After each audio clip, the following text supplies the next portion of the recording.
Hello, welcome in. How you doing? Hi, Mint. Welcome in. You saw the tweet. Nice. Hi, Impy. Yeah, welcome everyone to the stream. I've finished my work for the week. I'm happy. Thank you very much, Dave, for us, the tier 3. Thank you very, very much. Thank you. And yeah, I finished at like 6 p.m., but still. I have work tomorrow, so that's good. That's very good. How about all of you? How have your days been? There's been a lot of very silly things lately.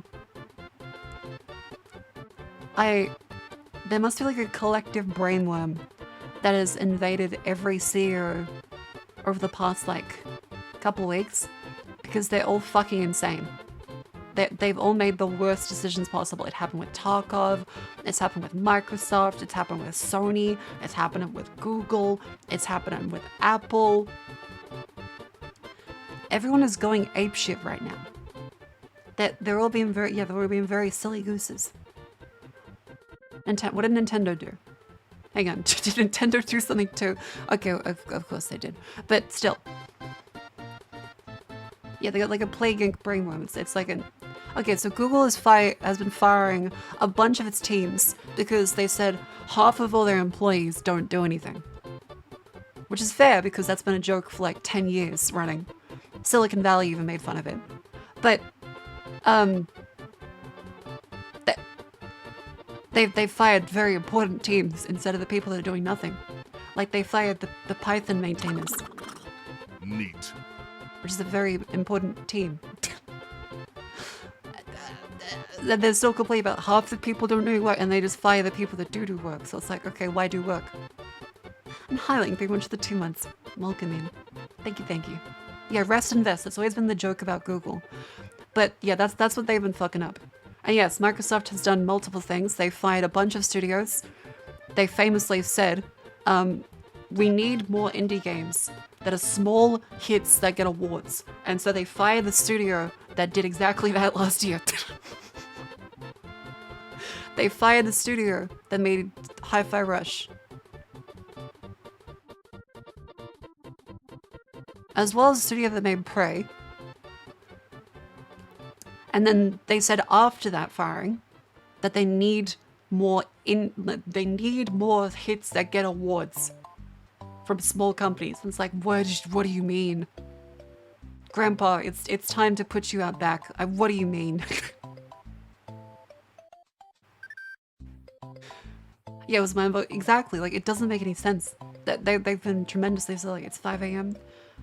I hope you have woken up for a very early day. Or if not, then I hope you have a good sleep. Schedule. They want to increase the dev pay. Well, that's the thing. It's like, okay, if you don't want to pay people, why do you want awards? What do you think is gonna fucking happen? Some guy in India that gets paid true dollars adjusted for their local wages because Microsoft doesn't want to pay them properly. It's like you have to provide us like an award-winning game. What's gonna think is gonna happen? They're not getting paid enough. It's like what do you expect? What does Microsoft expect? They want to ring the golden goose from a discount chicken. That shit ain't happening. It's not gonna lay gold, and they strangled the one that did. Because the fucking grass they feed it is too expensive. It's insane. What happened? So they fired multiple game studios. They shut down multiple studios, like Arcane, as well as the studio that made Hi-Fi Rush, and said that we need more games like Hi-Fi Rush. Yeah, like, when small studios study and bought by bigger publishers, not to guarantee they have the resources to continue what they do best. And so they get forced to manage and make things they don't want, fail it, then get sold or closed off. Yeah, everyone wants like a live service game now. One of the stickling points that Microsoft was like, we had to fire the studio, is because the studio said was giving us ideas that would take years.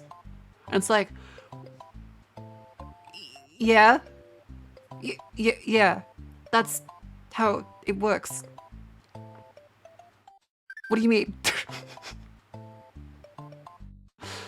Yeah, if you sell to Microsoft, so you can expect it to just be gone. Like the only thing they can guarantee is that they won't touch Minecraft. Minecraft is their like black box, but they're too scared to let anyone do anything and risk fucking it up. Minecraft probably makes up like half of Bill Gates' share. Is there still Satya Nadella for Microsoft? Half of his house is probably bought by Minecraft. The new TOS. Okay, did they fuck up my... Okay. What do they do? What do they do? It's not a good time for really stupid executives, is it? Like, it's a tremendous shock about how bad the world is for these tremendous executives that keep making stupid fucking decisions. This is a while ago? Okay. Stuff affects the hosts and streamers. Okay. Leaders in the games are being replaced by business execs. Yeah, fucking MBAs. This is what I've been screaming about and ranting about for a while now. There's all this contracting bullshit and middle managers that are just business majors. I was like, okay, you know about business and graphs and financials and statistics. What do you make? How do you make the company make the thing? Instead, they want money. They know how to get money. They want money. I was like, well, maybe you'd get money if you made a thing in the first place and not just try and wring blood from a stone and fire everyone who doesn't want to take $5 an hour.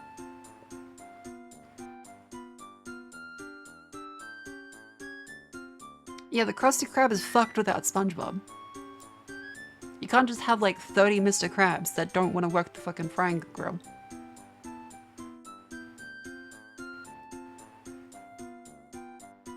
Things are expensive? Exactly. Which is why you should like provide a reason to buy the expensive thing. Instead of, you know what? Let's make it so that we fire everybody. Let's just get rid of everyone except the business people. And so they can just like jack off onto their fucking desks with a hired prostitute. That's a good business idea. I like that one. I like that one, says the business executive. It's not that new, but still shit. Microsoft decided they can ban micro players from playing multiplayer based on chat logs that have forced the interest in every online game, including from the fuck on a private server and get banned from all multiplayer. Okay, that's stupid and insane. That's so insane that I legitimately cannot believe it. That is actually insane. Is that really how it is?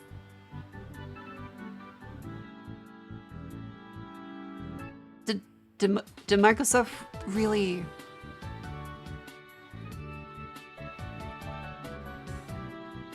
Did Microsoft really introduce something that it's just you get banned for what you say in a private server with your friends? There's a mod to strip it out. Okay, the fact you need a mod for it is insane. That shouldn't be a thing. Because that means that someone's like reading your chat logs. Isn't that a massive risk for all of the children on there? Is there some like Microsoft staff member that has to read what children type? Isn't that really fucking bad? It's forced all ages on private servers. Okay, so then they're reading children's chat logs. Isn't that really massively fucked up?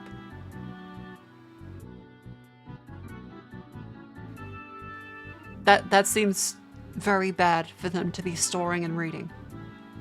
Because in order to prosecute that, they would need to store them in some way. And most of Minecraft's audience is children. So, again, this is based off of secondhand information from chat here. But my initial impression of that is that it's very concerning. You guys lost privacy, we're doing it way back then in my country. Yeah, I think it's bad. I think it's bad. I think everyone agrees it's kind of bad. Yeah, like if I can't say cunt in a local Minecraft server without getting banned, I'm gonna be very disappointed. It just goes to show I shouldn't buy anything from Microsoft.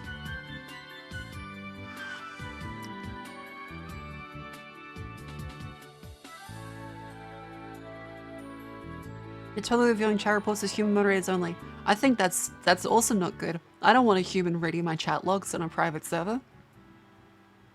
What if it's like people are like saying like, hey bro, meet me in this place. And then people across the world are collecting information like your address and name and private messages on your own hosted server? What if you like sharing passwords or like private information? That's kind of fucked. That's actually fucked. Anyways, this started off with like a random how every CEO is fucking shit up massively lately. And I still can't believe Microsoft fired all those studios. That's still the most insane thing. And apparently they're not done yet. It wasn't enough. Apparently they've still got more to do. They've still got more to kill. 100 keeping the staff will be cheaper in the long run, because no new training. You know the people are good and far less downtime. The higher up can only see $100 a month is better than $1,500 at the end of the year, because quarterly reports. Yeah. Yeah, that's like, I think I can understand that businesses and business majors, they understand money in terms of they want it now and they want as much of it as possible. They will absolutely destroy their own business if it means they can get like $5 now, even if it means losing out on the thousands of dollars in the future. The concept of investing has been completely lost for money, line go up now. It's ridiculous. Yeah, Arcane Austin and Tango Gameworks. Tango made Hi-Fi Rush, which by the way got awards. It was a really fantastic game last year. And yes, it will probably end up being delisted because Hi-Fi Rush has copyrighted music and they just fired everyone that knew their way around the codebase. So Microsoft's MO is to be as cheap as possible. And then most likely they will just take the game off listing rather than keep selling it. Yeah, like we have great companies that are being headed by the most ruthlessly fucking stupid motherfuckers on the planet. Because none of these decisions make sense if you think about anything more than a time scale of, I want money right now. All of these executives are like cutting off their feet. It doesn't make any sense to anyone with more than 5 minutes of critical thinking. Yeah, this has been present for ages. This is how companies die, and this is how we get new ones. Because they get ran by fucking business majors. Steve, for good old fucking Steve Jobs, man that never showered, but also kind of knew a lot of things. So, Steve Jobs has a good example of this.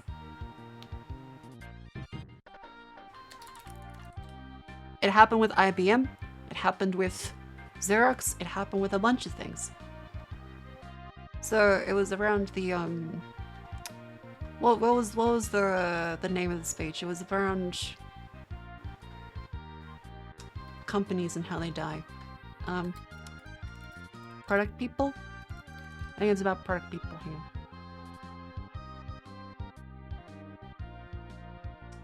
I don't remember what it's called. What do you mean kinda? I'm saying euphemisms for comedy reasons. It was meant to be entertaining. Yeah, like Xerox and IBM died because of it. Google's too big to die. That's not true. That's not true. They are rapidly acidifying everything. Google is not too big to die at all.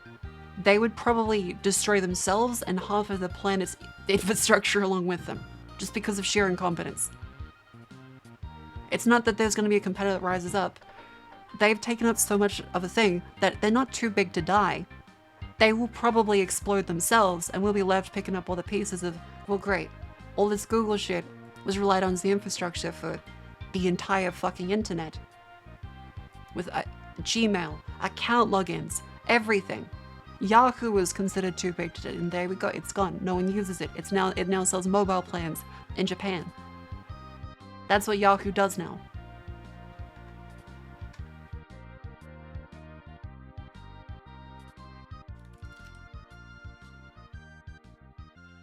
Yeah, so where is this one?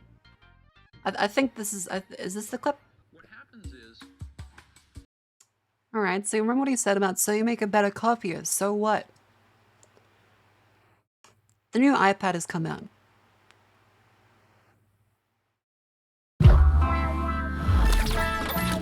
Okay, so Apple had a nice short little 30-minute event The new today Apple announcing iPad. just a bunch of new iPad stuff. Now, this was the longest they've It's, ever gone without updating anything iPad It has an related, M4 so chip it has now. some cooking to do. But the thing is, That's and I feel still- like we've been saying this for years. It's still too fast to really do much that you can do on an iPad. The iPad is reached its like final form. It's slightly thinner. It So kinda what? doesn't matter how powerful they make the iPad. Even Marcus Brownlee It's saying still this. an iPad, right? It's still iPad OS, and we've seen gigantic improvements in the M series chips, and these iPads are like the most powerful chips ever on paper. Yeah. They're still iPads. So So the notice how last this- thing we need after Notice how this like parallels some of the stuff that Steve is saying. About how, like, so you make a better printer, so what? So you make a better iPad, so what? It's still just an iPad. Now has come along the thing where, remember how Apple used to be think different and they're aligned with creative interests? Let's take a look at the classic Apple 1984 ad. This is one of, like, considered one of the best ads of all time. This was played at a Super Bowl. It helped propel Apple into the huge fucking stratosphere with the Macintosh as an idea. It's taken literally 1984, a grey husk of humanity and technology, as a woman, as the only one in color, with the traditional means, a fucking hammer, and this conformist all-in-one kind of vibe then goes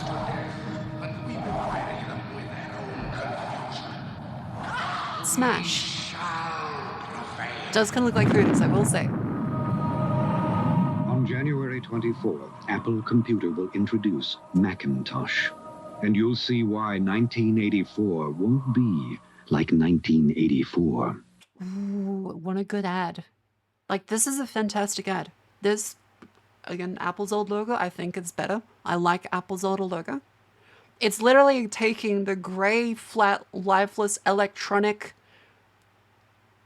slabs of technology everywhere in featureless rooms and making it colorful, busting it apart.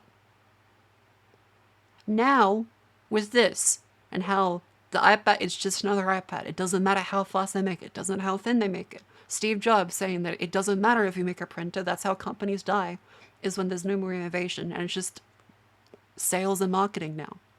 Well,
think that maybe we're not sending the right message with how we're doing this. It comes across as cruel. It's taking all of the things people know, love, and the color and joy and creativity, and flattening them.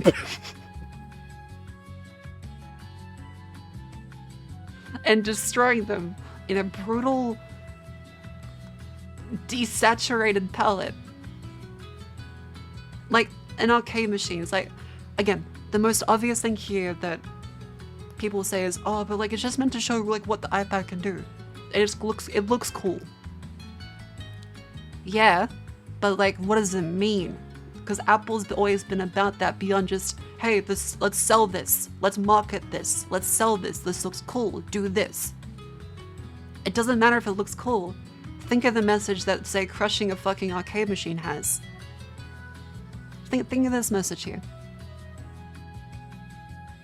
Do people think, man, I really wish we didn't have arcade machines. They're too bulky. I wish there was another way. I don't want these. Fucking get rid of them.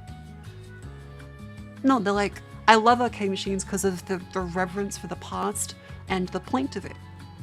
You go to an arcade machine because of the culture, the history behind it.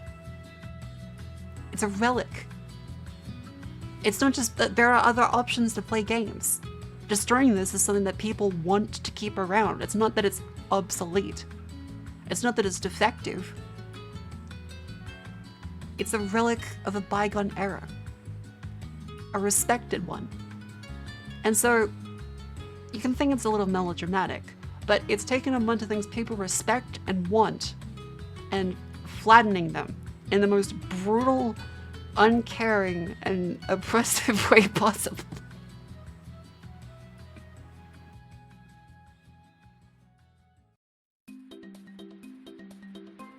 Reminds me of you, what do you mean? Message show that all these things question an iPad. Yeah, like you can do that in a much nicer way. People have posted the Pokemon ad when they get that sucked in.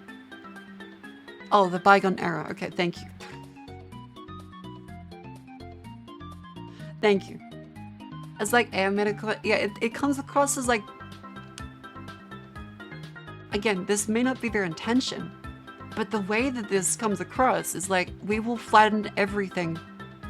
Buy our slab. Buy our thin slab. Did you know that it is thinner now? Buy our gloss and metal slab that is flat and grey.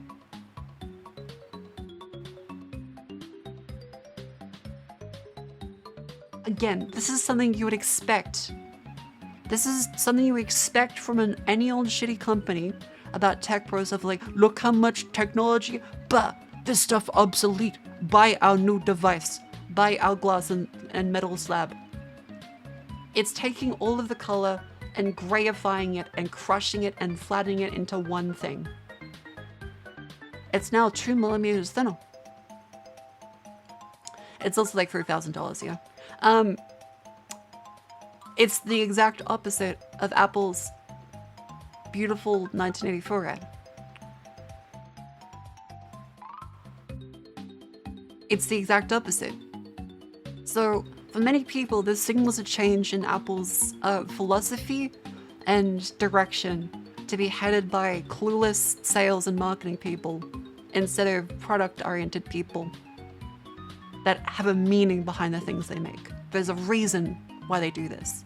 It's not just, did you know that there is a new product for you to consume? Please buy the next iPad. It is 10 gigawatts. It is 1mm thinner. There is a new pencil. The others are not compatible. Yeah, and before you say, like, I think you're reading too into it. I think you're reading too into it. I'd like to say that that's the Reddit opinion, and every Redditor thinks that. So there is still time for you to change before Judgment Day. There is still time for you to change your opinion now, if you agree with Reddit. Because this is the prevailing attitude on Reddit is. People are taking the ad too seriously. The purpose is to show how the iPad can do many things in a smaller than device. And then actual people are saying like, yeah, this made me feel sad and angry.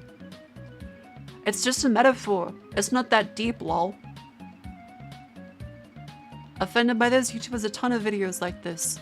Plus some of those things are probably CGI. And then everyone's offended by everything nowadays. So it's a shift in like what people expect from Apple. And of course Redditors just be like, you know, I think that it doesn't have to mean anything. I just want to consume. I want the 2mm thinner fucking glass and metal slab. And this, yeah, this isn't r/apples. Like, this is meant to be Apple.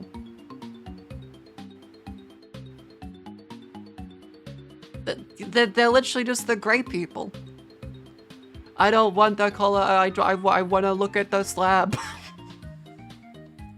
Is making things make it more fragile? Yes, that's also the thing with one of these devices, is that it tends to be heavily more structurally unsound, as you'll see with jerry-rig everything. Jerry-rig everything will probably just like fold it in half like laundry. This new iPad that is so thin is gonna turn into like a fucking folded t-shirt. Just you watch. Just you watch. Germa Wave, hello, welcome in. Welcome in. Germa Wave, very cute. How you doing? So let's take a look at that Reddit link, because someone was mentioning Apple. I'm kind of curious as well. Let's see. There's an Adobe one.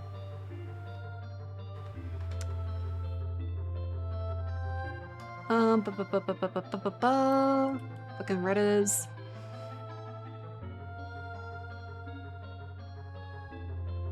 Where is that? Where is it? Because suspiciously, the negative reaction to that has kind of been... Wait, is it gone? Wait.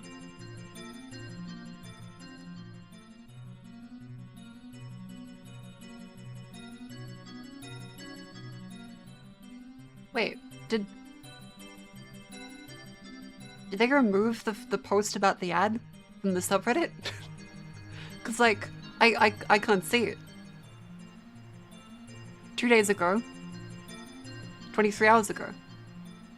And then there was a post here about the ad. And how people like, yeah, so the reaction to it's not great. Huh. The post is gone. At least I can't see it.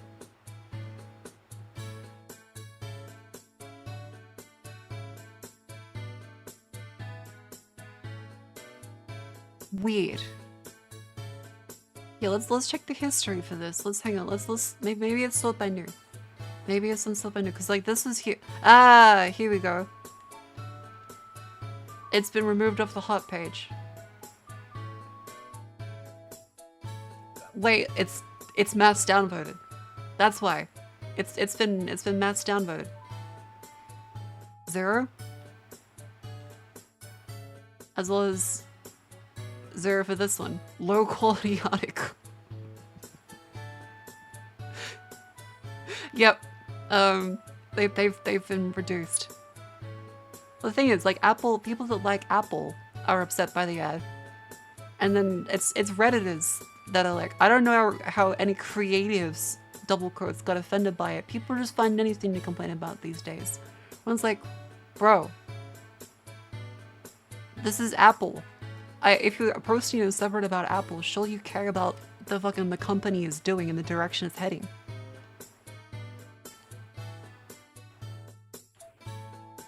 It's silly. See, I do want to say where was the link about that. Here we go. Adobe. Adobe throws photographers under the bus again. Skip the photo shoot. Adobe sells this concept of skipping photo shoots thanks to AI.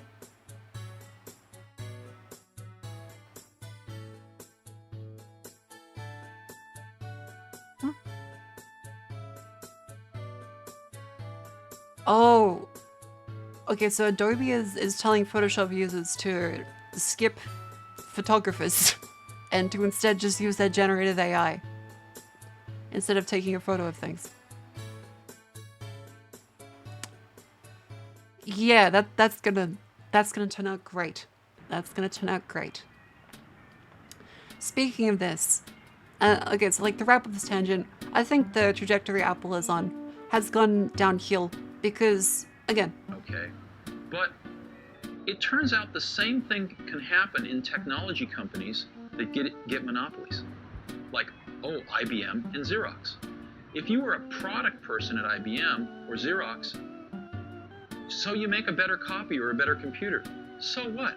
When you have a monopoly market share, the company's not any more successful.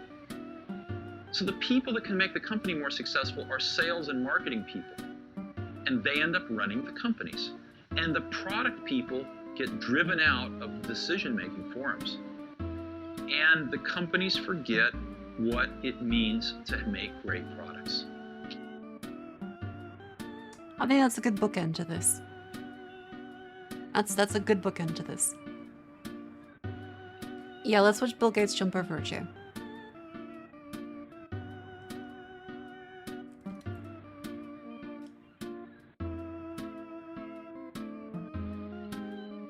Is it true that you can leap over a chair from a standing position? It depends on the size of the chair. I'll cheat a little bit. Yeah. Hey! I'll back the music a bit too loud? Alright.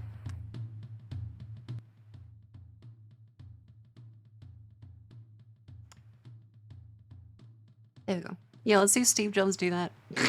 Why, boy, good job.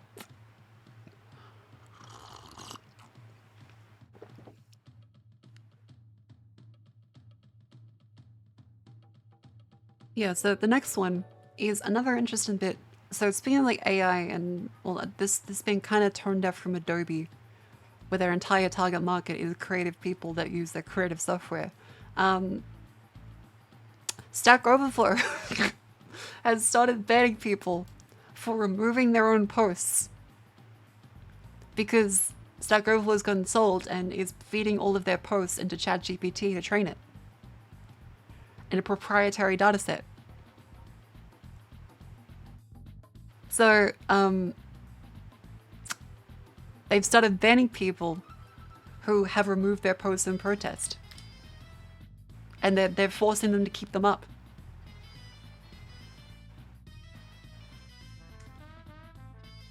This is very funny, because I think most people would have expected this to happen. Stack Overflow bans users en masse for rebelling against OpenAI partnership. Users ban fidelity answers to prevent them being used to train ChatGPT. Yeah, this sounds kind of fucked up. Feed the AI or die.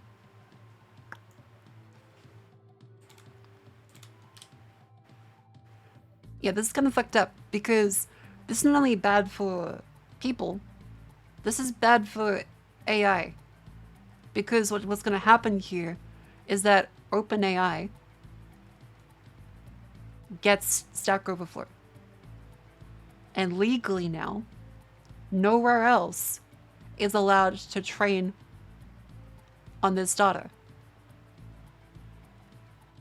So what happens here is that OpenAI and ChatGPT have a restricted dataset that other people cannot legally have. So they end up, via purchasing all these datasets, locking out competitors.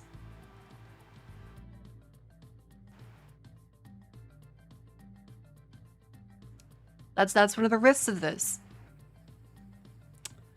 So, a legendary internet forum for programmers is coming under heavy fire after it announced it was partnering with OpenAI to scrub it. They're removing or editing their questions or answers. And so, they would get these emails. So it was posted on Mastodon, but there was also an example. Where is it? Where's like the actual image of the one here? Stack Overflow.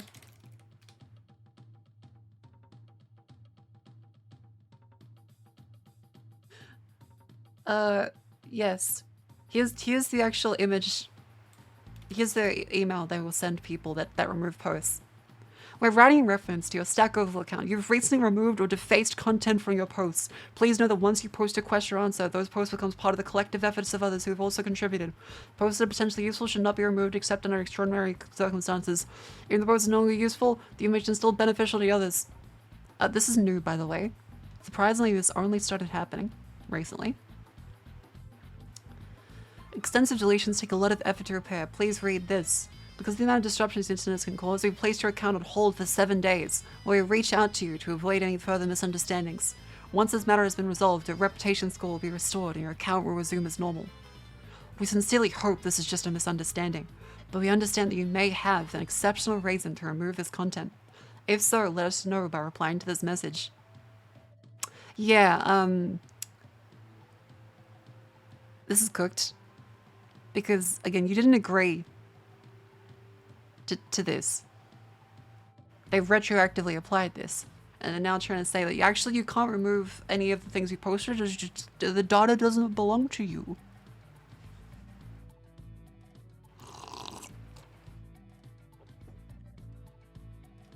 Because again, if this is a partnership with OpenAI and Stack Overflow, that means OpenAI has specific access to the data here to train on, effectively locking out competitors.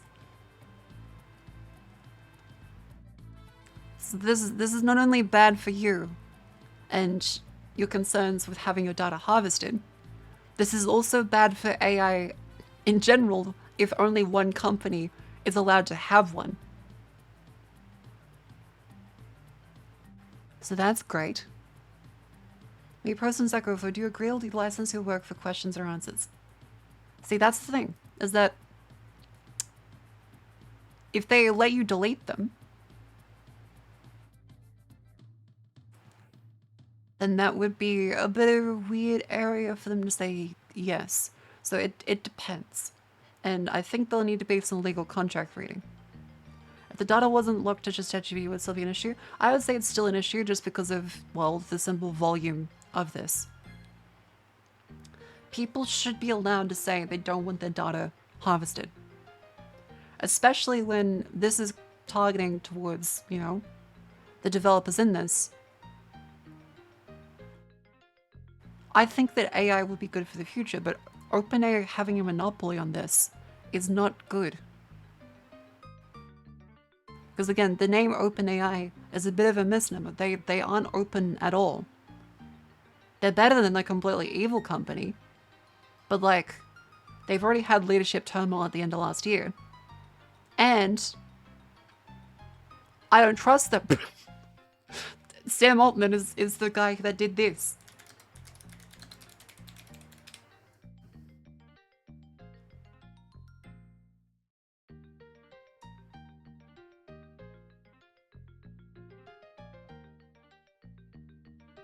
WorldCoin, a cryptocurrency where if you scan your iris, they give you the currency. And also, yeah, a good point of this one is that they're charging these companies for the data that you've given. These companies are based around the data that you submit. And they're charging AI companies for. You can say the benefit of Stack Overflow is that they provide a service to people able to ask questions. But Stack Overflow themselves as a website didn't employ people to make this. This isn't their IP. They relied on user submissions to give them all of their value. And so, they're using user value, not paying the users, and trying to make money off of user data. I think people post on Stack Overflow, people already haven't been posting on Stack Overflow as much because it's a bit of a circle jerk. But this is happening to every platform. It's all being rapidly enshittified. So Reddit and Twitter and Facebook and every social media platform. Yeah, and I think it's bullshit.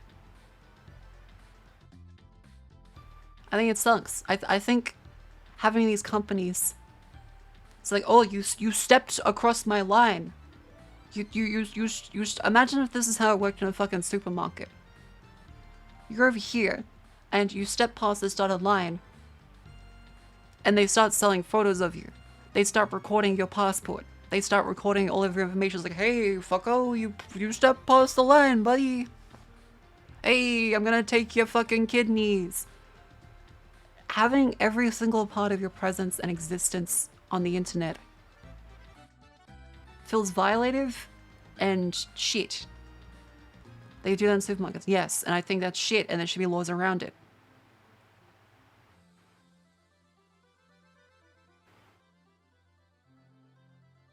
I think it's shit. I think having every part of your body be commodified and sold, and your brain be fucking sold, but you don't see a single cent of it. It's just, hey, yeah, just you being here, congratulations, that's what you get. You get the right to be here, we sell you.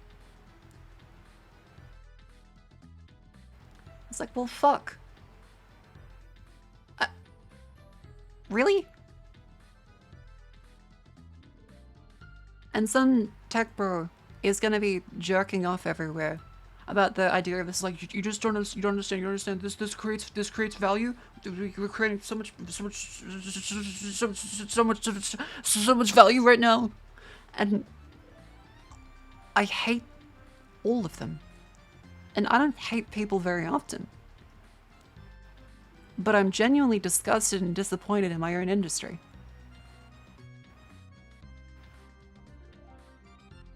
Like, I think that there's not much of a reason to hate many people in the world.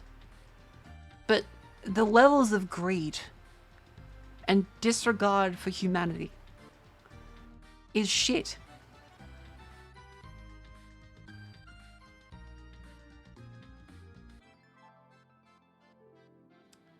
So yeah, I think this sucks. I think people should have a right to say, hey, I don't want you to sell my existence and my information. At least not without them also being paid. Because Stack Overflow only exists because of user-submitted content. They can be like, oh, but like, you get the categorized the posts and stuff. They wouldn't exist if users don't post. It's like a symbiotic kind of thing. So if they start selling the users content without, you know, compensating the users in some way, then that's a parasitic relationship. That's not a symbiotic one anymore. And that's how it's developed. Like, as a whole, it feels like things have gone from symbiosis to just being a full-on fucking tapeworm. Everywhere. Everywhere you go, you get a new digital fucking tapeworm. Everyone wants to grab your fucking penis. Everyone wants to take a photo of your fucking eyeballs. Everyone wants to fucking scan your brain and sell it so Mark Zuckerberg can find out a new way to market fucking Oreos to you. It's digital tapeworms everywhere. Life is about realizing it's true for everything. Yeah, but it didn't used to be this way. It was slightly better. And now it's getting worse again. See that one interview Linus gave on the WAN show to this one I don't? Give me a link. We'll see if we can listen to some of it on stream. That stuff's like $9 a bottle now for a sweet baby raised barbecue sauce. For the way you put a terrifying concept. Yeah, I think digital tapeworm is like the correct way to put this.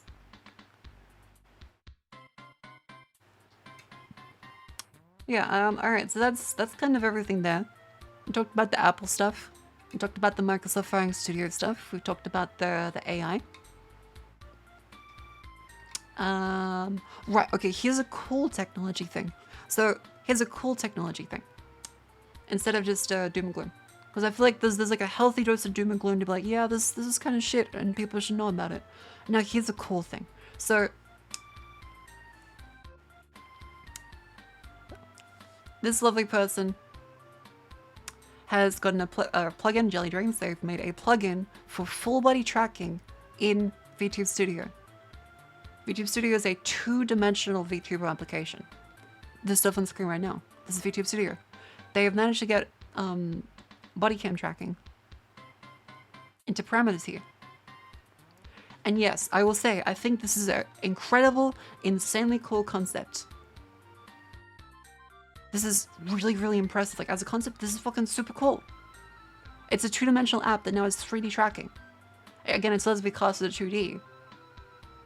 Which is why I'll say that if a single person asks for their model to do this in 2D, we'll have mass live 2D rigger suicides. They will form a fucking cult and ceremoniously execute themselves in front of Twitter. That's not a joke. That's not a joke. If you ask a live 2D rigger to do this, although yes, it's insanely cool, they will fucking violently die. They will write you in the 13 reasons why. To take examples of this in action, this is 2D. This is the model that caused like 2D things that kind of wrap around. Hamster Crumb is fantastic. But if you see any of the things that he's done with like this kind of pseudo 3D, it is a bitch and ridiculously hard to pull off. Because again, you're kind of reinventing three-dimensional stuff by stitching together two-dimensional like shapes. In which case, you should just use 3D. There are things that 2D do really well, like this. Again, this pose looks really dynamic, but it's still... If I asked Ham to make the body tracking, he may kill me. He would probably just kill me. This on its own,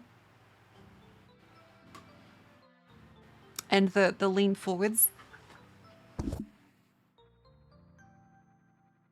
that's already hard enough. So doing this, insane. Actually insane. Now, this is a good point. Let's take a look at the quote tweets for this. Look what they need to mimic just a fraction of our power. Do people hate 3D models? Why? Again, this is a cool concept. But there's no need to do this for 90% of things. Also, yeah, there is references in Discord. I should really post like a nice little one, but yeah, they're in the Discord, in the Stream Info channel. Hey. Yeah, it's the way it is. It's the way it is. Oh yeah, I should probably upload the nice references. Hang on. They're probably in like Jets's one. I think so. Yes.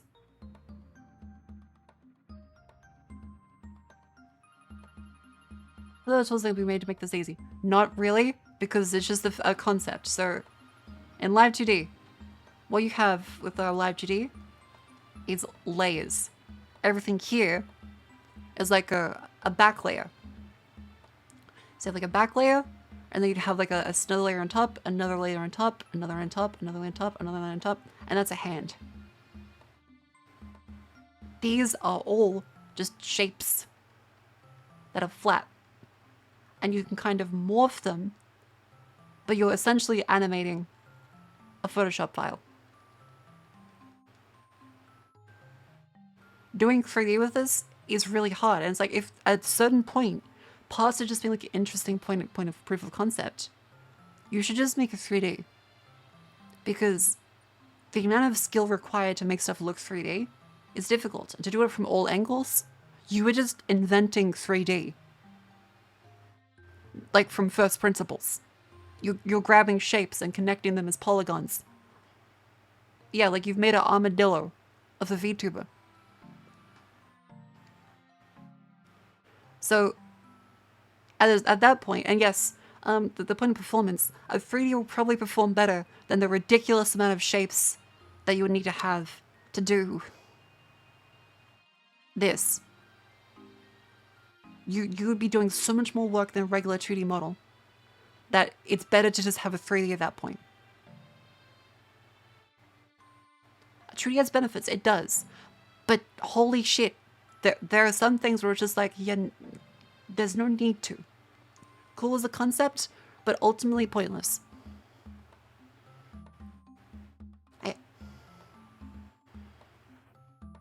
Yeah, it's like the suggestion for this one, so you don't make a rigger actually go insane and scream. It's just get 3D. Just get 3D.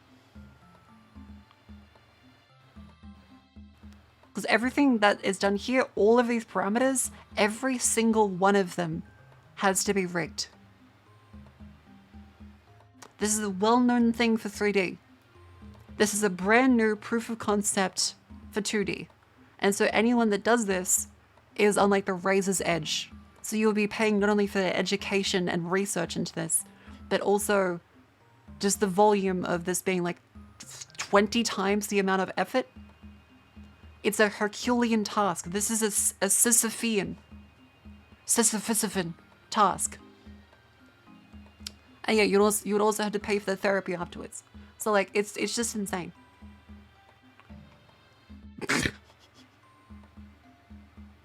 Yeah, like, it's really cool. It's really cool. It is. But holy shit, there are some things where it's like you need to acknowledge the reason a technology exists. Yeah, this would easily be $10,000 plus for like a proper model done in this. You would probably make a rigger contemplate death if you even suggested this to them. The pseudo 2D aka Reverite software. That's not pseudo 2D. That's 3D. That's just 3D. Just do 3D. There's no like just use 3D. Just do 3D.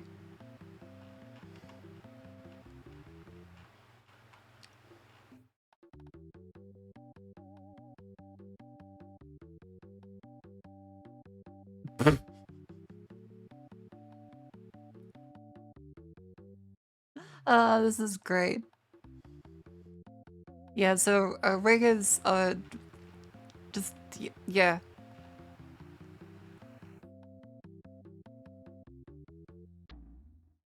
This is Tira. He is one of the creators of Warudo, the fantastic 3 application that I always recommend.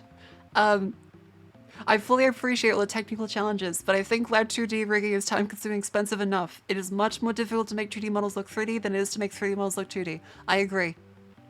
100%. Just use the 3D model. Yeah, like this is cool proof of concept. Way too much. Here's a link to that one. Here's a link to that one.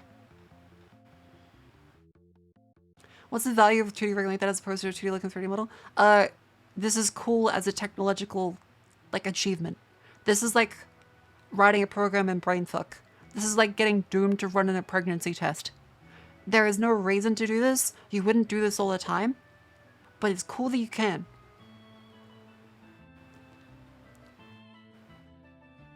But if you came to someone like, hey, I want you to write me a website in brainfuck, they'd be like, are you mentally ill?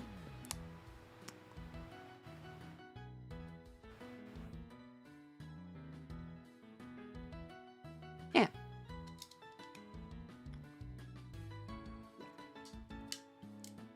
Pregnancy test someone's is unsupposed to play Doom. Well, maybe if like a Doomsayer was like a baby. That's just like automatically exercised. You have free exorcism. Send 2D and 3 years, let's say, with me for the whole 3D model itself. Simulating 2D and V-Ride. V-Ride is just 3D. Again, it's a pre-made 3D model, but you're not simulating 2D. It's just 3D. It looks like 2D. But V-Ride doesn't simulate 2D any more than any other 3D model, and in fact, V-Ride doesn't look like 2D. It doesn't. Like, let's call a spade here. V-Ride exists in the same niche that Unity does in 2013. Everyone associated Unity with the absolute worst asset flip shitty games that were memes. Everyone associates V-Ride with the really shit V-Roids because it's accessible and free. It can be done really well, and they're a good base for people to modify themselves. But they're not an endgame, and they're still kind of generic looking.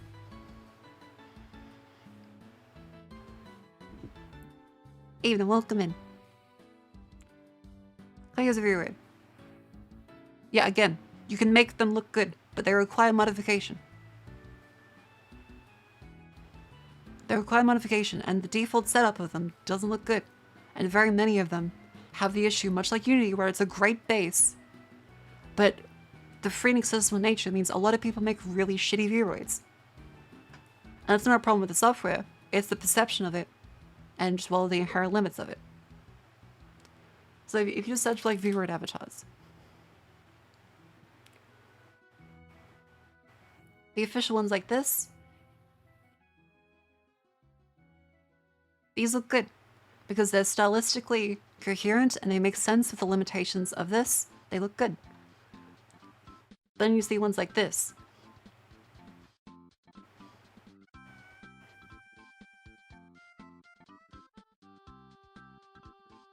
Where is it?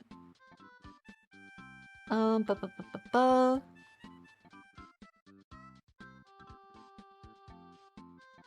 See ones like this.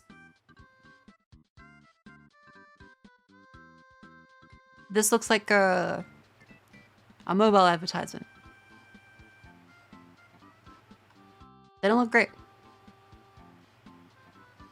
Yeah, like VRAID has potential to look really good. And also, since it's very accessible, people can make really bad ones. Yeah, like simple as. It's the Unity problem. Is that Unity is a great base, it's a great game engine. It was existing at a time where game engines like Unreal Engine cost like thousands of dollars. So people couldn't use that as their very first thing. So a lot of people only just get into it. The only thing you would see is made by Unity on a free game that sucked. Yeah, same thing with Game Maker Studio is you'd see that in the really shitty games. It wasn't until Unreal Engine became free and people did that and Unity removed the restriction that everyone was like, oh wait, Unity is actually a really good game engine and is supporting a shit ton of modern game infrastructure. Yeah, it's like there are VRAIDs that work and there are VRAIDs that don't work. And a lot of the things you'll see is like the problem with hairstyles. The hair is the biggest giveaway of like bad coherence in a model. If it's stapled on afterwards. The latex model I have, that one also shows a problem because the hair is literally stapled on afterwards. It takes like a proper like artist to make sure it looks consistent.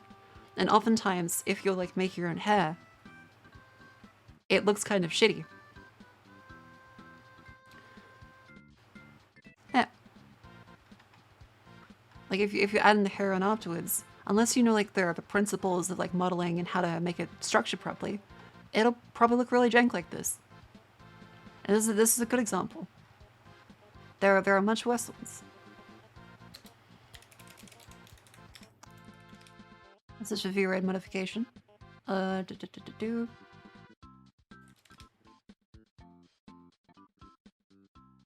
If you search for like say stuff like where is it?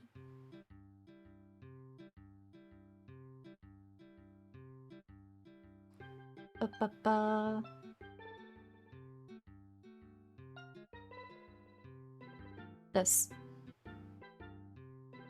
This looks kind of off. Because it wasn't created with this in mind, and it's all ad hoc. And again, there's nothing wrong with people trying. But simply put, this is the perception people see of VRAIDs. More often than not. Yeah. What were we talking about? It was the, yeah, it's like the 3D stuff. And the fact that it's, where is the fucking, yeah. Really cool in concept. In practice, never suggest this to your rigger. They may actually murder you or themselves in like a violent suicide pact. It'll be messy. Prices will go up to $10,000. Models will get done next decade.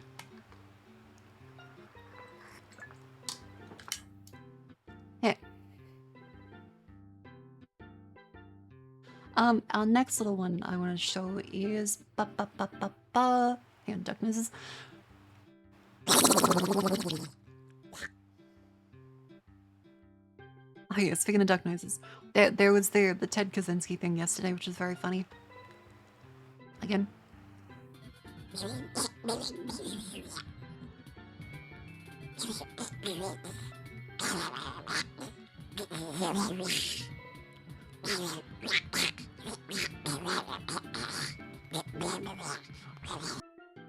Sorry. And of course, where are the other ones? Where are the other ones? So we're gonna show you the funnies now, because again, I like to. We start with the bad news. We start with the engagement-y stuff, and now we go into like the cool stuff. So here's someone's headphones that just fucking disintegrate.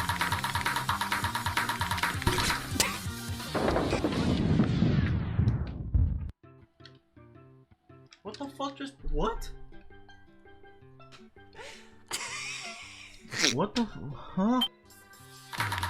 Just look at this.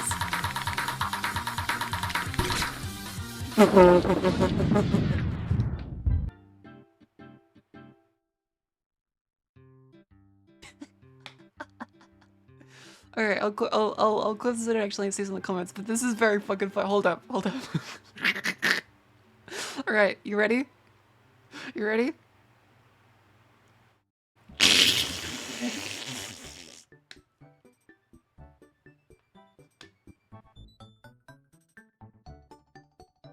The headphone dead. The game of dead.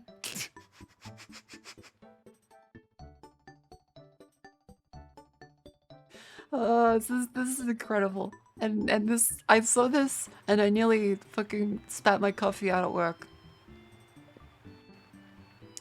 Just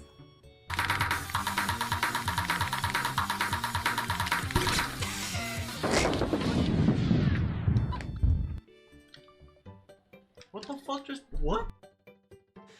that's the best. That's the actual best. Now here's this other really funny one. So I fucking wrote this big hullabaloo about my friend is trying to scam me on Steam with like a Counter-Strike vote for me to go through a tournament page. It asks them to log into Steam. So you think like, okay, they opened up a link and it says steamcommunity.ru and they're an idiot and put that in. Well, it opened with Steam login, and as you can see, that says Steam Community. It's actually Steam Community. You check over here, and there's no like cross-site scripting available. It's like, oh, okay. He has his friend. He told him something that only his friend should know. And so he logs in, and then it gives him a Steam verification code from the Russian Federation. So he's like, oh shit, I'm not in Russia. So he messages on Telegram, and the dude's like, no, I didn't send that to you. Don't click that. So it's like, okay, it's a scam. Luckily, two-factor authentication kicked in. And so it goes back to the website. And the website is Sunny Vibes Re-Intermediate Mission Critical Eyeballs. Here's the best bit. How did they get the Steam page to look exactly like it does? How did they do it? How did they inject some specific zero to the browser to report the correct URL and SSL certificate? Did they manage to make some kind of impenetrable defense? No, it's actually a little element that's inside the web page, but slightly smaller than it, so it looks like a new window popped up, but isn't actually a new window.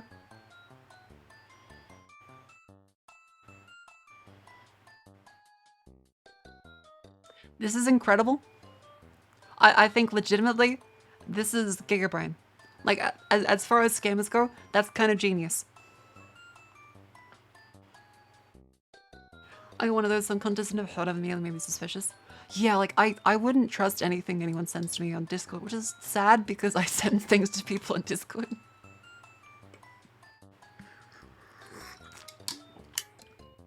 So it's a little bit sad.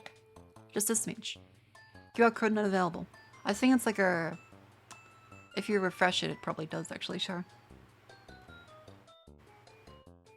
Yeah, never click on the link in Discord. By the way, join our Discord using this link. There you go.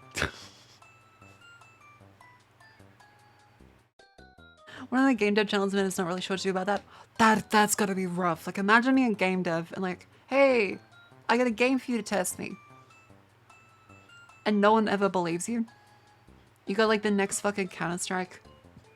You got the next Stardew Valley. and no one wants to play it. That's gonna be rough. I went from a friend right away knew it was a scam as they never talked about caring for Counter-Strike. That's my thing, is like, why would you need to vote for a team? Let them play. How are passkeys different from 2FA? How are like passkeys as in like passwords or something else? Publish a game on Steam and send them the key card. True. So yeah, it's a fake window and they check for Steam. This is incredible. This is great. I think it's really fucking funny. Passkeys and security keys. Oh, like a YubiKey and stuff. Okay, so regular two-factor would be either through email, which is again kind of insecure, but better than nothing, or through your SMS, very insecure, still better than nothing. But if it's if people SIM swap, you're cooked. Hardware authenticators like YubiKey instead generate it on there. Passkeys are not physical. Hang on. Okay, what do you mean by passkeys then? Because I'm thinking of like YubiKey.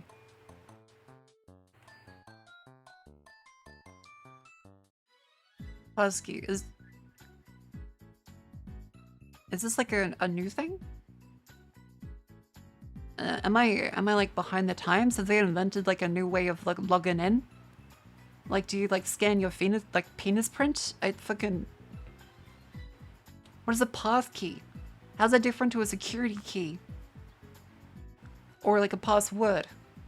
I feel like that people are inventing like ways of naming that make everything worse. I think of pass key. I'm like, how the fuck is that different to a password? Okay. Accelerating the availability of simpler, stronger, passwordless sign-ins. 100 passkeys are something like a permanent session ID that's saved in your password manager.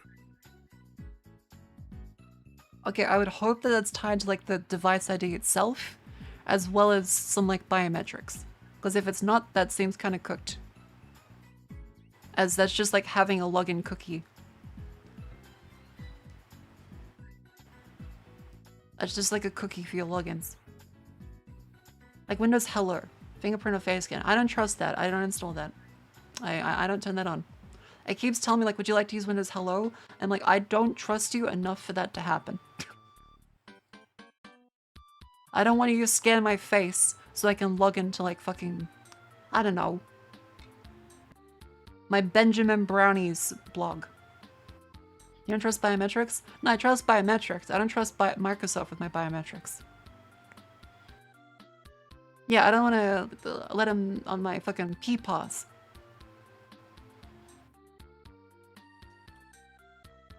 So passes are public. Okay, here's the explanation. Here's an explanation. Let's read through this. This is hey, look, it's React Dandy content. We're discovering this for the first time. Let's react harder. Alright, why passkeys? Passes are a problem. Knowledge base, how to use. Remember, easy to fish, how much replay. Yep, that makes sense. That's why we have two-factor authentication. 89% of organizations experience a phishing attack in the past year. Legacy authentication to address the security problem and or are not useful enough for large-scale consumer utilization. Fair enough. Is the world's answer to the password problem. FIDO.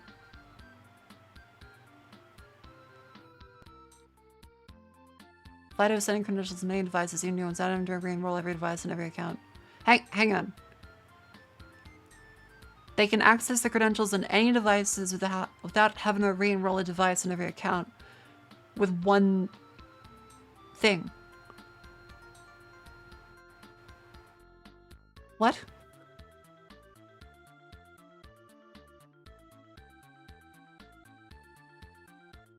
Huh? Oh no, videos welcome in. That's not Microsoft is the issue for Hello-related issues, it's the OEMs implementing it that ignore all Microsoft's guidelines and leave perfect flaws in their fingerprint sentences. Okay, but why allow it to work if it's beyond the guidelines? I think Apple has something to be said for saying this is the way it works. Whereas Microsoft is like, hey, here's a horrible documentation for how this works. We'll still let you do it though, if you don't want to do it our way. That's kind of cool, man. This So far sounds like a password. A way of doing this on every device without having a re-enroll. That's just like a password. When a user is asked to sign into an Apple website, the user provides proof of signing with the same biometric or PIN that the user has to unlock the device.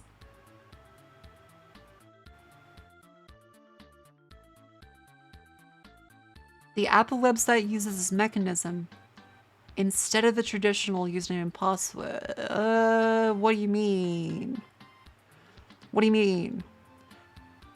Do you not have a username anymore? It's tied to your fingerprint? That sounds very fucking stupid. That biometrics are not reliable enough for that. What?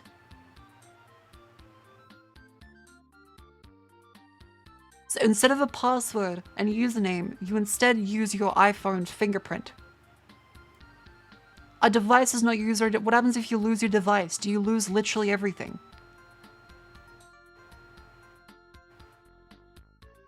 Okay. Fingerprint scanner. Duplication rate.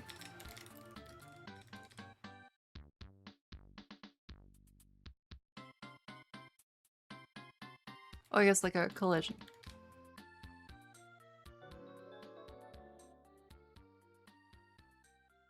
Okay. Phone. Let's see. iOS fingerprint scanner. False positive. Right. 1 in 50,000. Touch ID has a false positive rate of 1 in 50,000. 1 in 50,000 people's fingerprints works the same as yours.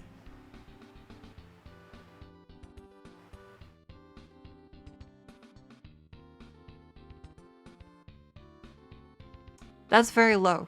That's... Well, actually, no, that's very high. That's like, ridiculously high. That's way too high of an error rate.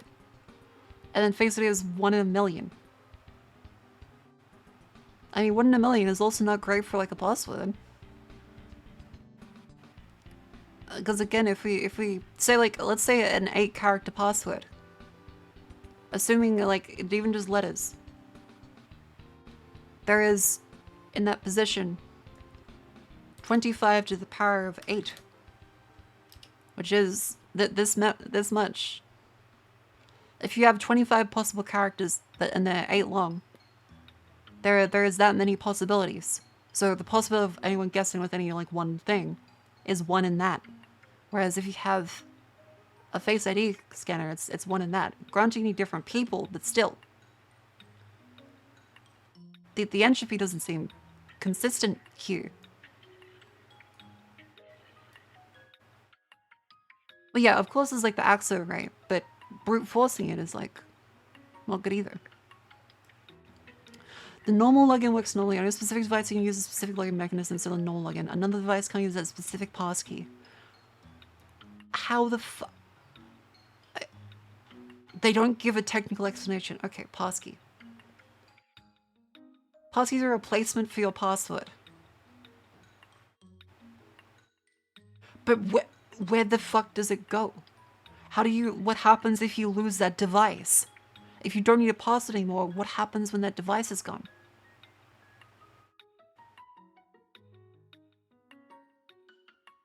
To create a passkey for your Microsoft account, follow these steps on the device which you like to create a passkey.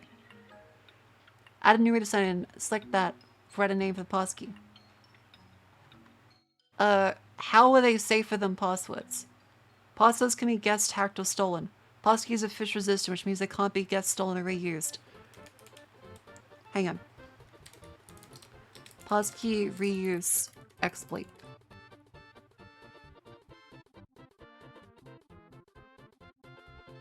I wanna see.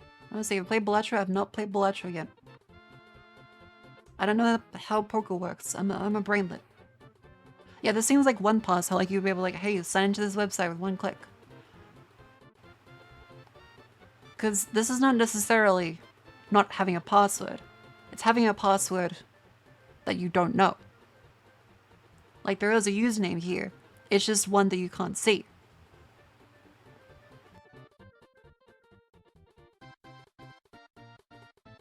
Okay, passkeys employ public and private cryptographic keys with an authentication challenge where keys are not sent, which is time-based. Okay, so that sounds a bit better. I think these websites are not great technical explanations. Yeah, so it seems like it's trying to replace Google Authenticator as well. Passkeys are more secure because they're randomly generated and protect you from man-in-the-middle phishing attacks. Moving these vulnerabilities mean most websites are no longer need or require 2FA.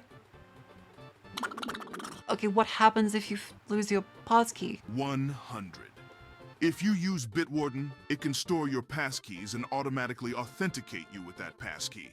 The passkey is pinned to your Bitwarden account since it's generated based on the secret key it contains. It's pretty much like a software YubiKey. Okay. Well, I guess for like the average layperson, it wouldn't generate a password properly as good, but what happens when they lose their phone? As everyone loses their phone at like an astronomical rate. I don't know how, like I've never actually lost a phone because I'm terrified of that happening. So I'm extra paranoid. But how, what's the plan? Like if there's no passwords anymore, what happens? If you lose your device, you're probably looking at your password. Seems like it's just a password for a password. Then, okay, if people can still log in with their password, that means they can bypass the need for the passkey. How to use an already authenticated device to reset the passkey. What happens if you don't have a device that's authenticated? That's very likely. Everyone just has a fucking phone nowadays. What happens when you lose the phone?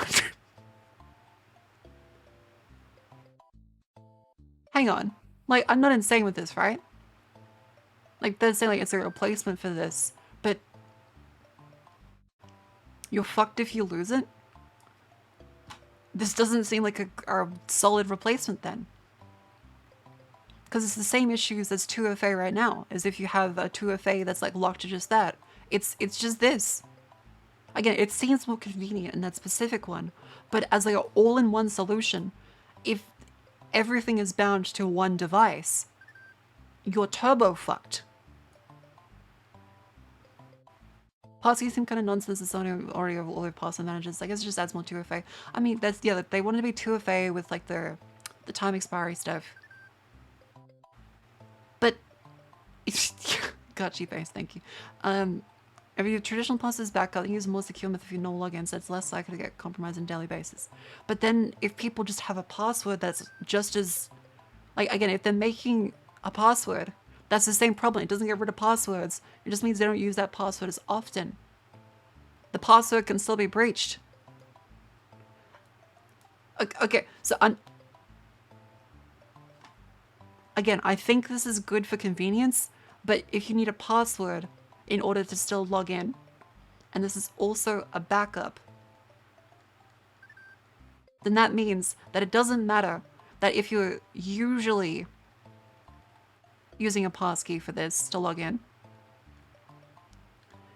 people can still use this password to log in, so it can bypass this as a security method. And if they can't do that, then that means that, so if they can use this, it bypasses it. If they can't use the password, they are fucked if they lose devices. Fucked if device loss. Right, like, okay, I want to know if I'm insane for this. I'm finding this out all in the spot. This is my initial, like, impression of this, is that it might be more convenient. Like, it's quick and easy to log in, but it's not like we are getting rid of passwords. You still need a password here that's still vulnerable to the same issue that passwords have always had, in that if it's in a data breach, people can just still just like say, hey, I've lost my two-factor authentication method. And then now they've bound to yours and they kick you out. Maybe it's a transition thing, maybe. And like, you have the password that's good and stores physical copy and secure location you don't use for login only in case device loss. Yeah, but no one does that. No one does that. They're just fucked. People need passwords because they lose their devices all the time. This isn't for data breach protection. No, that I'm saying is, I know it doesn't protect against data breaches. I'm saying that it's vulnerable to the same issues as data breaches in the first place. I guess, yeah, it does prevent, like, phishing in that sense. It does prevent phishing. That's a good point. Yeah, so it does prevent phishing.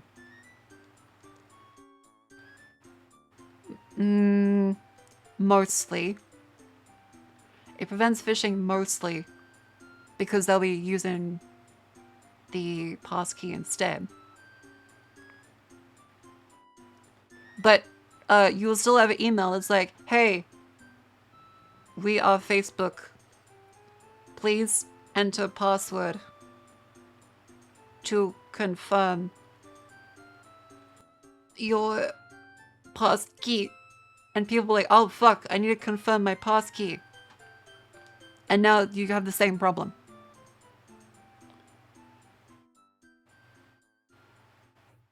Again, I'm not ragging on the people here. I think this will be a more convenient method if I don't have to, like, if I can just use my phone to log into stuff instead that I've already logged in before on. I think that is convenient. That's nice. But, like, there is gonna need to be a redundancy method because people are human and they lose their devices. So, simply put, if I lose my phone, I don't want to be, like, digitally turbo-fucked and locked out of everything forever. That's dystopian and sad. And silly. That doesn't make sense. So having a password there as the interim makes, you know, sense. But does mean it's still vulnerable to the same issues. Or like, okay, people can still be phished. They may not be phished as often on, like, random websites. But people will still be able to be phished. Yeah, like if you lose a phone, you just become unpersoned. You have no, like, position in society. That'd be very silly. I think this option is ridiculous. That's the only way to get into your credentials. That method is always going to be the weakest link. Yeah. Yeah. Teacher. Hello, welcome in. How you doing?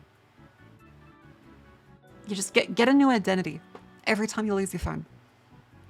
So I don't know. I think that is a good idea in concept for the possibility of reducing, you know, a little bit of friction when it comes to logging into stuff. But I don't think it's the answer to the password problem. I think it's part of the solution. I don't think it's like perfect. Which I guess, again, like for its goals, yeah, maybe this is good. Maybe this is good. Apple Google ones, the passkeys are probably backed up in the cloud. That's concerning. Even if it puts you in the same issue as if you had OTP codes on. Yeah. I also agree. I am terrified of losing my phone because of Google Authenticator. That shit makes me fucking scared. Because Google doesn't respond to emails a lot. When it comes like, hey, I've lost my thing here. It's like, well, goodbye, fucko. And I'll be honest here. I don't know what the solution is. I really don't. I'm not sure if the solution is like, hey, we need to authenticate with our blood. Let's have blood-based authentication. Let's get our blood boy in here. Let's make sure you have to submit a hair follicle, as well as at least 2 milliliters every time. And so in the future, everyone is bald. You have to pluck your vellus hairs in order to log in. Yeah, good idea. Let's give Google our DNA data. That'll help. Someone grabs your skin flakes and drains your bank account.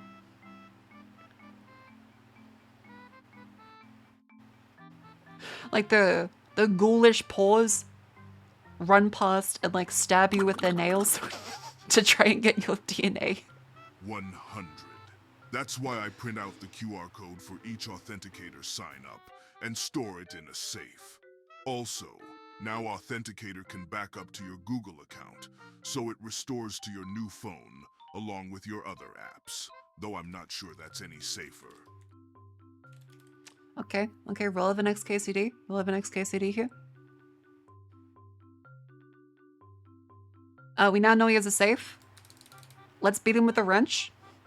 Let's beat this guy to death with a wrench. It's fucking QR codes.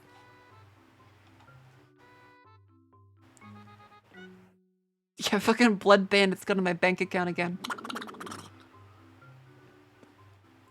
My mother has a book that she writes down her login information into for every online account she has. It never leaves the house. Old school, but it works and is easy. 100. Yeah, like the more I see a lot of these solutions, I think the more like, it's unlikely that your passwords will get compromised if you just have like a little book that you keep safe. It's kind of unlikely, I guess. Post-it notes, that'd be putting your money very insecure, but like a little like secret book. I mean, it's better than the alternative of grandma gives it to her little Bonzi Buddy desktop toy that she calls Alfred. And he keeps all her passwords safe. I think it's better than that alternative. Oh yeah, absolutely. Not good for work. The book doesn't help you get burgled. Your fucking phone tying to everything doesn't help you get burgled. That also doesn't help. We're back to square one.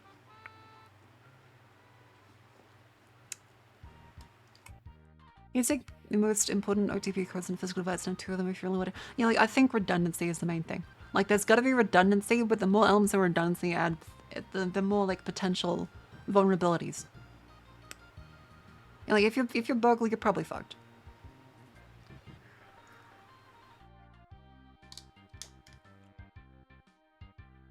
Yeah, if you put like, what's the most like unappealing book you can like write all your passwords in? Like, what's a good cover for a book that you'd look at it and go, nah. Suggest a book. Holy Bible. Okay, everyone says the book. Goddamn, people fucking Reddit atheists.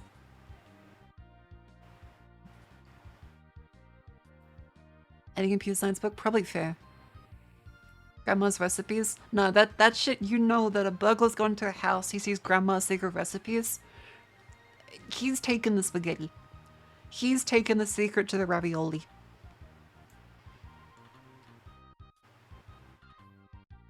Live, laugh, love. That's a good. I think live, laugh, love is like that's the classic one where you're like, okay, no one's touching that. No one wants that. They might burn it in anger, so maybe not like a 10 out of 10, but at least like a 9 out of 10. 100, I'd like to see a hacker form China or Russia hack my printed out secrets. But if someone's determined enough to hit me with a wrench or get a legal warrant, then access to my porn collection is the least of my problems. Yeah. Like, again, that's another good point, is that like you're way more likely to get attacked by just random people that don't care specifically about you. Because if anyone does target you, you are fucked. Like, if anyone really does want to get to you, like, you're not defending it. And in 99% of cases, if like a government actor genuinely wants to like compromise your accounts, or just like a hacking group does, they're getting in there. It doesn't matter what it is, they probably are getting in there. And if it's in your physical house, well, physical access is like the end game. That's it. It's over. I'm gonna save that the security system. No buggers open to save a whole 9 10 minutes before police come check. Maybe. But then again, do you really want to like put your password book in a safe? Honey, Netflix needs the password again. Fuck. It'd be a bitch. 100. Thank you, insults to the bits. Thank you very much. That's just hype train. Thank you. And nobody's likely to steal a Bible because the thief is not likely to be moral enough to want a Bible. What if they're a Christian? When you have a Christian thief, I think thieves can be moral. What if Robin Hood comes in and is like, ha, they have a Bible? No, like what if they're like Kayaba? What if we have like a Yu-Gi-Oh Kayaba like Christian that thieves?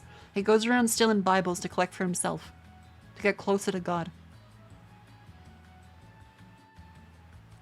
You're a third-rate duelist with a fourth-rate Bible. King James, pathetic. They're a Christian thief to be a preacher. True. You're like Bible Highlander. Robin Hood didn't steal from the rich. He took it back from taxmen. It never appears in the whole story of Robin Hood. Oh, okay. Interesting. I didn't actually know that. It's a somewhat common book to hide things. That too. I feel like people like they look at a Bible and they think that motherfucker's got like a whiskey floss in there. He's got like a gold bullion. Let's check the Bibles. Like all this is confirming to me is that if I'm gonna rob a house, I'm gonna check the Bible. 100. The thing with people stuff in a book is people are dumb and will have the book is a very easy place to spot.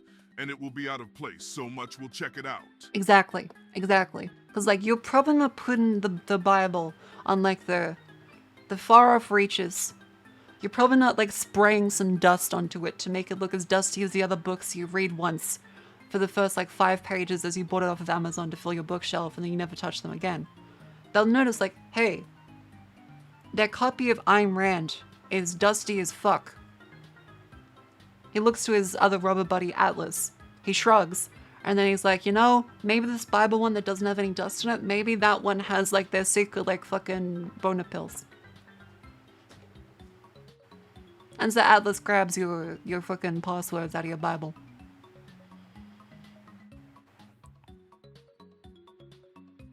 But it's in your war history book. Your girl's never gonna look there. Like, you don't have to worry about like your girl. You gotta worry about Atlas. The rubber boy. Yeah, artificially dust your Bible. 100. The true place to hide your password papers is in a sex toy.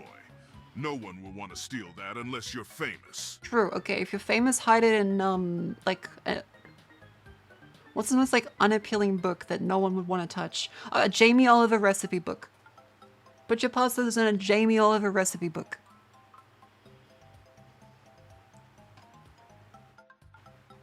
Miss a chance of your Robert Atlas shrug. I said Atlas. I said he looks to Atlas and he shrugs. I didn't fucking. That's the joke I made. I made the joke.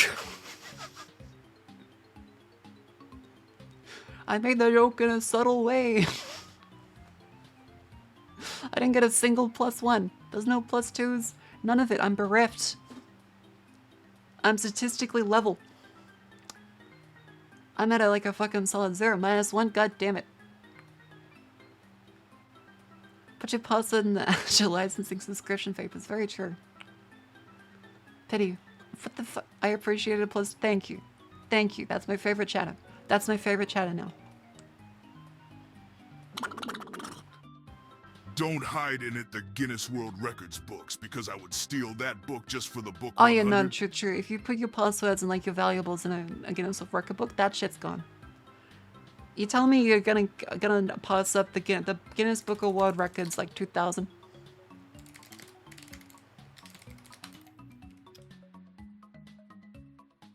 You look at this and you're like, nah. You see this fucking obelisk. And you say, not your belly a thief. This is like the end prize in fucking Sly Cooper.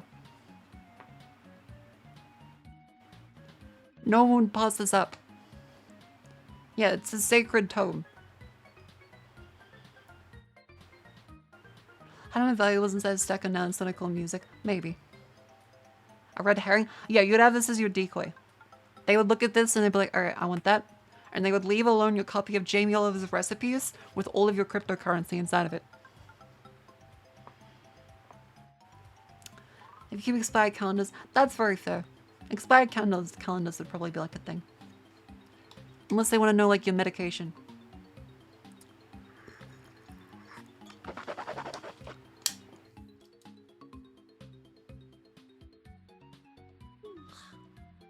Just have one of those. I 100 think for the Sly Cooper reference. Love those games. hell yeah. Thank you for the bits. Got the red 2008. I will say the red 2008 was my next runner-up. There's also a green one. It might be 2007 or 2009. I can't remember which. 2001 is great because it's a perfect snapshot of like the first like internet era one. The world record's 2000. And in fact, like they ruled the trivia knowledge stuff because there was no websites that easily aggregated this back then. Nowadays, you can just like Google this shit. So Guinness World Records is kind of dead, outside of like being paid for fake records. But back then, let's give the World Records 2000 on a archive look. Let's have a look at this one. Like take a read of this.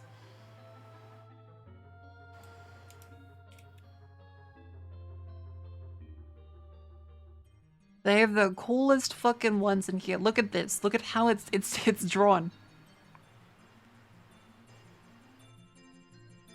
It's a limited preview, never mind. There you can see Lara Croft in there. You can see Jaws. This is like the most amazing compendium. Wonder if it's safe to hide stuff inside Drake album covers. No, you run the risk of angering. If someone's really into rap and they rob your house, they see a Drake album, it's 50-50 whether they make your place look worse or better. Is that Trump? I don't think so. I think it's a fellow with big eyebrows. That is Austin Powers, though. Yeah. What if they get a new objective? Find the passes in Jamie Oliver cookbook. I mean, if they want to. There's nothing stopping them. It's unlikely, though. It is unlikely. Anyways, that's that section. I posted another whiskey clip. Hold up, this is from the stream. Oh, I know that's the other one. Hold up, there's more recent ones. I showed this one yesterday. There's this one. Oh my god. Hello. Holy shit. Mama. Fufu.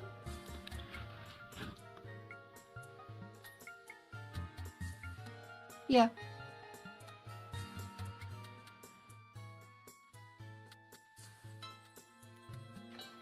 Ladies and gentlemen, Mako. Okay.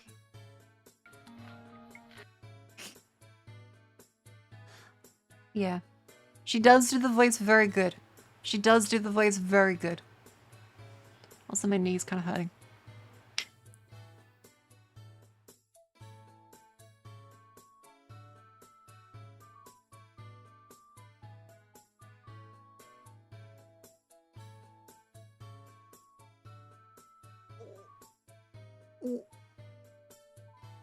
Was that audible? Was that audible? Very? Okay. Okay, that's like one of your like one a month free quality audiobooks at audible.com. Holy fucking shit, that was loud. That was my knee.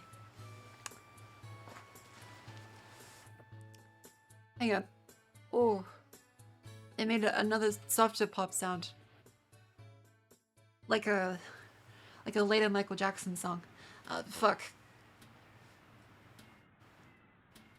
Oh. As far as like pop goes right now, it's feeling like a thriller.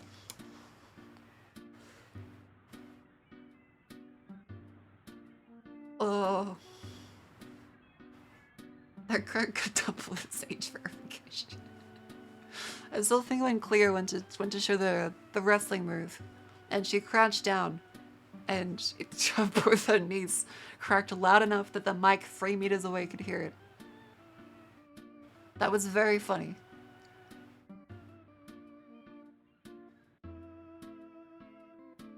Miss Lego, are you okay? I'm good. I'm just gonna like fucking Yoda dying sound. Something like the clip. I don't know if anyone... Did anyone clip the Cleo's knees?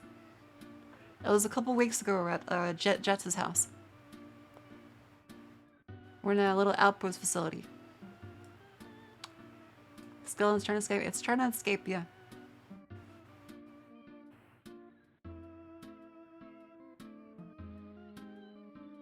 Go.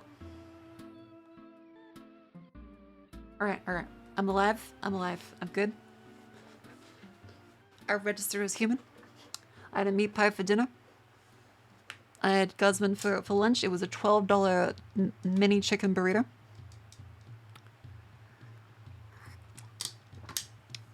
Grunts. What's this?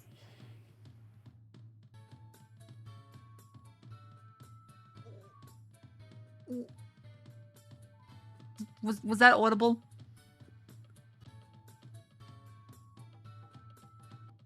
You didn't clip the fucking... You didn't clip the sound.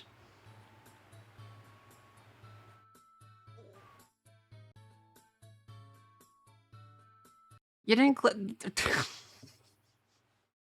Blackmail, you didn't get in cold lacking. It doesn't have the sound.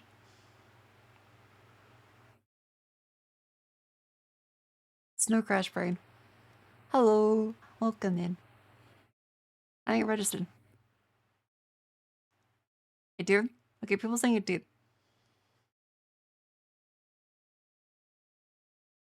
What's your whiskey on successfully risen you up? Solid 7, she could do better. She could do better.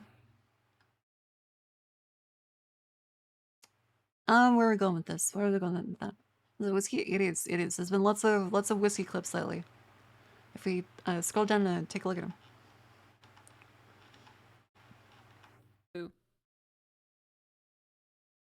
So I superglued the elf ears on. You see, that wouldn't be that big of a deal. Let go. Well, let's stop. Tension. Okay? I see you playing with my braid behind me. Latex glue. This is one of my most liked posts.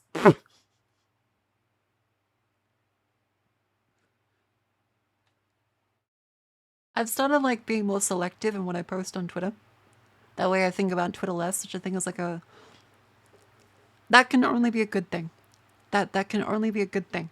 The issue is that it's this and the fucking Northern Lion one. It's this and the Northern Lion clip. 5,000 likes. What's this?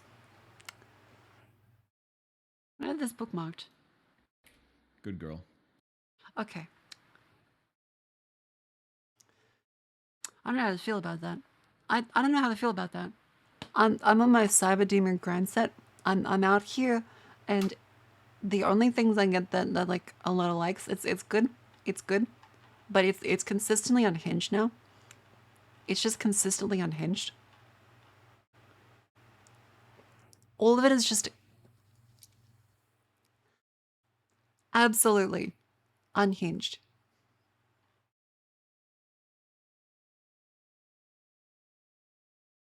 By the way, you remember this clip? Yeah. On this one? Yeah! Yes! Yeah! Leroy Yes! Jenkins! Cleo, no! Oh, fuck! Cleo, cut him into the... No. Cleo, we need to cut him into the electric. I'm gonna die! Cleo kept watching this during the fucking collab. She kept watching a clip of herself and laughing. The fuck? Yes, I don't need it. Are you okay?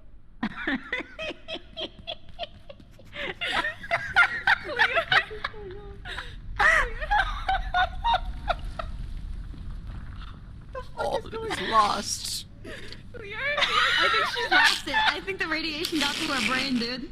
She's crawling gone full out of Dark the fucking Souls. fallout.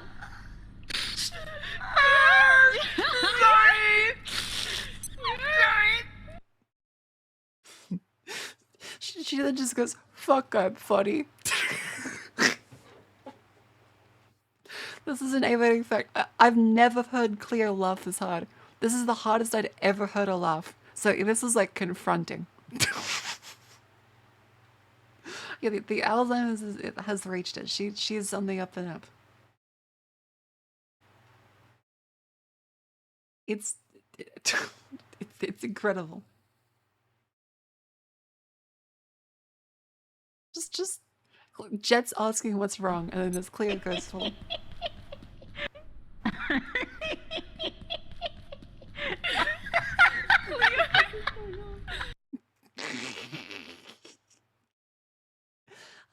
Clear. She's great. She's really great. They fucking She's got a witch cackle. It's great. Also, Jets hit me with the when you see a rap battle between me and Clear. She's like, who do you think would win? I'm like, I think I'm gonna be honest. I think it's still Clear. I think this is true. Clear would probably win. I think it'd be really funny to do it. We're gonna do like that like rap bot game. That'd be really fucking funny. Hey, let's do a poll here. Let's see if like the home ground. Let's see if the home ground advantage exists. Who would win in a rap battle? Do you think I would cook Clear?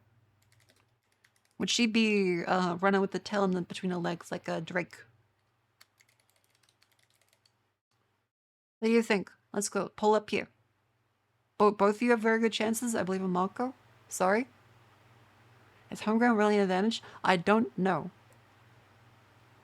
It could be a kind of like an Eminem kind of thing. That this is how it would go. This is how it would go.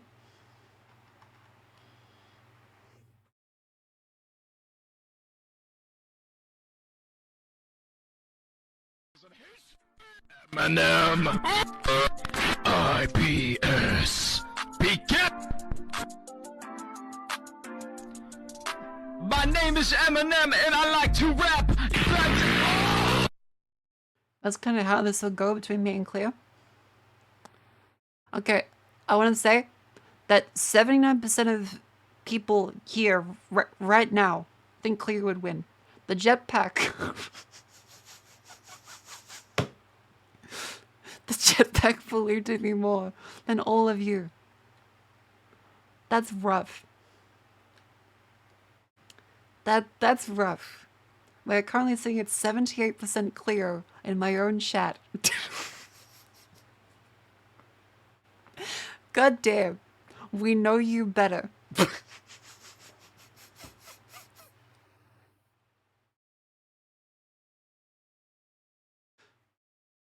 Okay, all I gotta do is mention Margaret Thatcher in a positive way, and Cleo's mental is gone. Cleo's mental is gone. I may lose the vote, but I win the war.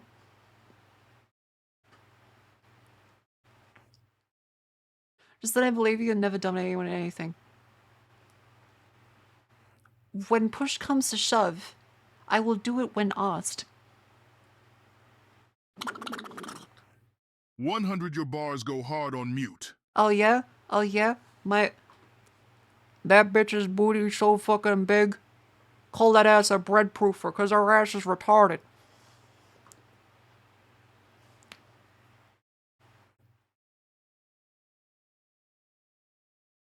Do you want Clea to actually smother you in your sleep? Yes. Rap battle or twitted battle in rap? I genuinely don't know. I don't think I have a flow. I get that video game donkey flow. I get that video game donkey flow. I'll start being like, yeah. Uh-huh. Knack. What's this? You know how Mako is. I can't say anything, I just had McDonald's. Fuck, now I'm back here. Yeah. Is this live beef? Is this live Mako beef? would get demolished by my bars. The only bars Mako would demolish are Mars bars, let's be honest.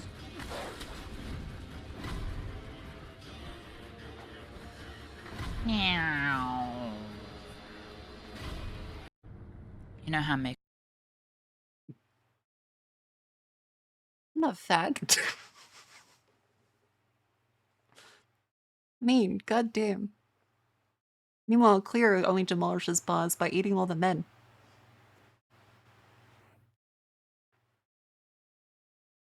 The airplane knows to sell it. Yeah, though she hit me with the fucking meow.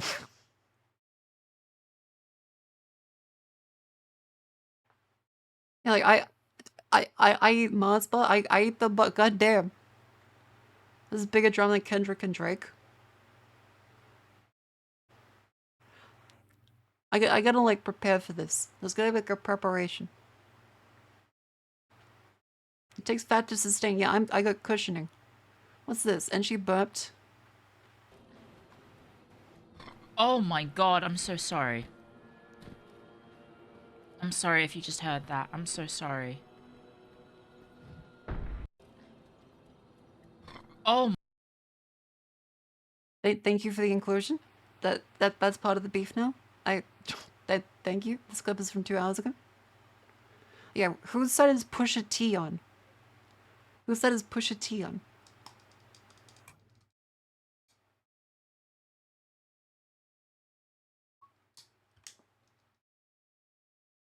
Yeah, let's get Ja Rule. Let's get Ja Rule in this. The face is there, but she lacked volume. Very true. Just see Marco saying hello. Wait, okay, what did I do? What did I do? Hello. Okay, well I smoked Cleo and burps at least. My apologies.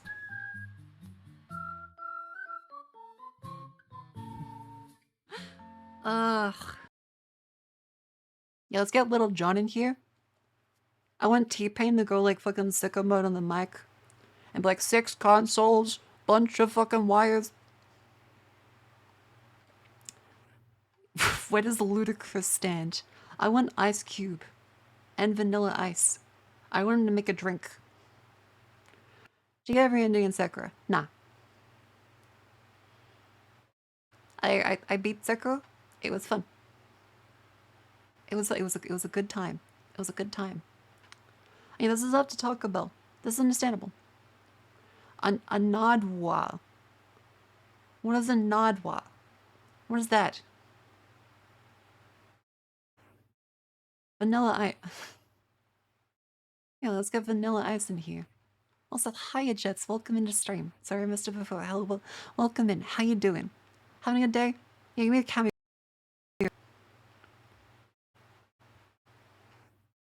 Welcome, welcome. Hope you're having a lovely day.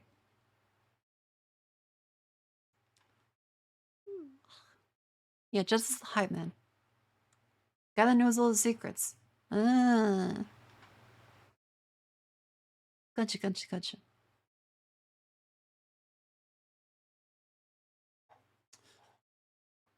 Like I don't know. I'm not a rapist.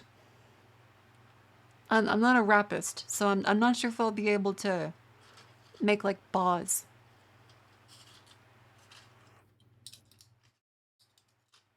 Yeah, I'm not a rapist. By the way, did you know that a reporter, Mr. he went to call Drake a rapist, but he forgot a P. And so he said this. Lots of questions tonight about a security guard who was shot outside the mansion of the rapper, I should say, Drake in Toronto. Now, many people are asking this.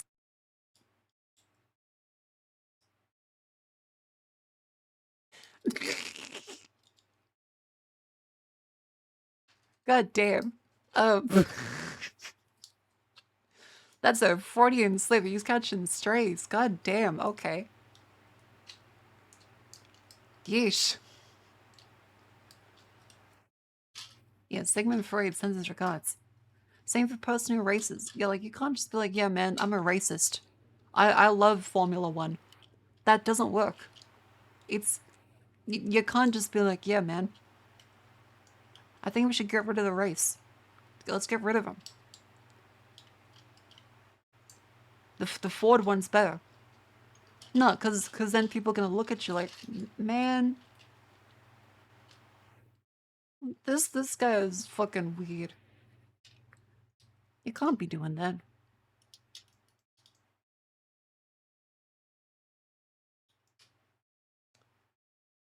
But yeah, I'm gonna think of clear. I'm gonna think of rap disses for clear. Something about it being Irish, in name only. And really, she's more British. Gotta throw off the mental. Gonna like work around the mental there. And so she just hits me with the "you fucking whore," and devolves into just screaming at me. That way, either way, I win. I either get a nice time being yelled at, or she loses the rap battle. Or I just mentioned cocaine, and she's cooked. Yeah, call her a Protestant.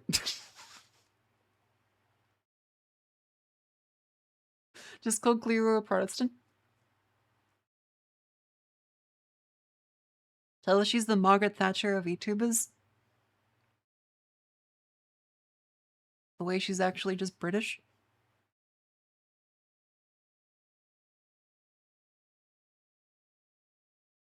Yeah.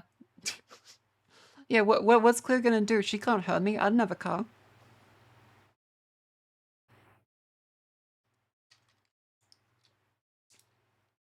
What if you call her small? I don't think she cares about this. The only way this ends is with you both getting a 7-day Twitch vacation? Most likely. Most likely. But the headlines of 2 old women get banned on twitch.tv for violent rap battle is a pretty good that's a pretty good headline. It'll be funny at least. Malcolm's fluent Gaelic just refers clear on her own country's native tongue.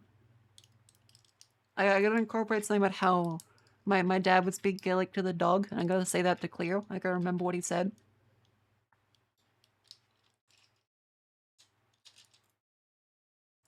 Yeah, I gotta mention something about how the potato famine still passed along to her. And something about being flat, but still a whore. We gotta cook here. We gotta like it's time to cook. We gotta get the ammunition ready.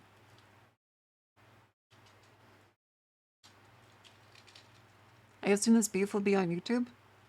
I don't know, it's gonna be on live leak at this fucking rate. She's gonna fly down to fucking my city and kill me. She's gonna buy me a new car just to put a bomb in it. Cleo slamming the Mac as far as like the potato fountain still going. Yeah.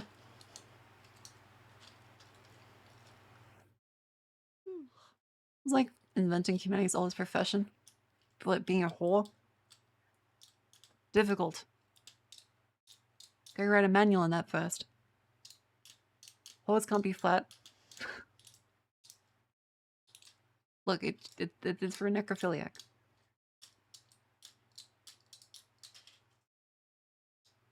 Biscuit maxing? To say a beanie is dumb, that's a low blow. I think beyond anything else, insults in the beanie is like that's a no-go zone. That's like a that's a low bar.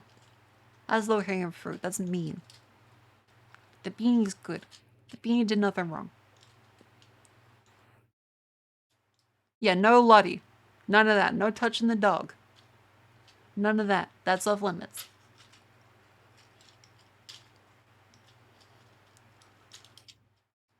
Yeah, I need to incorporate something about being a ginger and still having more soul.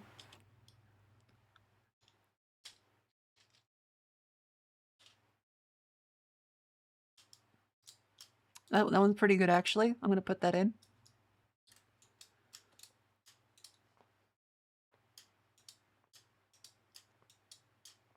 I also that's the joke. I'm a ginger. I still have more soul. Make sure to include Oliver Cromwell in there. We can put Cromwell in. We can get a little bit of Cromwell in. Get all the greats. Get the fucking menagerie. Margaret Thatcher, Cromwell, Cleo.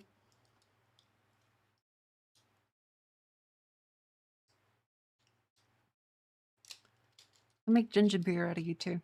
Maybe. That's about swimming. Yeah, I'll fucking eat Cleo and then the fucking ocean like I eat Harold. That one needs some workshopping. That's a -1 right there. Yeah, mention the Dark Ages. Gotta mention the Dark Ages for that one.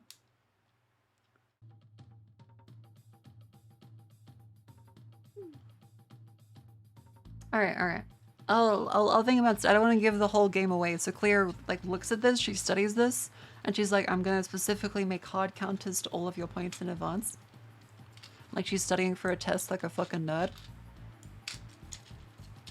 Gotta make sure that doesn't happen. Because no one clear it would. She would study my stream like she studies for fucking interviews. I just get all the answers on a test and I'm a fucking teacher.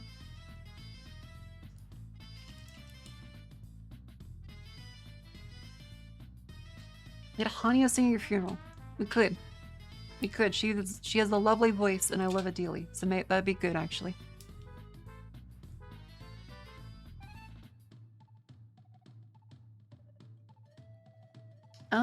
Let's see.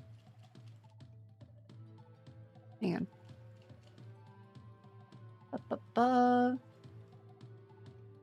What is this? Oh, okay, this is kind of a cool, interesting trivia thing. Is that, did you know that they irreversibly fucked up the releases of Star Wars 1? Is that it actually used to be 35mm film with film grain, and they digitally denoised it so that it looks much worse. Here's a comparison, because it's actually insane how much they've ruined the look of the film. This is what it released as. And this is the new modern version. Notice how in this one, the denoise version, it looks cold and you can see immediately that the CGI feels more like CGI. Whereas this one, it actually helps the CGI blend into. It helps blend it in there as well. Yeah, the color grading is there as well. But the denoising helps blend it a bit. The color grading is obviously different. But when there's no noise on this, you can see very clearly that it's CGI, whereas the skin tones of these are now more similar. It looks worse. The CGI looks worse, and there's an example here with the droids. There's some of the droids on this. Yeah, okay, so this is the digitally noise reduction one.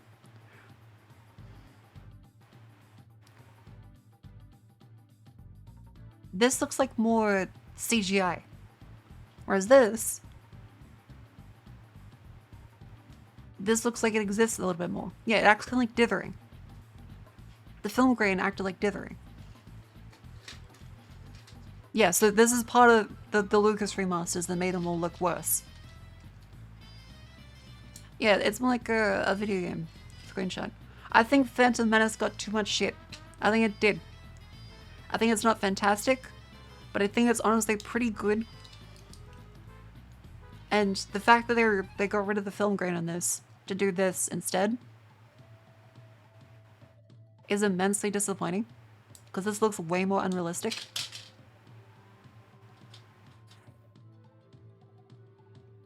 I'm talking about 4, 5, and 6.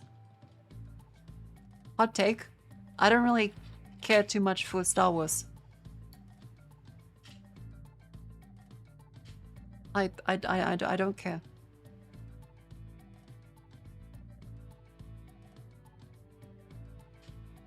The Despecialized Edition. What's that one?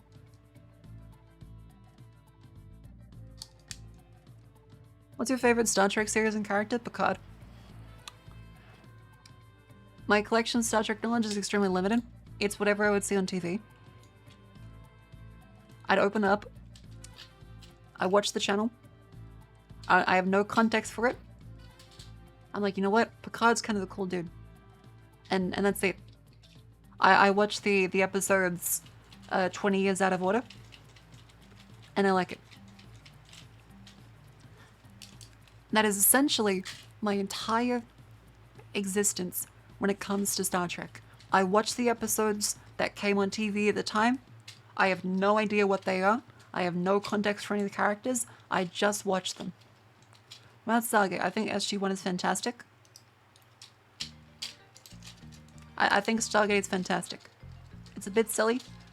Kind of the same issue in that I couldn't afford box sets, so I would just watch whatever came on TV.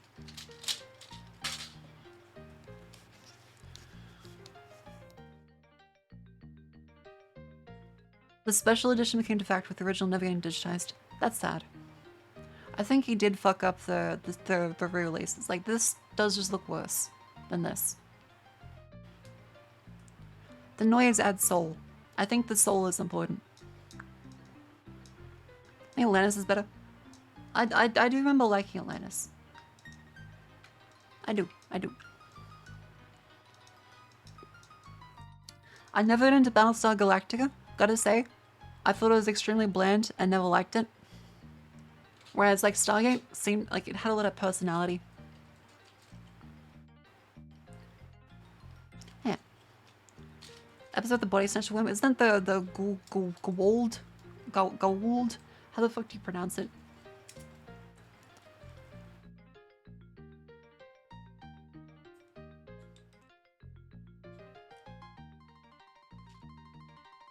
Gabagool.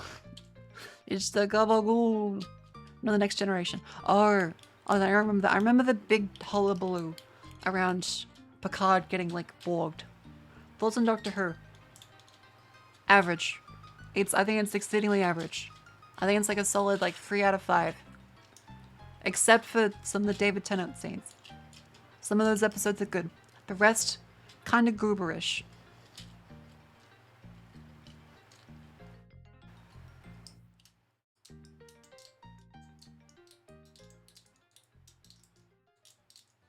Gould? Hang on, wait, isn't that the... Isn't that my lovely...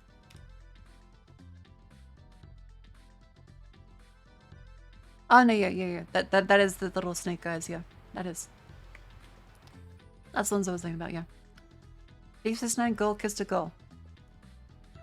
Okay, never mind. Deep Space Nine sounds really good. Whole movie. Yeah.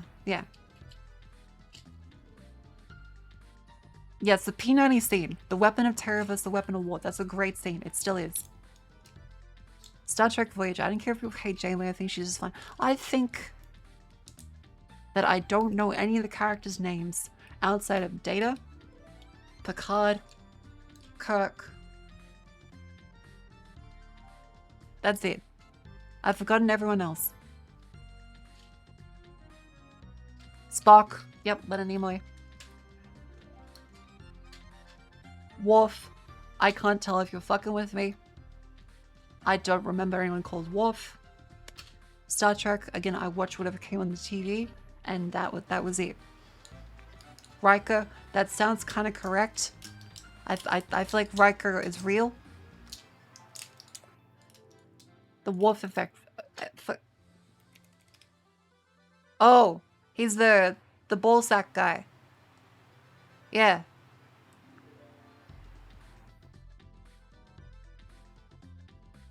Right.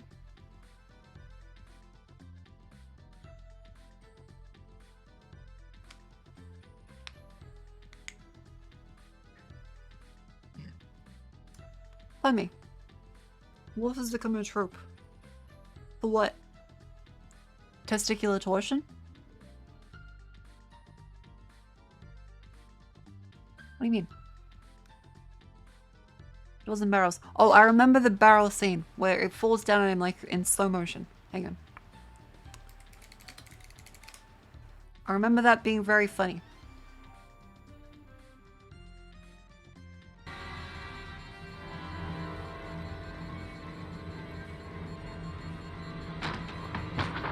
Look out!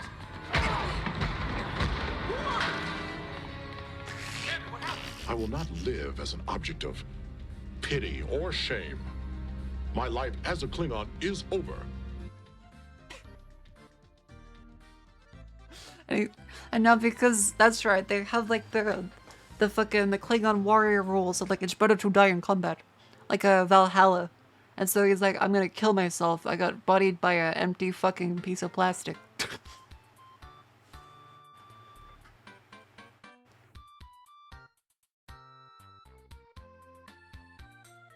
Barrels holding dark matter energy, true. Yeah, workplace accidents one time. He's like, well, guess I'll die. It's over.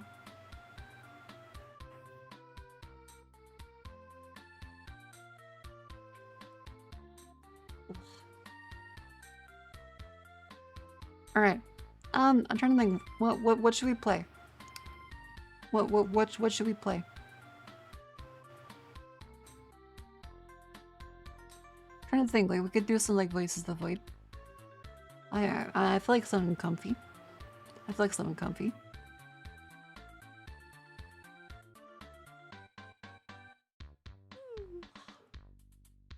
Minesweeper. True. Yap and simulator. Well, okay, what's like a simulator we can play? What's a good simulator? Let's take a look. Let's see. What do we got? We got simulators. Categories. There is simulation. I got. Hi Mia, welcome in. How you doing? How you doing? Welcome in. Power wash. Maybe. I feel like something like a little more like doing stuff. There is Stardew. There is Stardew. And it's awesome simulator. It's a Factorio. It's Factorio. Hi Mia, congratulations on the new model. It looks very good. Hope you've had a good day.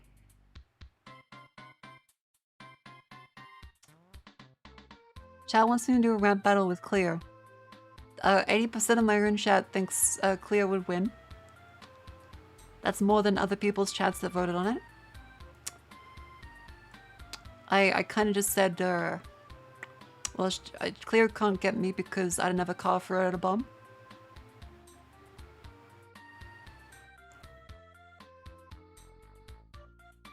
Yeah, rap battle. Do a whole ass rap battle. Let's see, I'm looking at simulators right now. I'm looking at simulators right now. It's gonna end with both of us just like sitting down to have some ibuprofen. Dumb penis game. Elaborate. What does that mean?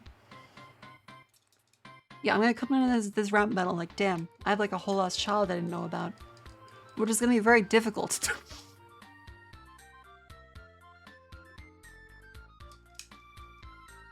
If you guys get extended prep time, it might be close. Yeah, I need the prep time.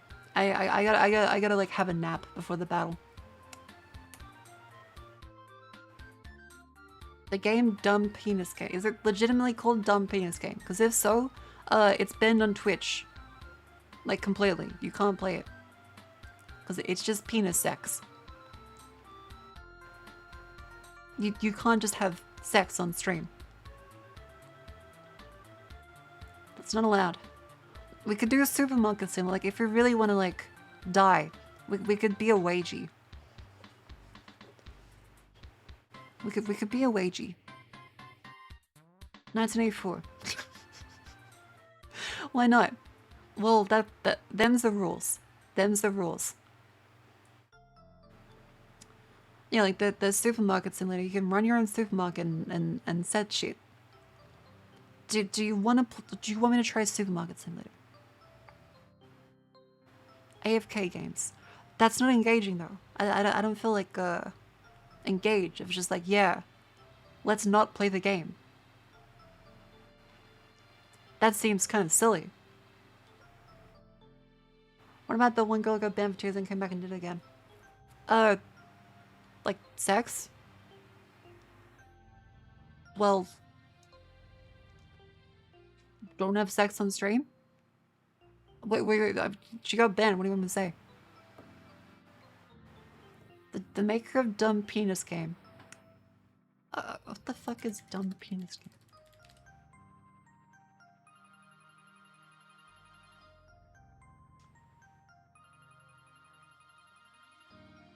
Okay. That looks very silly. It's a default Unity asset game. Very cool. Very cool. That looks very cool. You know, I'm kind of hungry. Do I want to order food?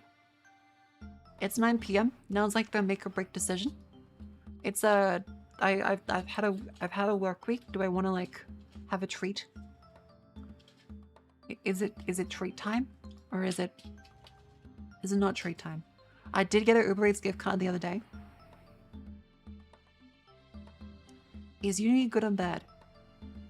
It's good, but it had a low barrier of entry when it released, at a time when no other game engines had an accessible method for indies, and so a lot of people doing their very first ever game development thing or making it as a joke did it, and so you'd only see it on the people's like free versions. Games would pay to remove the Unity logo.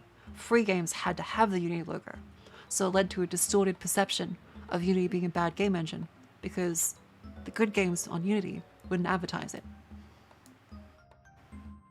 Unity is a good game engine. The toolset is frustrating as fuck. The workflow for like VR stuff and VR chat is really shit. But otherwise, it's a good game engine. It gets too much shit. The company though, the company are cunts. The engine itself is not.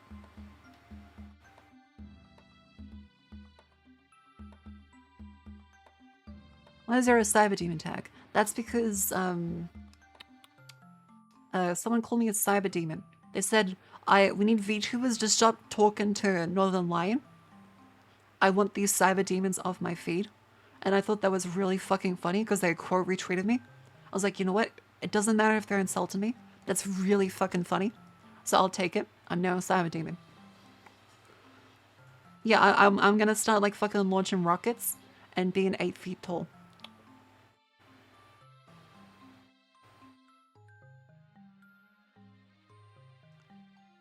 Oh yeah, Boomer's attack.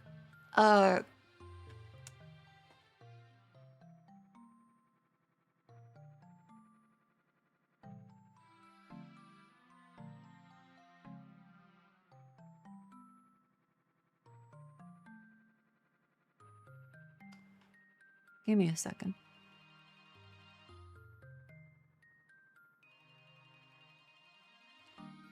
Just give me a second.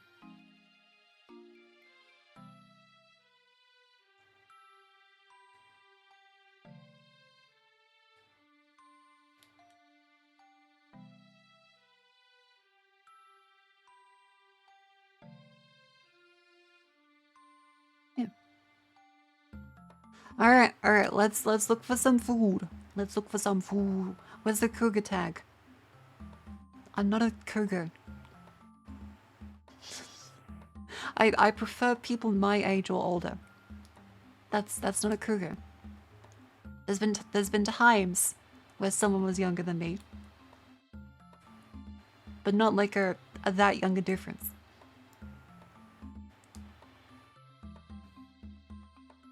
Is this girl older? Okay, well, you have a point, but it's not like I'm going after like 19-year-olds. Okay, wait, well there was that one time in a club someone wanted me to kiss them and they were 18, but I'm not a cougar by choice. They just happen to be younger than me sometimes. It's not like a Leonardo DiCaprio situation where it's like if they hit 25, I'm out. It's like I like someone that generally my age or older, and sometimes they aren't, and I'm like, oh. Twit longer in coming. Yeah, let's say, yeah, this woman likes adults. This is fucked up perversion. Okay, the funniest shit is I saw someone say unironically that people have like an adult woman fetish. They're like, yeah, it's fucked up to have an adult woman fetish.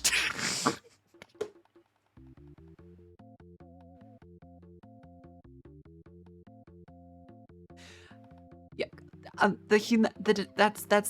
that's not okay.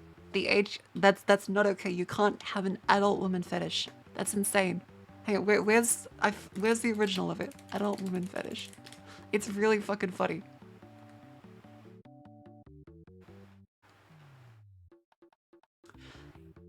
Yeah, okay, so it was... can I show this on stream? Okay, yeah, it's just a bikini art. It's just a bikini art. This is fun to show.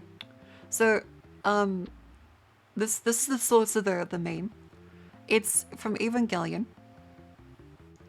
You can imagine who it's gonna show. She's in a bikini, and it's like, this is official art. Did someone at Gynex have an adult woman fetish?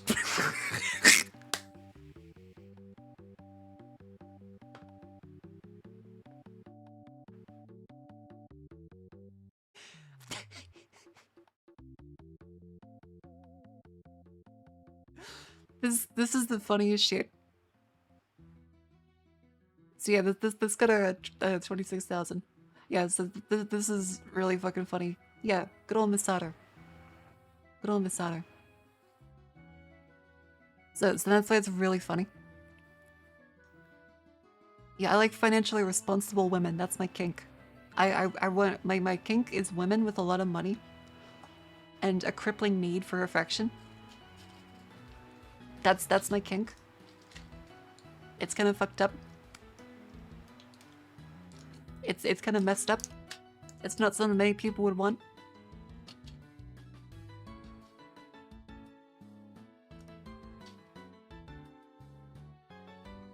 Yeah, my kink is women that like me back. Very true.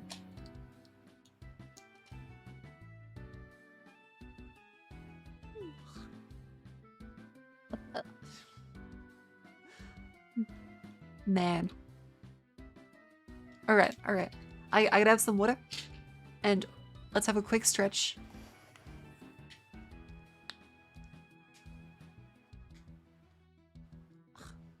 And then let's also order some food. Because it's the end of my work week. I want a treat. I'm gonna get a treat. I think he's being killed in a tornado. That's rough. That's rough, I'm sorry. Sup. Welcome in. I'll be back in a couple minutes. What are treat options? I'm not sure. I will investigate. I should probably order soon as it is 9:44 p.m. Alright. Let's sit down and stretch. And then we'll choose something comfy to play. Yippee.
I have felt love, I have felt pain, I felt anticipation, and I will again. I can feel joy, I felt sad too. I've lived in melancholy and all different shades of blue. I felt them all before, peaceful, proud, and present too. I felt the need to hold a hand, I felt the need to self-improve. There is one last feeling I've not felt or understand. I hope to feel this feeling so that I can become human. I've never felt the need to send a photo of my penis to a stranger on the internet. I imagine that it feels quite bad to send a photo of your cock to unwilling participants. I am just a computer with a fast cooling vent. I guess my graphic card is my penis equivalent. So I guess that I feel a little sad.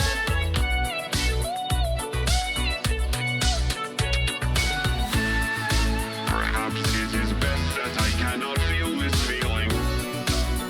To be honest, it seems pretty fucked up. I have felt the pressure to laugh at someone's bad joke instead of screaming at their face. That was a very, very bad joke. I felt the need to hold my automated dog. Hello.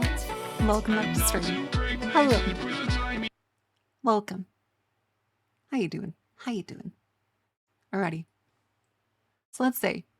I'm gonna choose some food. That's our next big thing to do. I was figuring maybe we should do some, because there is like we can do simulators. We can be a wagey cagey. That's always an option. There is additionally there's like Euro Truck Simulator. Like I can't drive, but I can do it. There's Voice of the Void. That was Tom Cardy. That was Artificial Intelligence. It's a good song. Hello. I played Bug Snacks. What is Bug Snacks? Like, is it a food? Oh, Donkey made fun of that.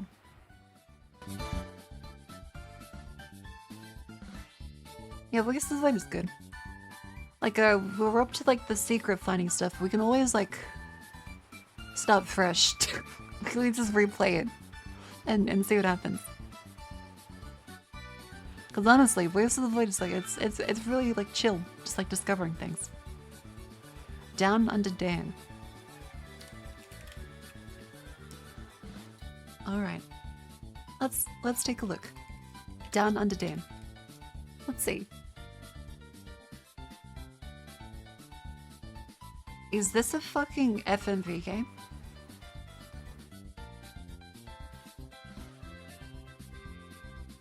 What the fuck?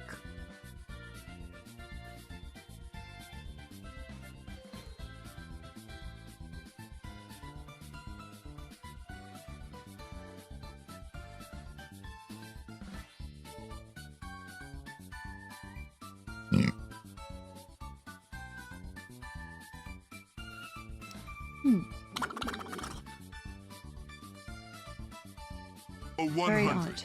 That first BRB song reminded me of a music group called Tripod. Oh. My favorite was Gonna Make You Happy Tonight. But most of their songs were great. I don't think I'm familiar with that one. Hang on, I want to hear the jingle. Let's listen to the jingle and say, what the fuck do I mean jingle? I mean the opening. Jingle.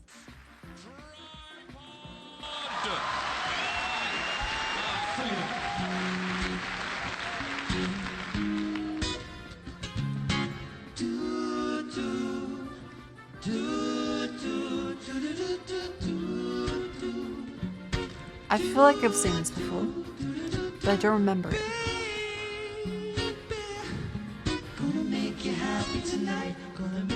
Wait, I remember this.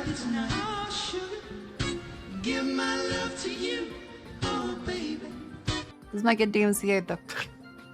I feel like I remember that. Interesting. I think Australian comedy songs. Like there's a huge potential there. Oh right, I was gonna order some food. Let's go with some food. Let's take a look. Let's see what do we got? What do we got? Look at this like face. Look at this like fucked up face. Look at this shit. I had pizza a couple days ago as like a treat. Am I really getting another treat? Wait, do I get another treat? Was it no thanks, get fucked, fuck off? No, that's am I ever gonna see your face again? That's not a comedy band. That's the audience being comedy. I'm not gonna get Taco Bell again. That'd be kind of cooked. That'd be kind of cooked. I could get a burger. I could get a burger. Hang on, we could go for like we could go for Truffly, we could go for vaguely Germany. Chinese food's too expensive. And am I insane? But has Chinese food gotten like ridiculously expensive? I feel like the special fried rice is near like 15 to 20 bucks. And then you go and look at like a main dish, it's like, yeah, let's give it to 20 to 30. For like one little tub.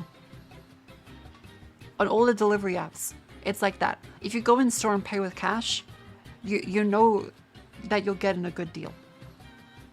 If you get into a Chinese place, you're paying cash at the door. They have like a fucking like $5 to $10 box. It's great.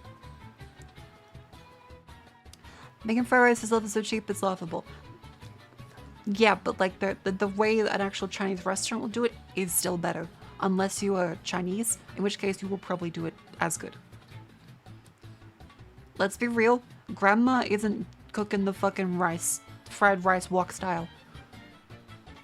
She probably has an electric stove. It's not happening. Yeah, Chinese food is kind of expensive here. Like if I look for like the good old the Australian classic of Chinese food, fucking honey chicken and sweet and sour pork. A honey chicken. Because remember, we don't have orange chicken in Australia. We have honey chicken. So if I look at that one, from a Chinese restaurant, we got fucking one of these. The honey chicken is $20. It's 20 buckaroos. Your mouth isn't moving. I know, I'm looking at my phone. I'm looking at my phone. $20 dudes. Just go vegan, it's cheaper. That's false. The vegan restaurants, I will say from some vegan women that are recommended to me, they taste good. I did not know that there is the ability for fake meat to taste that good. But it was not cheaper, it was more expensive. If you're going vegan, it is way more expensive and tastes worse if you don't go the expensive route. In Australia, at least, that's how it is. Like, you gotta get a burger and you're like, yeah, get me that lettuce, please. And you're just kind of sad. Okay, another Chinese place. Honey chicken. Over $20? Some vegan women recommend me they taste good. I will say vegan women need a shower. I don't know what it is, but like 5 for 5, they overwhelmingly didn't shower as much as they should have. I know it's like a low-hanging fruit since it's me saying it, but still.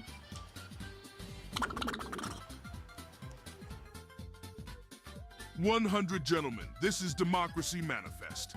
Have a look at the headlock Exactly. here. See I'm that just trying to chap get over some there? cheap Chinese food. Get your hand off my And penis. it's like fucking This is the sweet and bloke sour who got me pork. on the penis, people. It's fucking Why like did you 23 do this to bucks. me? For what reason? What is the charge? Eating a meal, a succulent Chinese meal? It would cost me like over $60 dues to get fried rice, honey chicken, and sweet and sour pork, not counting delivery and the fucking bullshit service fee and the penis grabbing fee. This is a crime. I may as well just get a burger. Cause like the fucking containers of Chinese food they sell on like Uber Eats now, they're like fucking, they're tiny. They're fucking tiny. What's so expensive? I don't know what it is, but Chinese food as a whole is way too expensive on delivery apps. It's way too expensive. It just is. Of rare everyone's a group scale. Yeah, no, like the honey chicken, you get half of it out of one. So you're still paying over $30 per meal. Delivery apps are the issue. All right, I know delivery apps are the issue. I pay cash to Chinese restaurants all the time. But let's not lie here. We know they're evading taxes. That's why they're doing it. That's why it's cheaper. Let's call it a spade a spade. That's why. I would like honey chicken, but I also don't want to walk and go and get it.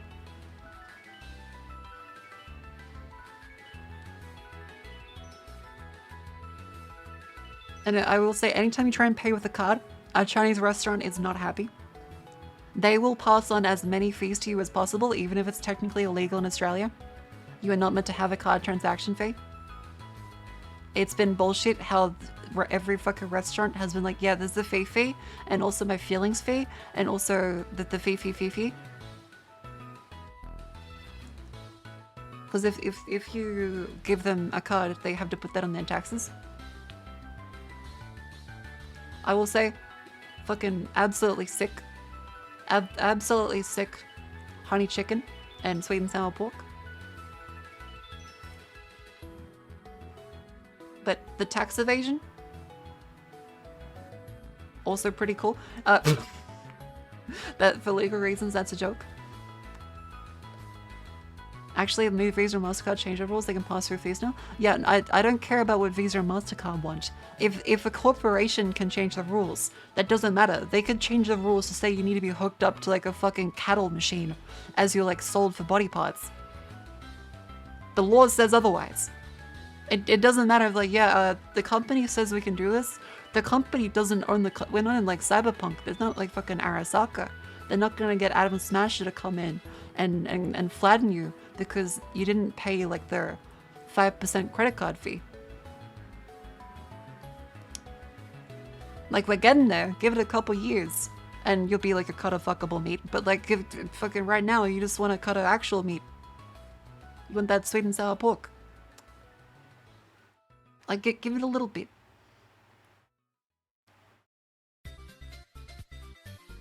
They're gonna get used to it though, since alternate banks now just not gonna have cash. That's also fair. I think if they're getting rid of cash, they can't have the fees. Like, you can't charge me a fee to exist. I'm not paying like an air breathing fee. Smash or pass, Adam smash it. Smash. I like both counts. Alright, I'm getting a burger.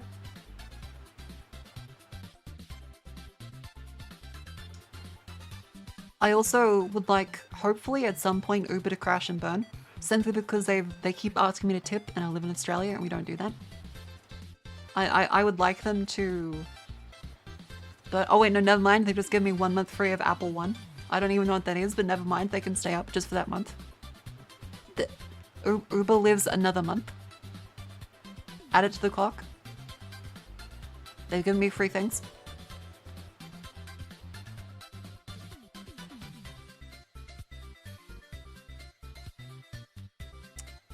Alright. I'm back. Hello. Yeah, but you have to pay negative interest now because you can't just take your money out of the bank and deal with it. That's a fair point. That's a very fair point. Is broke stealing a car is bespoke. Yeah, just like if you ever need a ride, just like get a screwdriver and a Kia. By the way, that's still the most insane thing. Because did you know like the whole Kia Boys thing? I was like, oh fuck. Is that gonna happen in Australia too? No, it's just because in the US, immobilizers aren't like a legal requirement. So car manufacturers are like, well, we can save a little bit of money. We just won't put it in the cars in the US. And so the reason why Kias got exploited is because every other country in the world had it, but regulation in America was so lax they didn't need to put it there, so they just saved the money.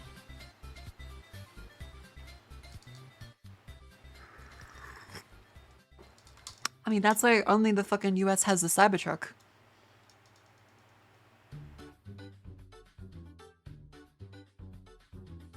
So yeah, it's very funny.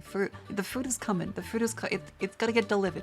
There's like a whole it's going through a Rube Goldberg machine. They take the money out of the money hole, and then it gets given like divided up like a fit. They gotta debone the money. A couple cents go towards like the Uber, and then a couple more cents go to Uber, and then a couple more cents go to Uber, and then a couple more. You gotta cut out a couple more cents that go to Uber, and then a couple of the leftover cents go towards the business, and the driver gets like a hamster wheel, and maybe they'll get like the sweat. That's kind of it. It was not a good deal for anyone. That's right, Curry, welcome in. Hope you had a good nap. Do you see the tweet about its boot door? What's the... This can mean a lot of things. A boot door is in like a back door into like a software boot, or it's like a Kia's door. Pay the cheese tax? What's the cheese tax? Is that like the mafia? Is that like a gabagool? Is that a gabagool kind of deal? Someone's in the road the other day. Didn't know there were any on the lab still. I would be cautious because like a dude did. Oh wait, do you mean the Cybertruck boot door? The guy that like broke his finger trying to say the Cybertruck is safe. hang on. There was a dude that tried to prove the Cybertruck is safe. So he put his finger in the door and it broke it. Just by automatically closing because the safety thing didn't engage. The boot lid on the Cybertruck increases its pressure. If it doesn't close fully, it tries again with more force. That's incredible. That's amazing. Hang on. Cybertruck door, let's see. Cybertruck finger broken.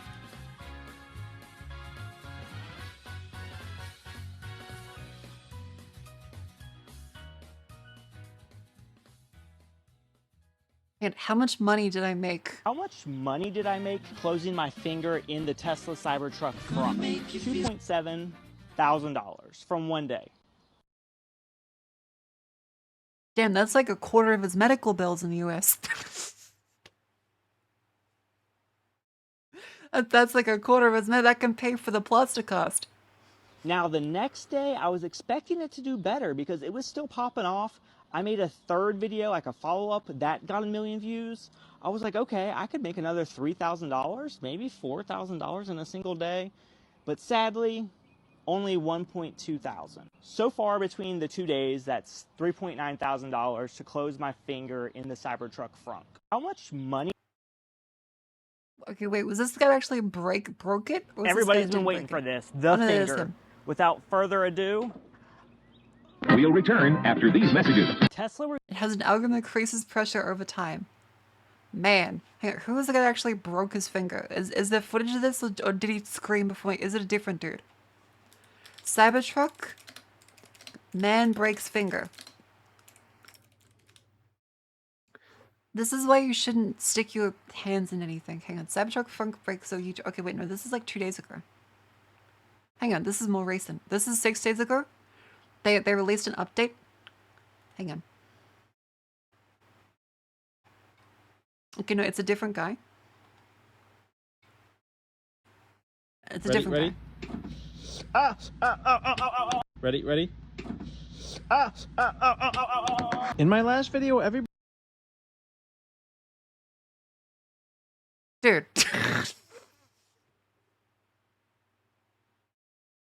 Okay, to an extent, it's not his fault because a car boot that increases its strength if it can't close is insane. But also, it's a Cybertruck. He should expect Everybody this. kept Use a saying that fucking when the carrot or Tesla something. Cybertruck was coming down on my finger that I pushed up to make it open up and sense my finger, but that's just not true. And to prove that wrong, I'm going to put my finger completely flat against the Cybertruck this time. I'm not going to hover it. I'll put it completely flat and see if it crushes my finger because everybody is asking. But first, I'm going to test it out with this stick. This is Good. exactly what I'm going to do with my Good. finger. I'm going to put it right there, and hopefully my finger... Why would you see this and keep going?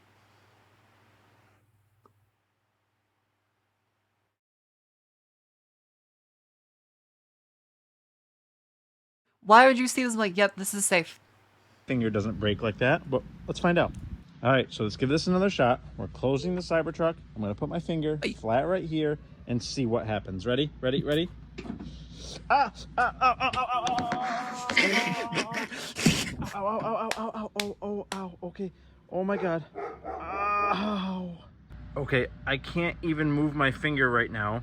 I might have actually broken it. Look at how bad that puncture is.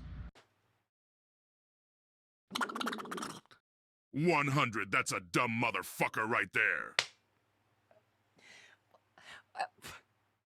I mean, that's the target audience for a Cybertruck, but like, what the fuck? I know, like, well, the scientific method says that we need to prove that the stove is hot. This is the most stupid. Like, you see the stick do It this. out with this stick. This is You see the exactly what stick I'm do going to do this. with my finger. I'm going to put it right there, and hopefully my finger doesn't... You see that and you think, you know what? I should put my finger there. If it doesn't pass the stick test, it...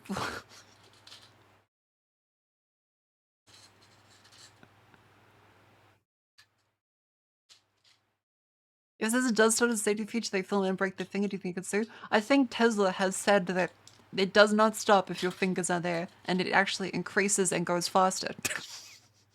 So maybe Tesla might be protected from this. 100, not to excuse the idiocy of the guy in the video, but this is also why having anything close automatically on a vehicle is a dumb idea. I agree. Imagine if it was a kid's arm or a Yeah, pet. Just don't be lazy. Those like vans that are supposed to fit the small children in them, that like have the automatic closer in them. 100 insurance won't pay him a damn cent when he did this on purpose. Yeah, this is I like the video is yeah. Insurance is difficult enough already. This is gonna be like, what do you expect? Like you had direct proof like a minute before. What do you expect, buddy? He's actually working on the manufacturer's vehicles. Yeah, like you can have an argument against that, but also it broke the stick. it broke the stick. Just again, listen to his fucking. Ready? Just listen to him. Ow, ow, ow, ow, ow, ow, ow, ow, ow, ow, ow, ow, ow, ow, ow, okay. Oh my God. Ow. Okay, I can't even move my finger right now.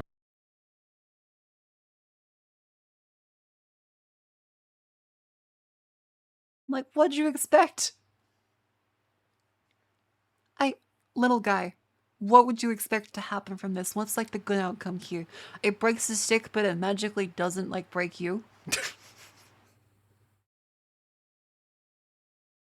Actually, according to the scientific method, we have to confirm this.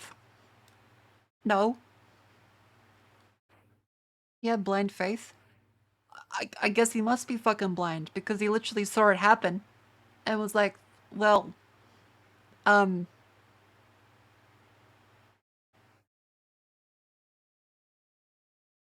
nice. Yeah, I want to be in the control group. I want to stand there with the unbroken finger, please. He just said, no, I'm built different. Yeah, I'm sure that what I just saw happen will not happen to me specifically. Well, fingers are hard and sticks, but like, why would the next thing be a finger? My only idea here is that this motherfucker has never eaten a vegetable in his life. He didn't have any carrots on hand. Like, if you don't have any carrots on hand at any given day of the week, what are you doing with your life? Like, let the adults talk.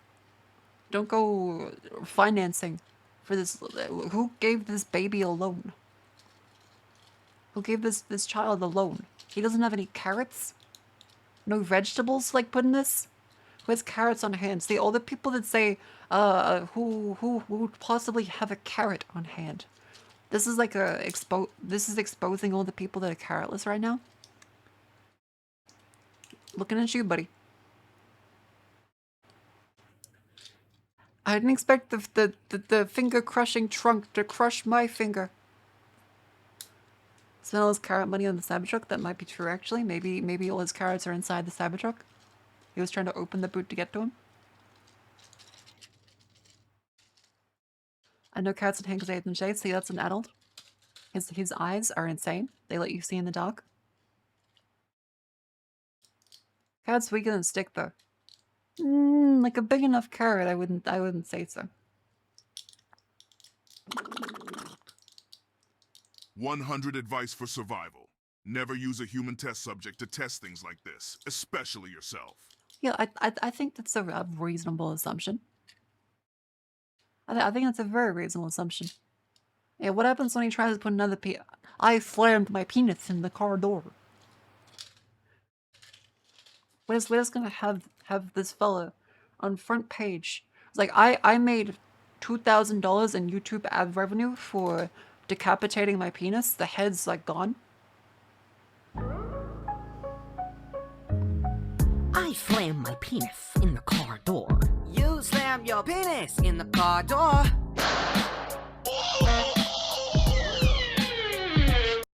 Yeah, this is just gonna be the Cybertruck guy. It's actually over. Does a scientist once experiment himself and help develop a treatment for a specific cancer? I think experimenting yourself is very stupid, because like if you are like the intelligent person you expect to,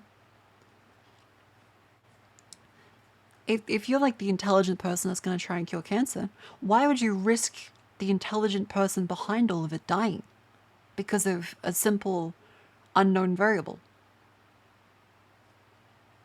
Hang on. My food is outside. This is the fastest delivery I've ever gotten. Hang on. I think they went through like a light speed tunnel.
Yeah, he went to the wrong house.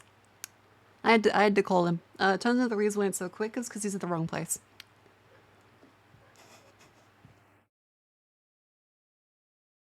So, yeah. I'll be back outside in like a couple minutes. In the meantime, it's like a fucking Imagine Dragons song out there. Like the lightning and the thunder. It is heavy. I ran out like barefoot. I was like, where's my shit? I had to call him, and I was like, hello, where's my food?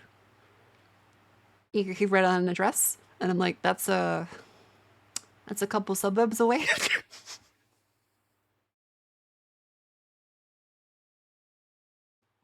I thought it was weird that I got the notification like your order has been delivered. Wait while they drop off your order. So the map isn't updating. I'm not sure if I'm being scammed right now. We'll see. We'll see. It's supposed to be en route to my location, but that the order does say delivered now. So it's like will I ever see this again? Because it says delivered.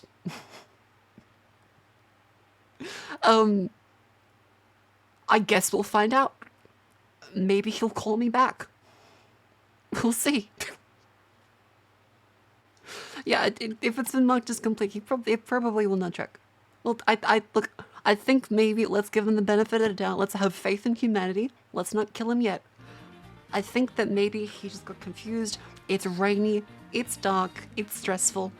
Dude's getting paid like $5 an hour. Let's give him the benefit of the doubt.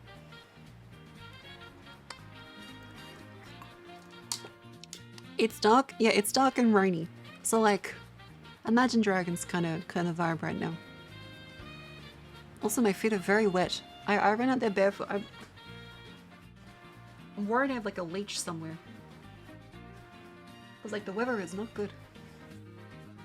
Get the hammers. Get the hammers. Yeah, it is like 10 p.m. So we'll see. I mean, it shouldn't be like that much longer, but it depends. If my food, like the bag is like wet, then it's over. It's gonna be very cold. I just got a burger and some chips.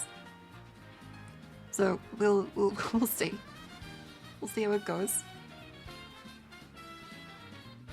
Food delivery drones, just imagine like a fucking, like a Black Hawk Down for you on Taco Bell. You have a full dramatic sequence of the fucking Robo-Marines fighting to secure your Crunchwrap. You got a full fucking insurgent force coming upon your sources. They need to call in like a tactical Diablo airstrike. They're gonna deploy the cheesy gordita. Then Steven Spielberg will like make a movie out of it. You're gonna exfiltrate the Taco Bell.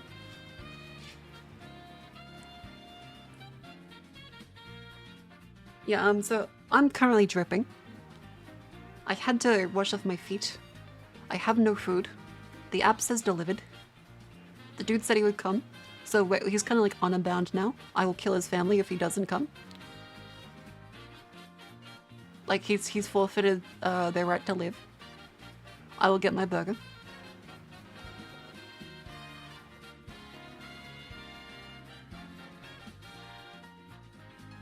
Yeah, inshallah, the food will arrive. Yeah, I will eat his family. I am a shark. I'm allowed to do that. If that's shark law. That's like the blood sacrifice rule. That's not a hate crime. That's just how it works with sharks.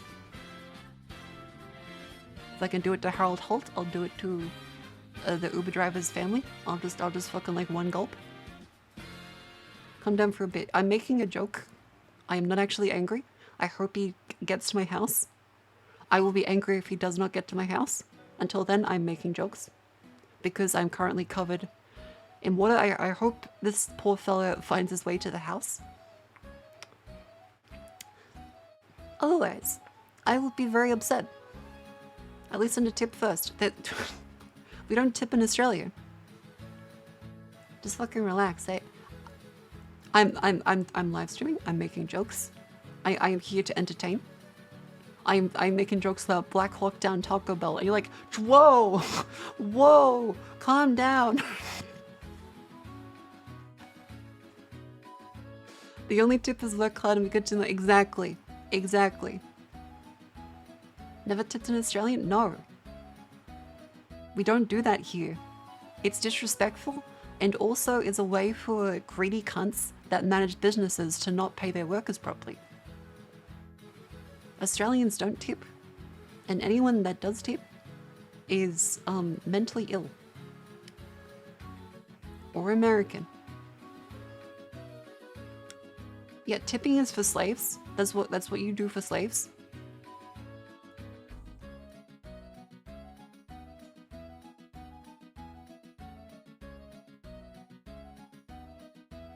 Everyone knows like every fast food place in Australia has like the tipping jar and all of it goes to the boss. That's just like how it is. So no one puts any money in there.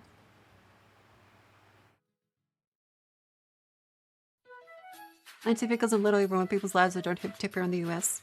I think you should be like Steve Buscemi in Reservoir Dogs. I think he was ahead of his time. They hated him because he said the truth. Steve Buscemi was unfairly persecuted. Both for looking like a praying mantis and also for not tipping.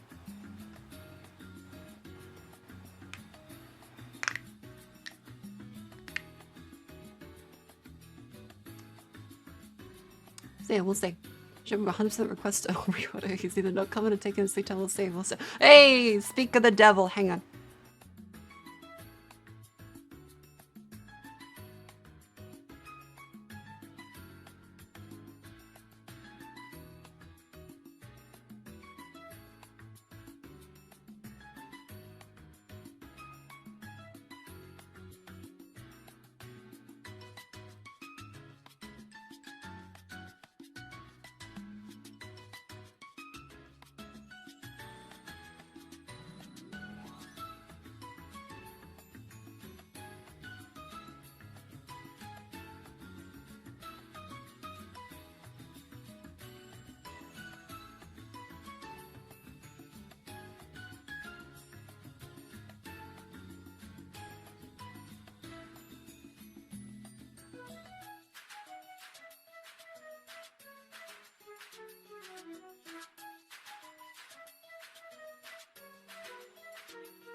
I'm back. I'm back.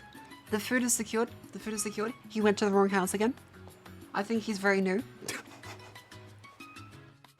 I think he's very new. He dropped it off at the neighbors. But thankfully I caught him on the way out because I saw his bike. Everyone else's orders from that guy is fucked, but I at least got it. To his credit, he did still come.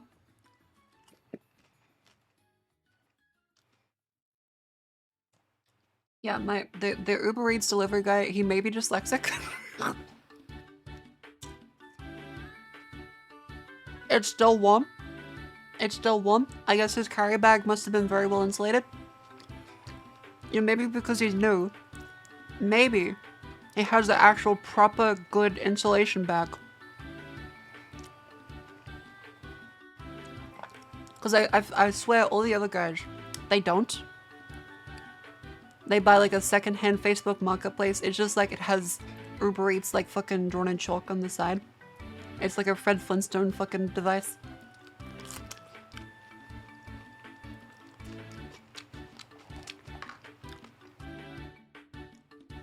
Yeah, like the internals are not wet. The bag is a little wet from being like just walking through in the rain.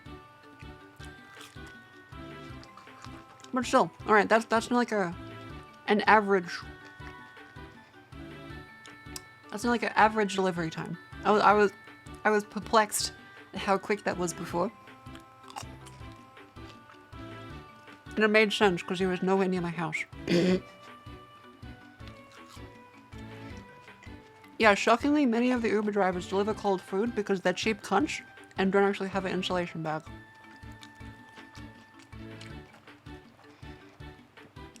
A bunch of the people I've seen that like deliver in their car, they just put the food in the back seat and they pray. As they're like running their fucking air conditioner.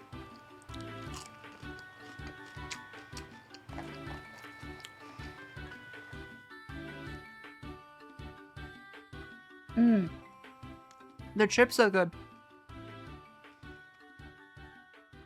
The chips are there very, very good. Alright, this is an Uber success story. I mean, not really. He fucked up the address twice, but still. The food is delivered in like an edible state. So in the very least, that's pretty good. That's pretty good. It's a burger and some chips. Let me fucking... It's a bit of a chain. It's a bit of a chain. Me fucking... And let me inspect it for anything in the background that might compromise my location. Is it actual chips or fried? It's actual chips. It's thick cut chips. They've got a good amount of chicken salt on them. So that's like a win.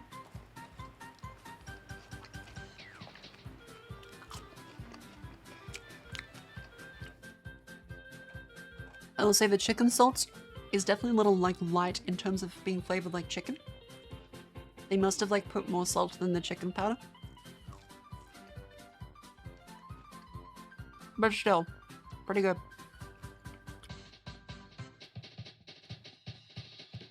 Fries are chips. Fries are fries. They're worse chips. Thick cuts better.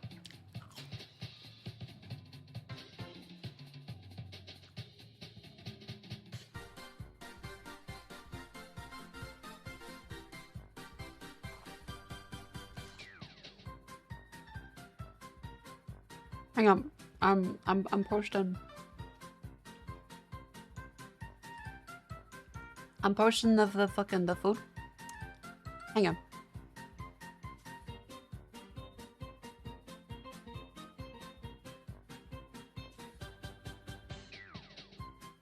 Alright, go to consume. What's the burger and chips? Chips in Australia mean either chips, or chips. It's an either or kind of situation. It's mostly contextual.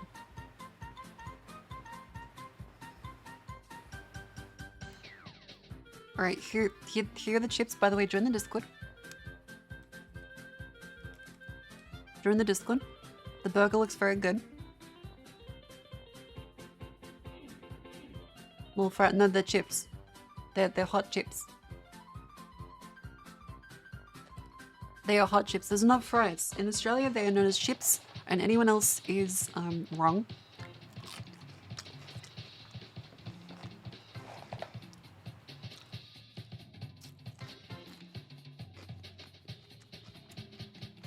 Do a poll. Alright. Let's do a poll. Let's do a poll. What are they? Chips? Chips? Chips. Eat shit. They're chips.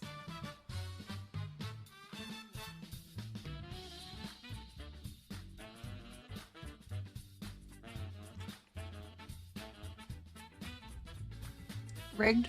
The game was rigged from the start? What do you mean? It's always been this way?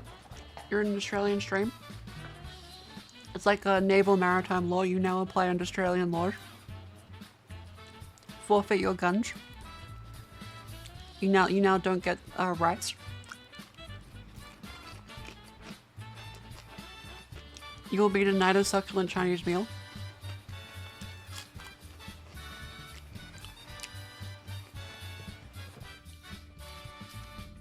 Yeah, can I just say, I'm proud of all the people that have made this like evenly split.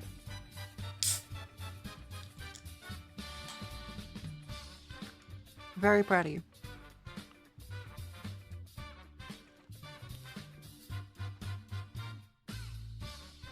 How many with huntsman spiders, brown recluses, wolf spiders? Brown recluse is like a Brazilian thing, I thought.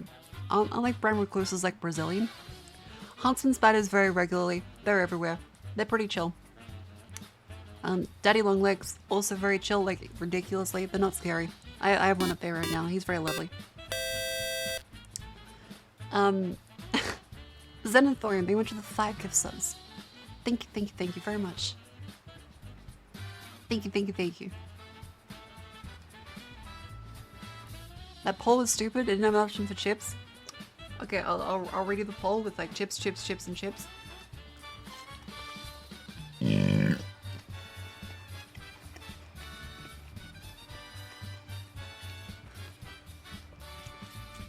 Not sure.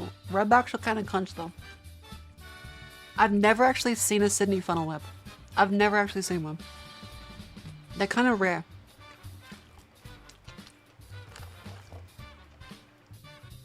It's like to the point if you see a Sydney funnel web, you're supposed to capture it and like get a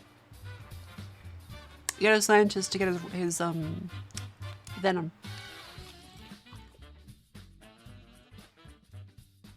Seen one once in 30 years? Yeah.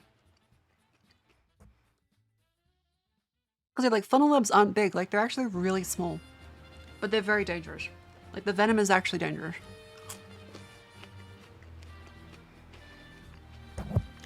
So yeah, if you do see one, give a call to like get a scientist to extract venom. Very important.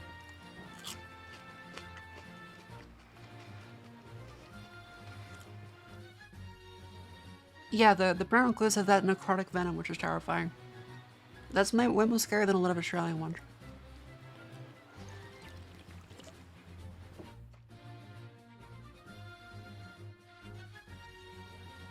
Do they have to be a scientist? I mean, not technically, but like usually. Right? Eats flesh, yeah.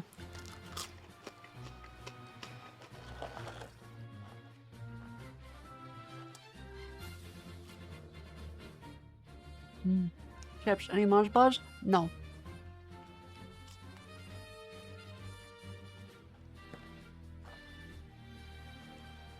I mean, I've still never tried like a deep fried Mars bar. I think I'd try it once as a joke, but it'd probably make me feel sick. It'd probably make me feel very sick.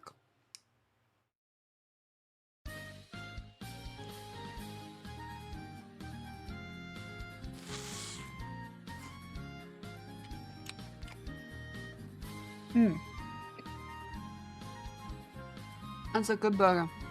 I'm gonna be honest, I have no idea what's on it.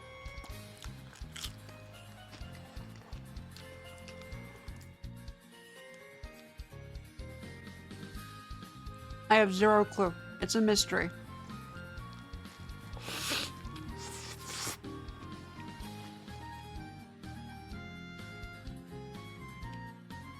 Well, it tastes good. It's got lettuce, tomatoes, and pickles. What appears to be pulled pork on top of a regular patty. Pretty good.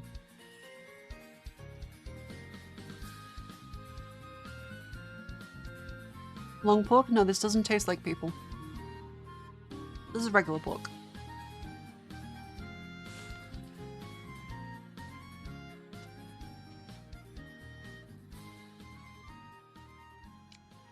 Yeah, this is the food. The Uber driver delivered it to the wrong suburb. And so I had to double check. Thankfully, they did actually make it to the house. So, like...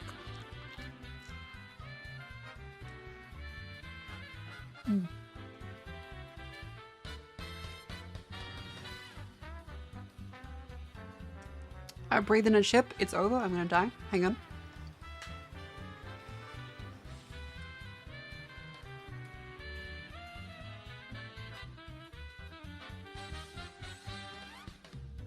I'm good.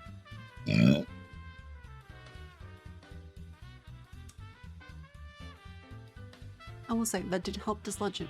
It's like that's good. Haven't cut up hot dogs with Grimmy wants to kill you. Right, the sauce. I still want to try some Grimmy hot sauce. They look good.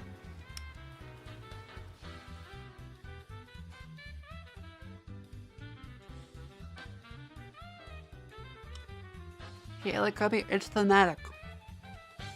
Sharks don't chew.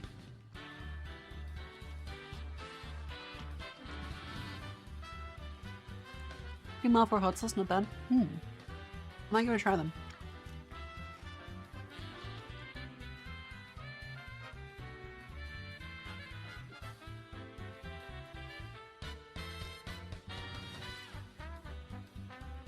They do. No, they don't. Yeah, shark teeth are only for tearing. They shake their heads and rip off chunks.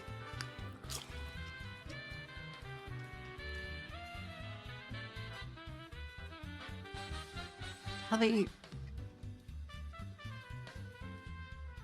And enjoy your cold brew and bacon and egg. Are you gonna game today? Maybe. Probably. We'll see.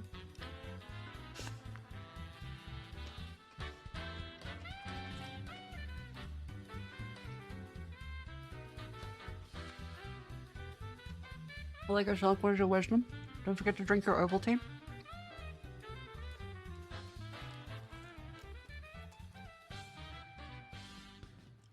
I ain't called bulge.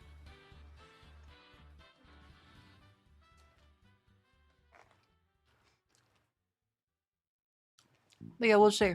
There's a couple things I might play. We'll see how I feel. Yippee.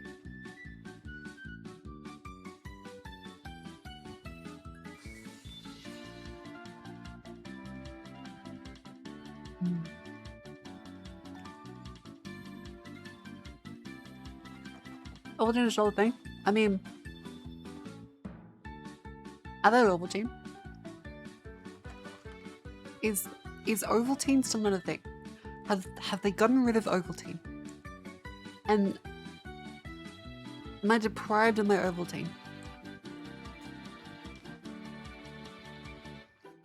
You play Fall Guys? Yes.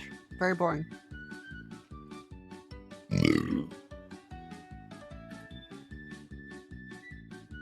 Oh.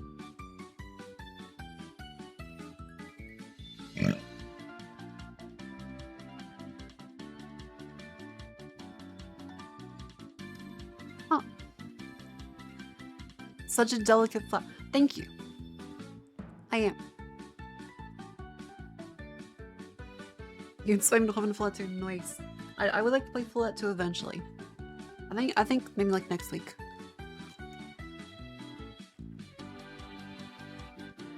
Actual Nurgle noise. It might be a little bit.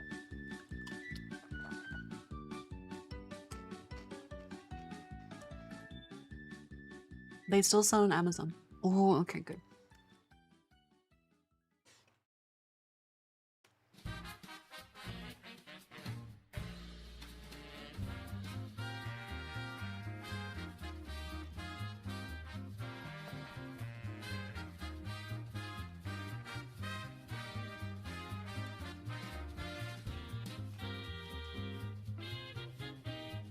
Nice. Do you make crickle ones? Yeah, ice cream. It's actually pretty good. It's not that bad. You will eat the bugs.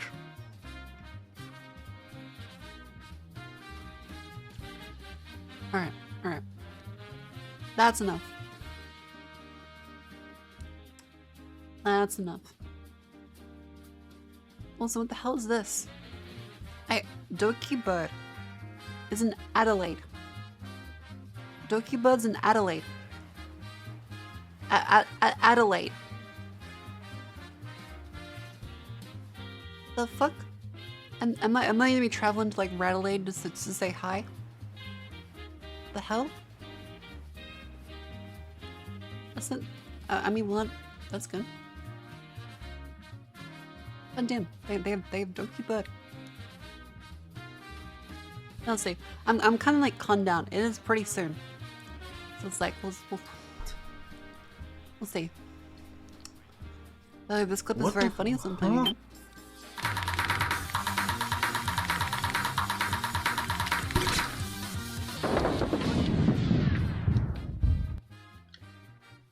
What the fuck just what?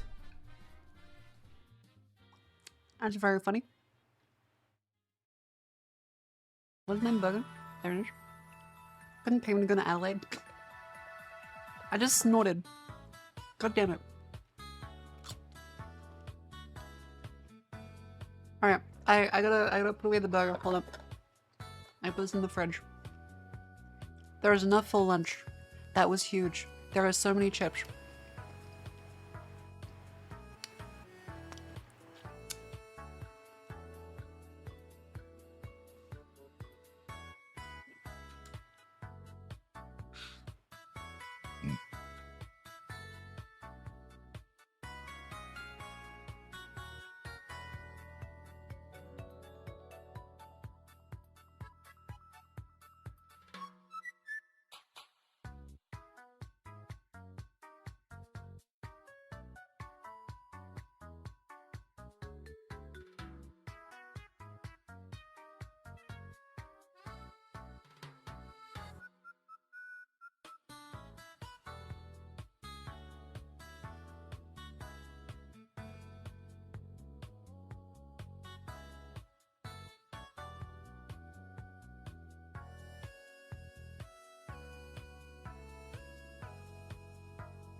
Alrighty. I'm back. 90 freeze. Nice. Yeah, look, you say, I believe that operating by the rules and like, you know, raise the less dark.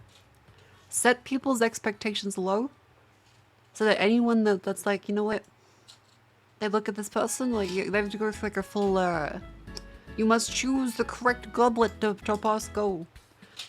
Honestly, I dress like a slob and I'm burping into the mic because when people look at me, they'll think, damn, this bitch gross.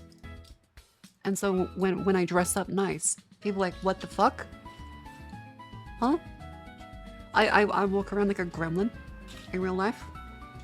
So that when I make an effort to look nice, by contrast, it's like pulling the sword out of the stone. Yeah, keep him guessing.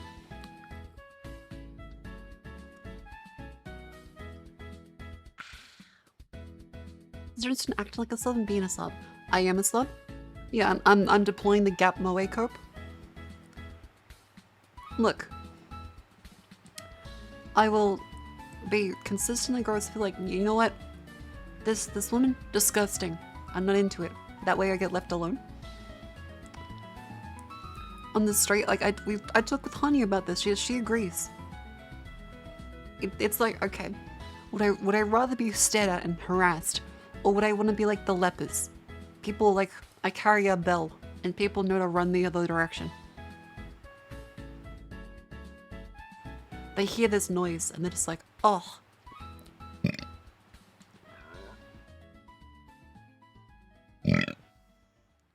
See? Every man runs the other direction. That way, expectations are low.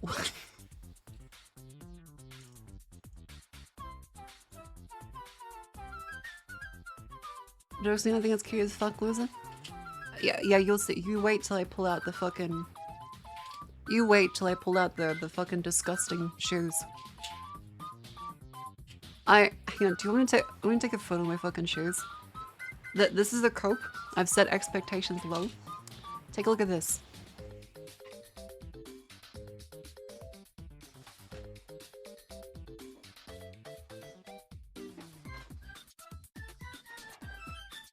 Hang on. Hang on.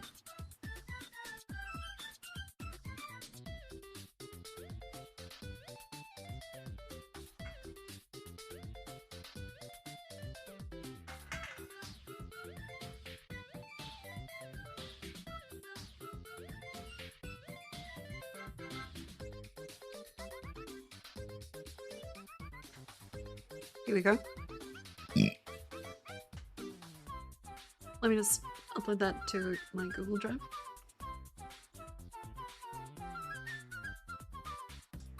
Upload the photo.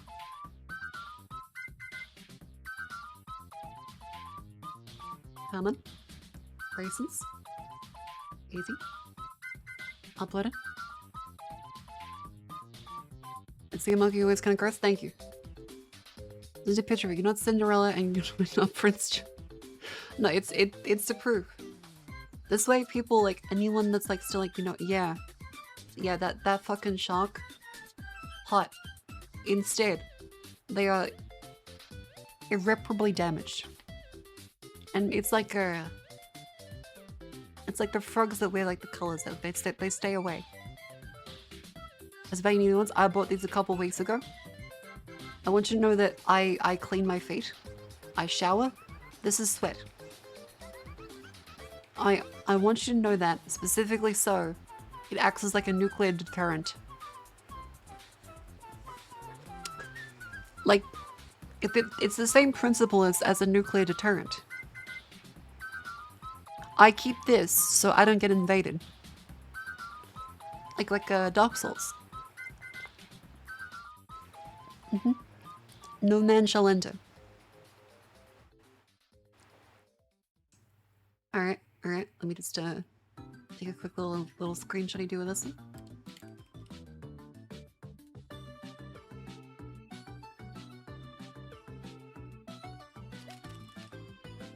Yep, there we go. I did the keyboard smash for the screenshot. I bought these a couple weeks ago. This way, no one will ever be interested in me again. These are my that's the furry foot socks that go into the little Crocs ripoff. That's also my foot spray. Yeah, it's fluffy Crocs. That's the liner that comes out. These are a couple weeks old. You didn't just rub dirt in it, didn't you? No. You can notice that these are like toe-shaped. Those need a wash? Most likely, yes. I thought it'd be way worse. Imagine the smell. I can. It's this. It smells like this. You walk barefoot, mostly.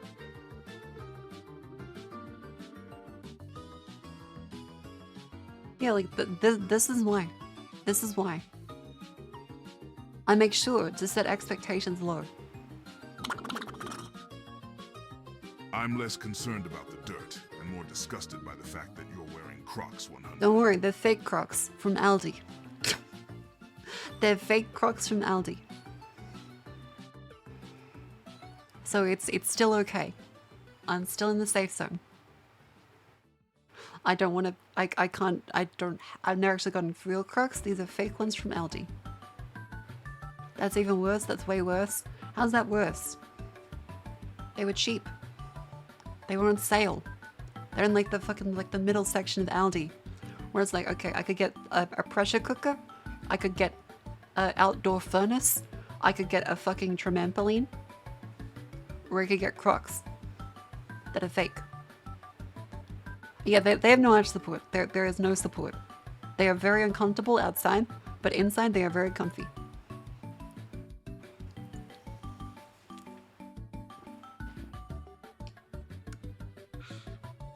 That is actually the worst thing out of the whole picture. Okay. Simpsons reference. I'm glad someone got the trampoline. Get those atrocious sandals too. Okay. I've said this before, that I couldn't figure out how to tie my shoelaces until I was like 13. I wore Velcro for a very long time because I couldn't figure it out. I was not a smart child.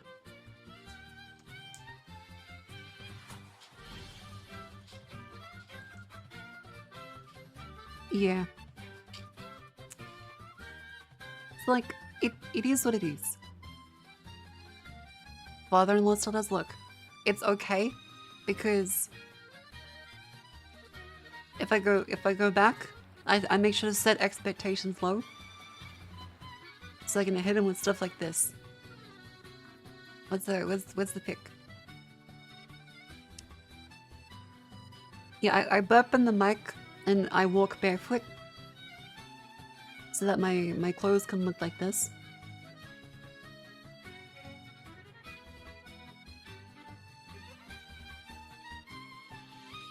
That's why.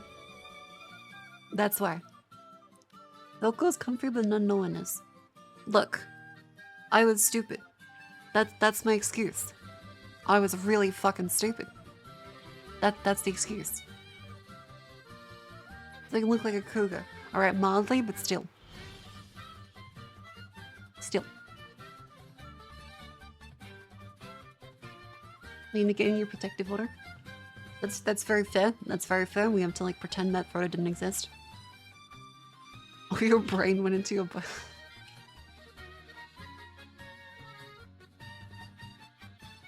Einstein couldn't tie his... That's my defense. Einstein couldn't do it. I can't do it either. Einstein wasn't British. I'm not British either.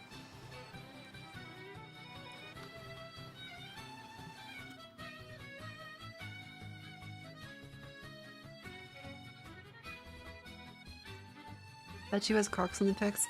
No, I actually wear the same... Okay, I need you to tell me, is this like a... Is this like a mum shoe? Hang on, what are they called again? It's the Adidas Ultra Boosts. It's the Adidas Ultra Boost. Is that a women's shoe? Is that like a mum shoe? They look like this. Pardon me. The Adidas Ultra Boost. That's a mum running shoe. The normal sneakers? Okay. Okay, good. A soccer mum. Alright. Adidas? No, it's Adidas. Adidas. They're comfy. They're nice. I like these. They're comfortable. I've walked in too many really shit shoes and heels to be like, you know what? I'm gonna wear uncomfortable shoes. Fuck that. I wore these fuckers with that outfit. Cause like, no. I refuse to be uncomfortable. I refuse to be uncomfortable. Please wear boots. No. Is it seriously how it's pronounced? You said you're not British. I'm fucking Australian. Who the fuck says Adidas? It's Adidas. That's how it's lit. That's what all the women noticed jogging this over because they're very comfortable. You're an Australian. Yes, say it ain't so. Doesn't matter. Adidas. Because I say Adidas. They say Adidas. Latita. This is like fucking Homer Simpson. Those are $260 to $280. Sports times 2 feet. Yeah. And comfort's worth it. You want to know the number one rule? Is pay more for anything between the ground and you. the mattress, the shoes, the mouth guard. Pay good money for it. The chair.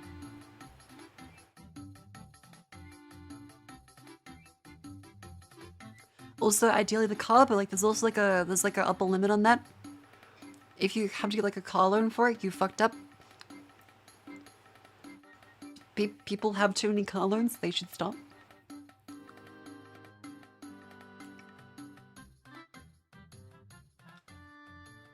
A helmet, that too. Once you put Aldi Crocs, that's for in home. Everyone has like the home shirts and then the outside shirts. Though to be fair, I have some shirts that have a lot of holes in them. They will be downgraded to rags at some point. Like this isn't like my family like growing up we did. And I'm kind of shocked to find out that a lot of people like they wear the same things inside as they do outside. And they also just like throw them out when they're done. How to get short holes in shirts? I've had this shirt for like 8 years. It's time. The threads are being bare. It's time for it to be like a rag. That's psychotic. To reuse your clothes or to wear them inside. Cause like I'm not fucking wearing this kind of shit. Okay, no, that's Jar Jar Binks. Hang on, I've lost the tab. Let's locate the tab. I need to show like an example. Okay, we're not finding it. Never mind, Jar Jar stays. I'm not wearing outside clothes inside because that's mentally ill. And also I believe in the environment. It exists. And we should take our older clothes and they should become rags. That's the way it is.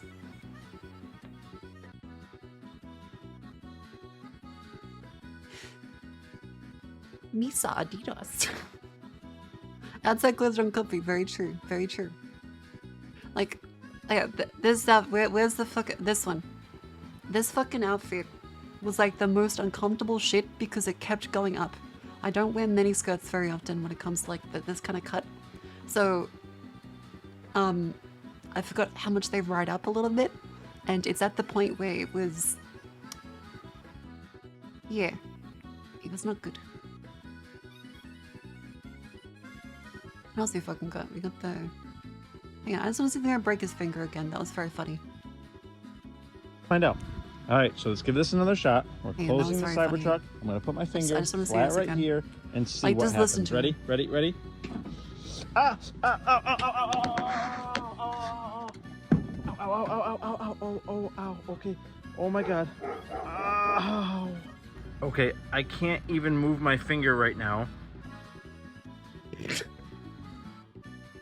Again, reminder, this is after he put his stick in there.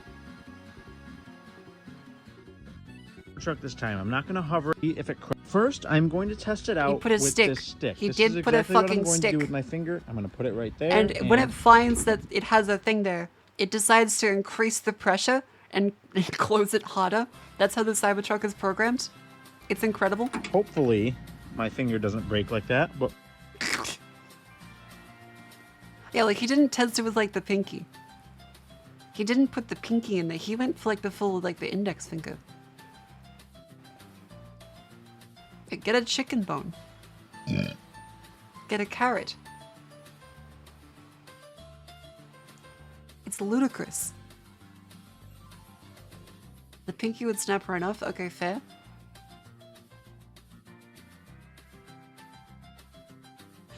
Men in abusive relationships with their ugly cars. Very true. Dude's been Stockholm syndromed. And he's like, babe, I promise this won't happen again.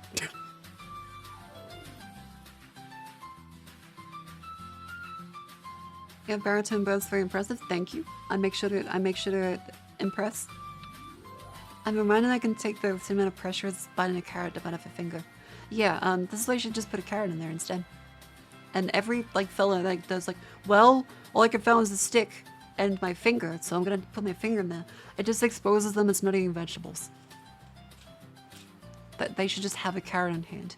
Like, if you don't just like have a carrot, you failed. Go back to high school.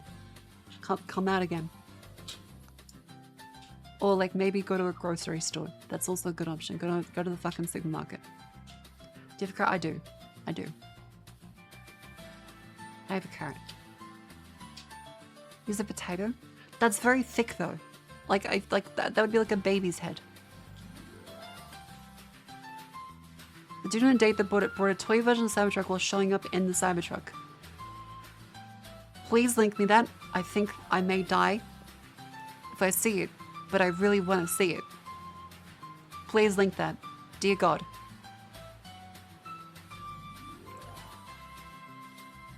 Guy drives a date in Cybertruck, then brings toy Cybertruck. Is this like a high schooler? No, but...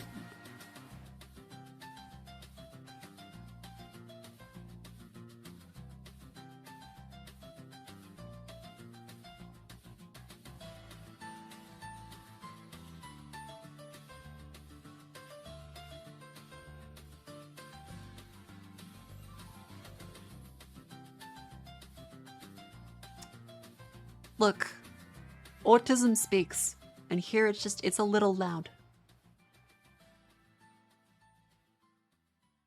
It's a little loud.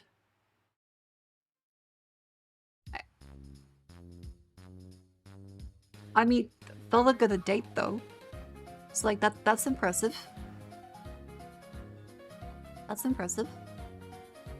Hang on, I wanna see the comments. Like, did anything? Are there any updates? Like, how mad is the original poster? Like, did he give any updates? How'd the date go?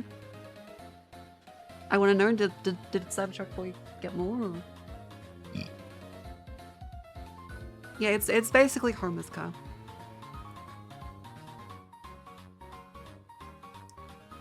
Yeah, you can't just make engine noises with it. It doesn't do that. It just goes. You hear plastic creaking and metal shifting. It sounds like fucking Freddy Krueger's boiler room as you wheel that toy car around. How do you keep working? I have a can of Coke, no sugar, that I'm slowly making my way through.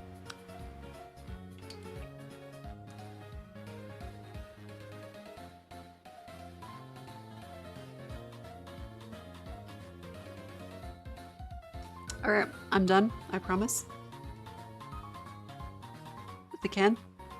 Bubs may be delayed. That's nearly over.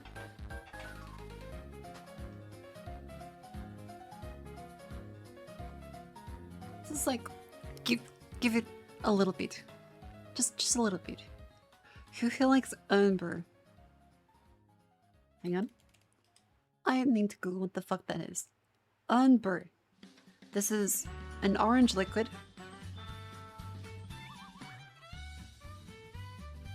What is that? It's a carbonated soft drink. Oh, it's like fucking Scottish Fanta. Interesting. Duck noses.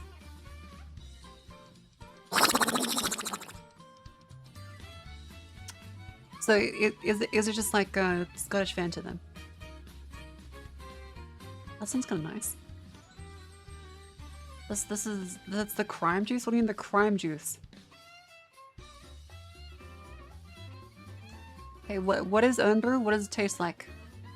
It's more popular than Coca-Cola? Donald Trump tried to have it banned?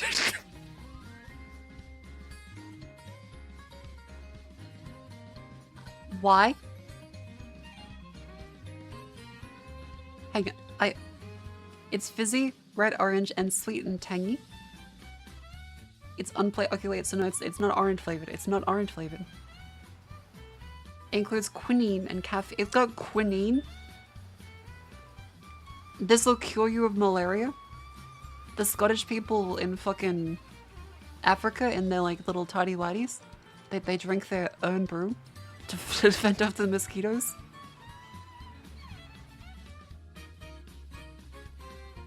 The legend goes that caffeine was added to the tongue to give exhausted steelworkers an extra boost to make it through the working day. You have Scottish people overworked. Like, let's give them this fucking liquid with caffeine in it.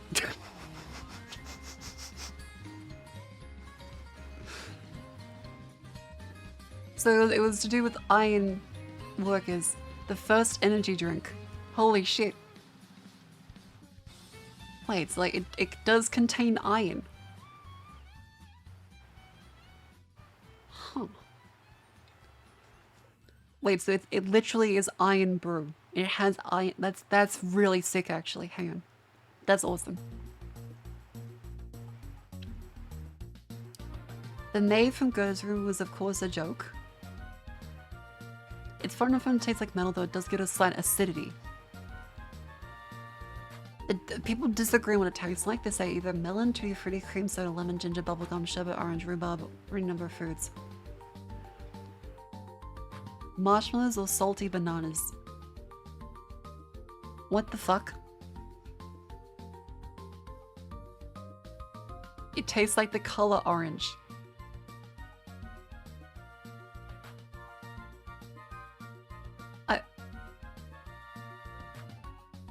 None of them mean the fruit. It tastes like the color orange.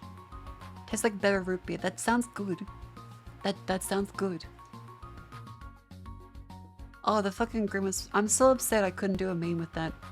I couldn't take a photo of it, like, sprayed all over a bathroom, because it's not here in Australia. Granted, I would have still been, like, 2 weeks late to the trend. But still. Orange tastes like orange? No, orange tastes like the color orange. Get with the program. It's different. Okay, this is the most fucked up email you can get. This is the most fucked up email you can get.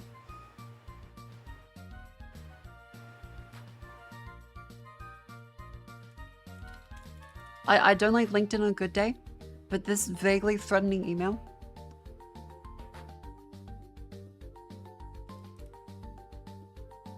One person noticed you. This is vaguely threatening. I don't know why it does this.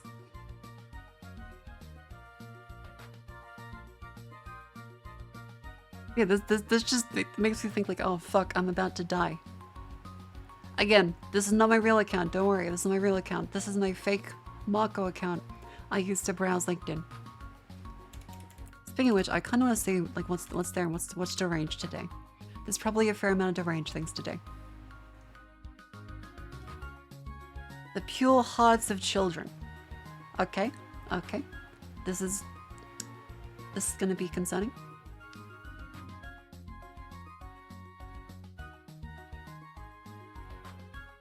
This is 100% ChatGPT.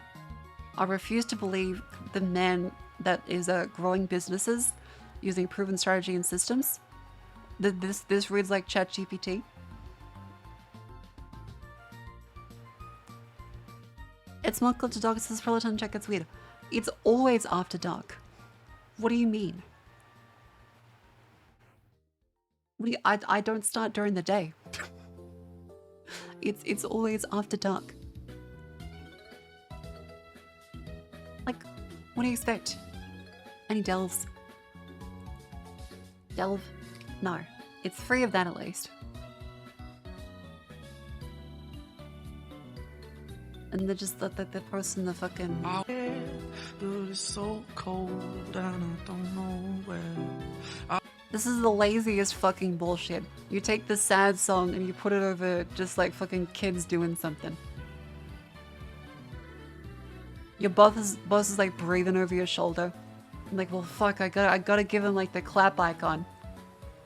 I don't want to lose my fucking job.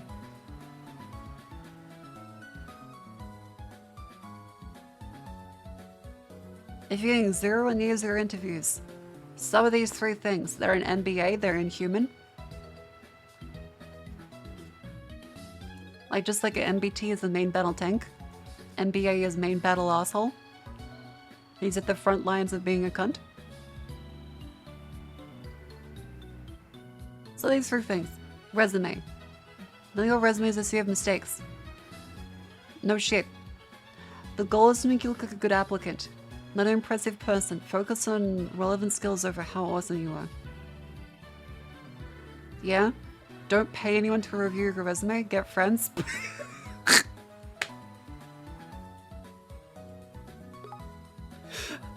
What the fuck?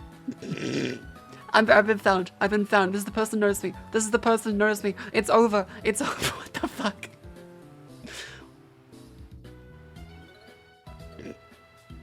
Hello, Kristen J. Wait, is Kristen J real? Is this like an AI? Hang on, is this an AI?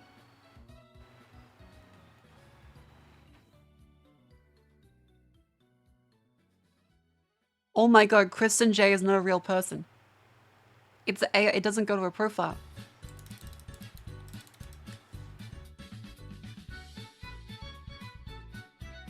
This is AI generated, even at this resolution. It's just a chatbot. Why does LinkedIn have chatbots? Why does LinkedIn have chatbots? I'm being stalked by a fucking AI. What the fuck has happened to LinkedIn? It's somehow worse.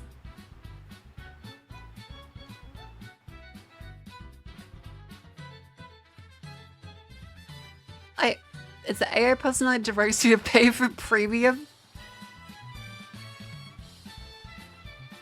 That's insane. What the fuck? The skill gap. The classic triple jump to the locational industry is feeling more impossible these days than ever. Rethink your strategy. Don't give up. Apply to a startup. This advice is like a fuck. Call to networking. A fucking. Lay Ethernet cable in the dock.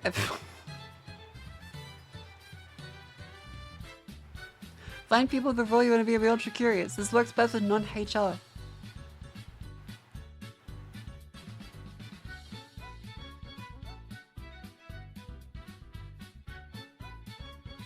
I love LinkedIn.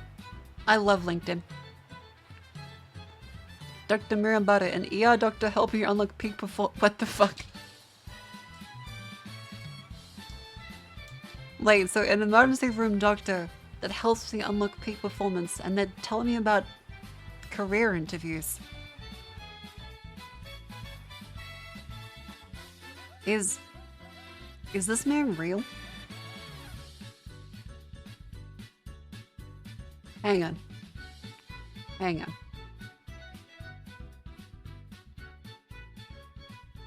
Oh, okay, the peak potential? Take a guess. Take a guess what the peak potential is. It's his fucking app. It's his fucking newsletter.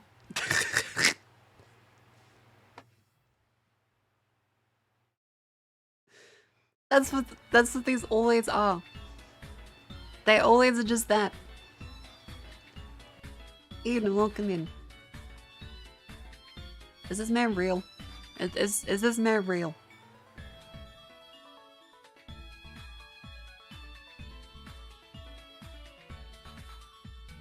Hang on.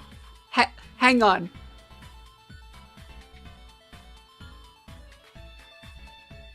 Hang on. His pupils are different sizes. His irises are different sizes. This man isn't real.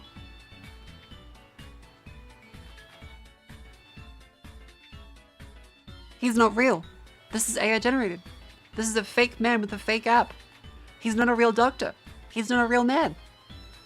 He never went to medical school.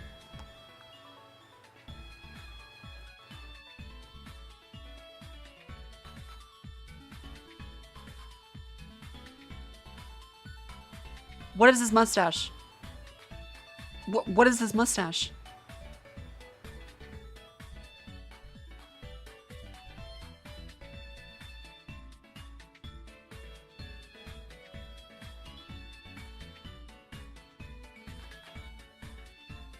It also goes into his nose on this side.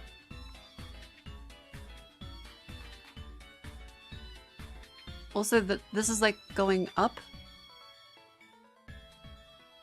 This is a really short bucket. This is a really long color. This is a really short one for the labels. This man isn't real.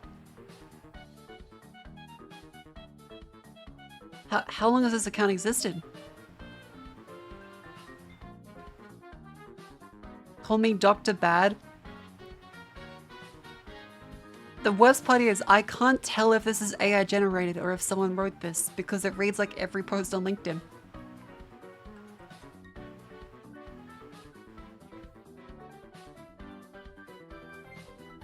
Okay, no, this is AI. This is AI.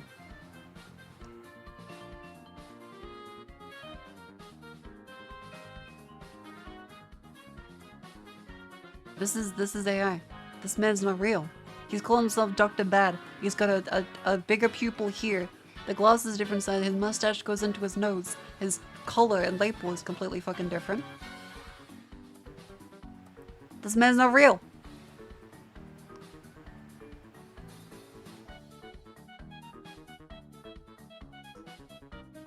Okay, why is this recommended? Why is this recommended for me? Why is this recommended for me? Restrictive eating disorder and autism. The syndrome model?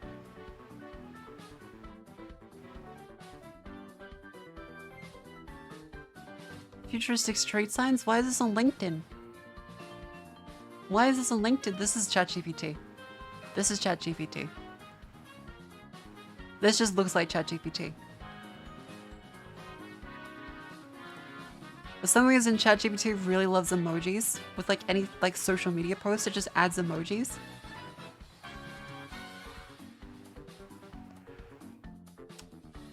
Some people expect us to know the salaries they can as we're representing. What sets the best manages the pot?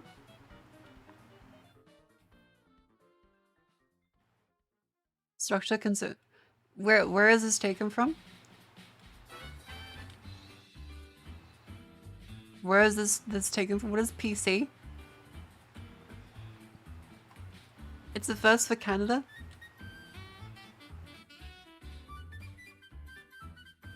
What is happening?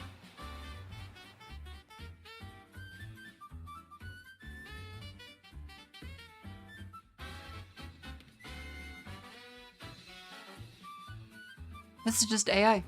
This is just AI. It's telling me about the rainforests are about to die, so please buy my fucking AI-generated fucking course. Okay, why are there so many people that are doing this to books? This is a 100% like a stolen fucking screenshot or something?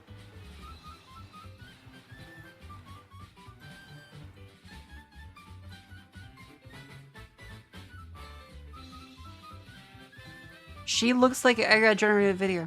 Why does she look like that? This first section, look at how she moves. That looks like a fucking... Hello, I am Elon Musk. I am here to sell you about WorldCoin. Please buy my coin. This, like...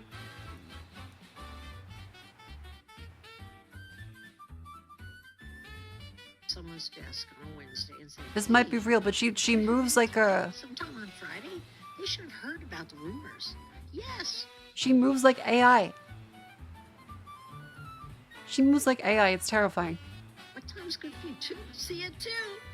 I couldn't wait till they came in to fire them. You know why? Because I picked out individuals who were negative, and my attitude toward the negative person was they were ruining my good kids. Because people who are negative have to have somebody else to be negative with them. They got to talk to somebody. Complain. Hey, that's you guys. That's you guys. I'm complaining. But yeah. Okay, I'm not talking about people who tell you what you're doing wrong. They're invaluable so that you can get better. I'm talking about chronic complainers and negative people. You gotta get rid of them. About? So I learned very early, after firing one negative. I'm talking in my book. Here's an unrelated clip of Barbara Corcoran.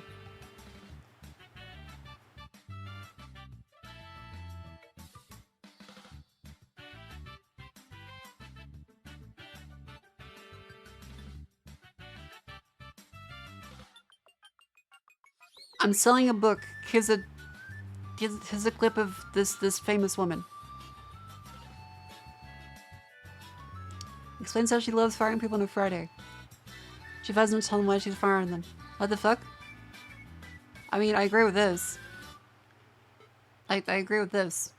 Person, never tell them why you're firing them. Okay? Or you get in a rat's nest.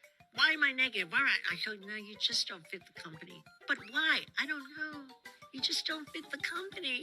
Maybe that's a little mean, but I never carried a negative person it's a little for more mean. than a couple of months.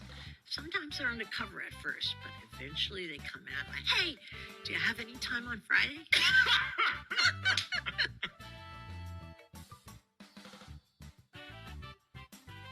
Ouch. That seems insane.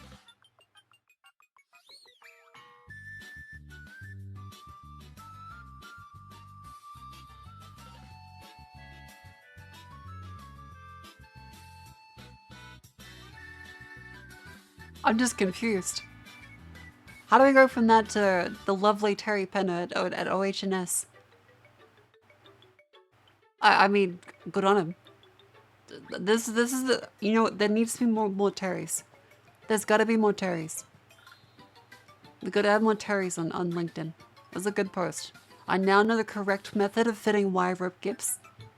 I'm gonna like that post. Good job, Terry. I'm gonna write good job, Terry.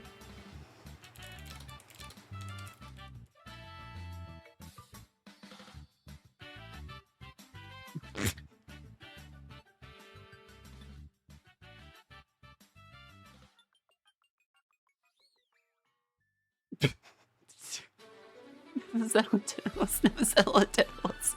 Never settle a dead horse. Never settle a dead horse.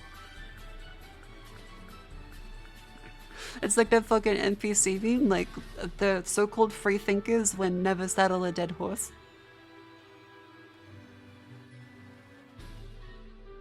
You heard networking is important, but do you know the basics? You're a founder and elite career coach. What does that mean? Search for connections by posts. Okay, you fucked up. You're on LinkedIn. You fucked up. You're using LinkedIn to make connections. You are gonna be doomed. You're gonna have your bank account drained by a Venezuelan sex bot. You're gonna start a job offer for being a fucking money mule. I want active people because they'll be more. Wait, you want to network with people that are active on LinkedIn. You want to network with people who are active on LinkedIn. Are you insane? Why would you want to talk to them? I guarantee they will be the worst people you ever work with. Everyone I met that's nice in a job's like, yeah, no, like I don't really update my LinkedIn. It's been like a couple years. Everyone know that keeps like a ruthlessly updated LinkedIn is a fucking cunt. Every one of them.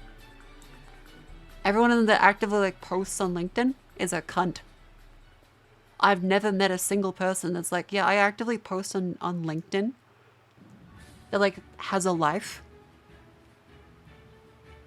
It's always the most like shallow, insane shit. I say this as a VTuber, but no, like, if you want to network with people, talk to the people. Go to fucking events. Don't go on LinkedIn. What the fuck?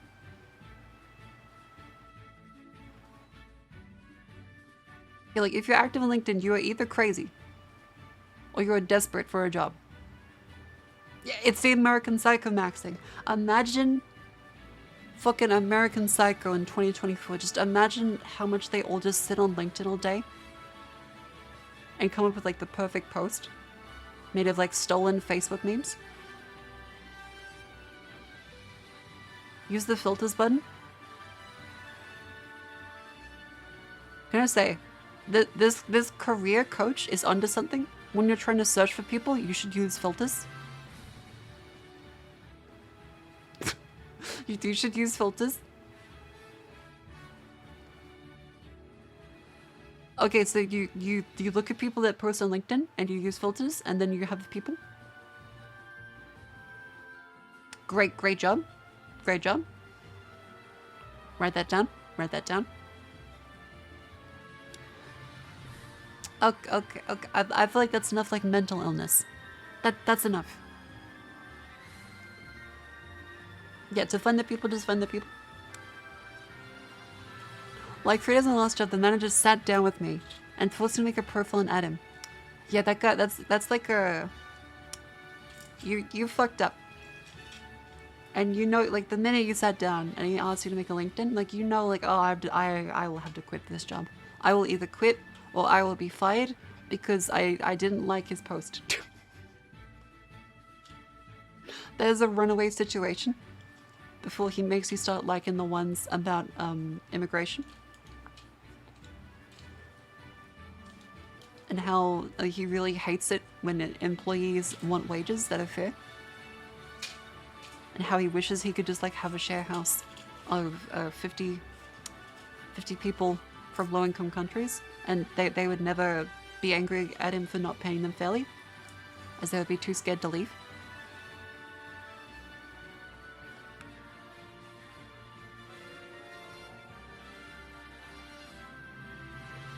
That's evil. I've had a boss like that. That also still happens on farms in Australia. Like there are farms that like say like, yeah, you can make like a good wage picking fruit, and then you have to pay for their like accommodation there, and it's most of your weekly wage. It's essentially fucking indentured servitude. It's not good. It's very not good.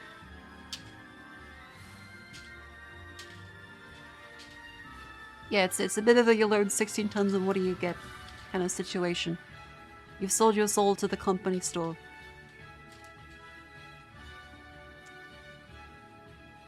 Yeah, and oftentimes you'll be sharing with like a lot of people. You know, LinkedIn makes you think of this. Okay, this looks good. I'm gonna let's take a look at this. Engagement will go through the roof. I have created a monster. Okay, so this may be like LinkedIn Frankenstein.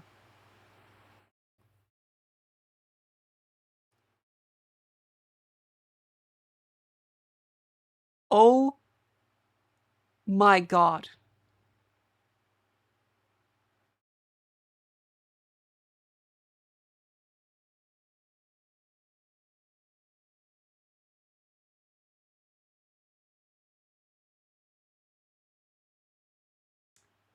I will say credits for creativity and innovation.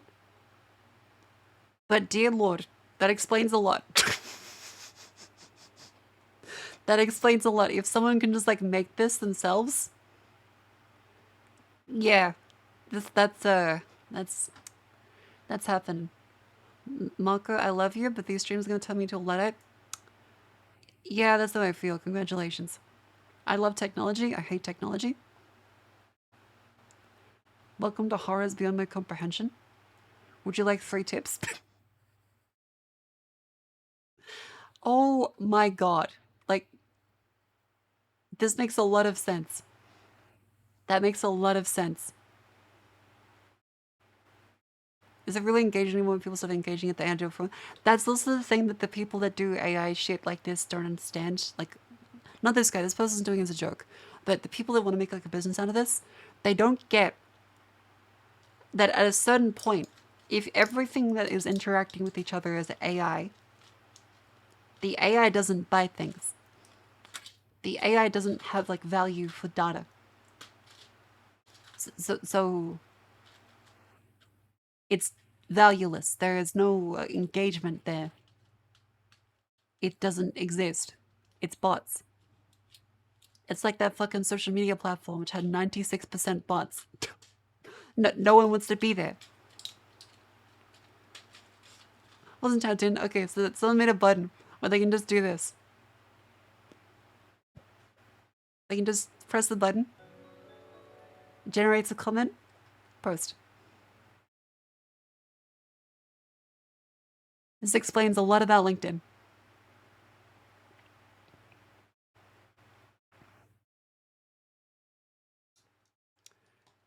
So yeah.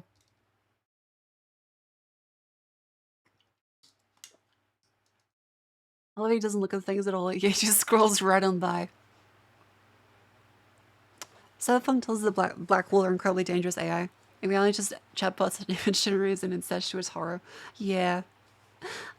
Yeah.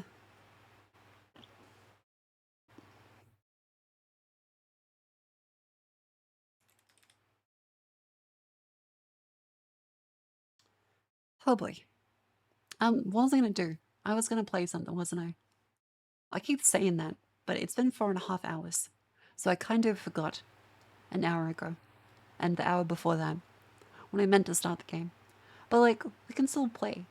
There is still time to play. Yippee. Yeah, the black hole's not to keep the air away from humanity, it's to keep humanity away from them. Yeah, we've been chilling, it's been good. Mine's sick for a 20,000 DPI. I reckon I would instantly kill the fucking entire board of mines. Just instantly.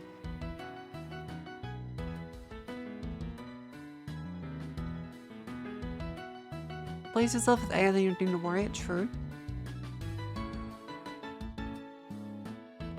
Like the options for games. I feel like I keep going back to this. There is, well, a bunch of things. Are my 10s that she's gonna have my grade? No. Yes. Never mind. Yes.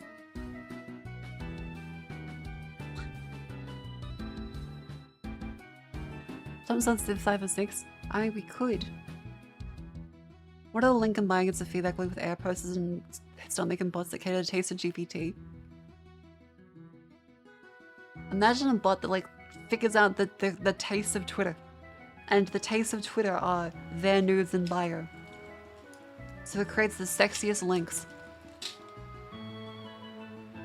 And every bot like corrupts itself over and over into posting like fucking sexy URLs. Because it's insane. Because you'll see someone like post about charity. Like, yeah, this kid has leukemia and they're fucking dying. It's horrific. It's awful. They need help right now. We can't pay the medical costs. And fucking Susie Big Tits is there like, my best pussy in bio. I have nudes. It's like, okay. I think that whoever made these bots are kind of evil. They're kind of evil. Yeah, the pussy in bio is kind of insane. Why am the best? I don't know why. Like, it's like, okay, do you have like a like an average pussy? Does it have like a good or a bad day? Is it like a weather kind of situation? Like, what's the weather down there? Oh, you know, it's feeling best today. Yeah, subpar pussy in bio.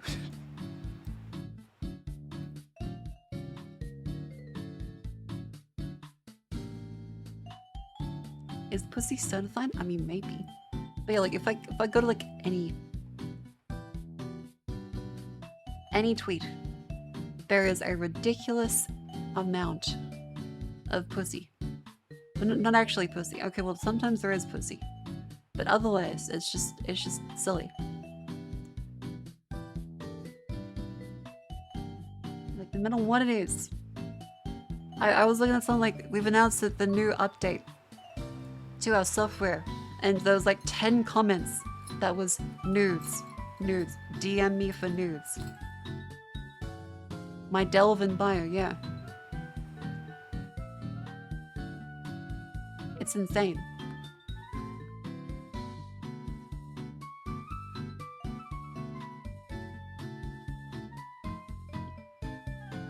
There's so much. I can't show them on stream, but like, I mean, you just go into like any post. I had like, wait, okay. There's also bots that are like the sugar daddy bots, and so if you say something about like spoiling, or anything that like triggers its keywords, they mass reply to like every single one of your posts. So I got like 10 replies on every single one of my posts from this like DM for spoils. And DM for spoils is the funniest fucking way to put this, because it sounds like one of them ye olde fucking like treasure dividers, like the party has conquered the fucking boss at the end of the dungeon and they need to like divide the loot. Like, yeah, DM for spoils, bro. You get the fucking crown. Let me have the goblin stick.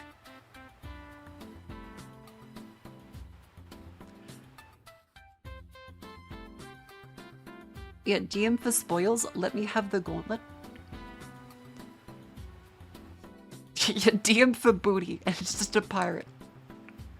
That'd be cool, actually. I want like a pirate bot that's like, yarr, DM me for ye booty.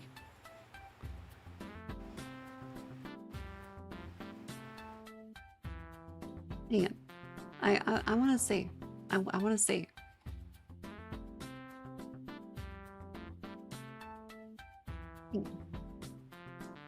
DM for free armor trimming.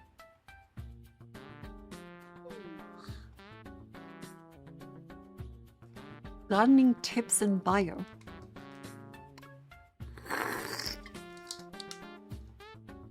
I'm on like Better Home and Gardens. Gonna tell me about quicklime. Did you guys know that quicklime can help dissolve the body?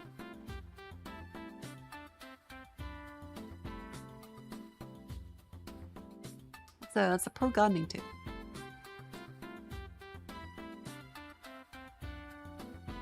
Let's see. What was I looking for? Find the sugar woman. The sugar. Okay, I blocked this, so I can't find it. Never mind.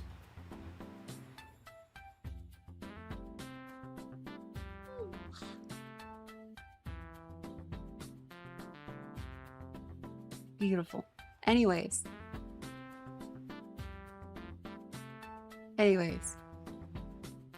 I was trying to figure out something. God damn it, I've forgotten what it was. It's gone. It's gone. That's okay. I got fucking... What do we got? There's some bullshit about... Hang on. What's this? What's this? There's a new thing. There's a new thing. Okay, so another company has made a classic blender. Another company's made a classic blender, joining the likes of Apple fucking up this week, Microsoft fucking up, Google fucking up, and every company under the sun fucking up. Tarkov, Sony. It's been a bad week, so this one, it's disappointing to see, but they've made some errors. So Aperture Science has published an update that they are going to be closing the small divisions and departments. Cave Johnson has sent it himself.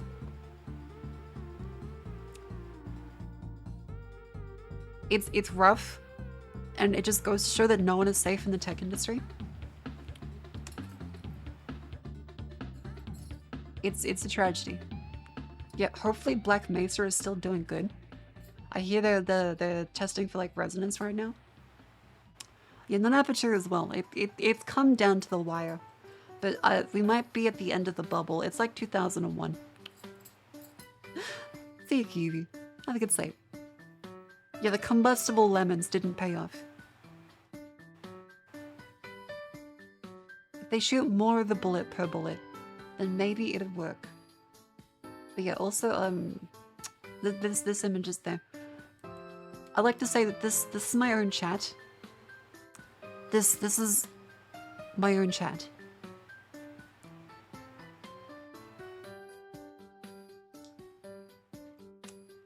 I appreciate you guys. I appreciate you. But sometimes you really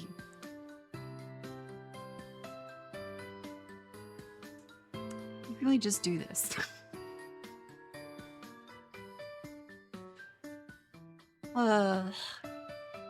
Sad. Hang on. Okay, a good LinkedIn post, because it's from the guy that is ex-Microsoft. Here's the post, Brad Hildebrand, let's say. There are 2 reasons why those Bethesda studios closed. Neither of them have anything to do with Bethesda. Game Pass and Activision. The biggest paradox of Game Pass is that basically every game that launches on the service badly misses its sales goals. Makes sense though.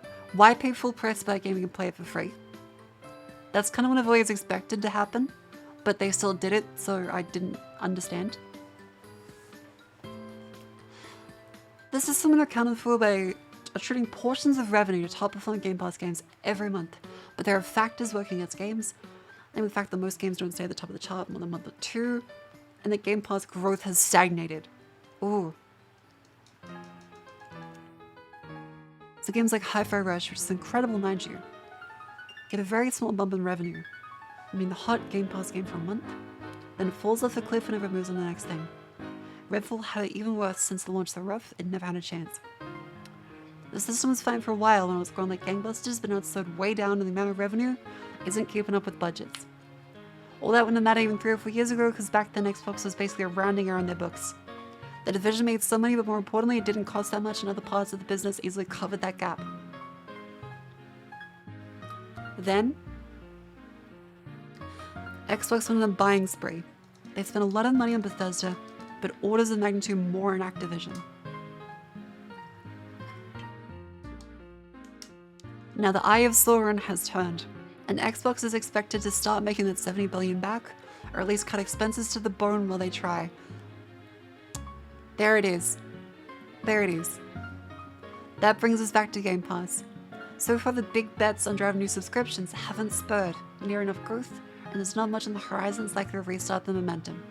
The best bet is Call of Duty, but do you really risk the guaranteed sales revenue that franchise brings by putting on Game Pass on day 1, and potentially lose massive sales? I don't know what the plans are, but either you put on Game Pass and lose money, or you don't and subscribers revolt, because they think that's what they signed up for. COD will be fine, as are the other mega studios with huge IPs, but you've seen the impact. All those smaller studios making really interesting games are gonna fall away.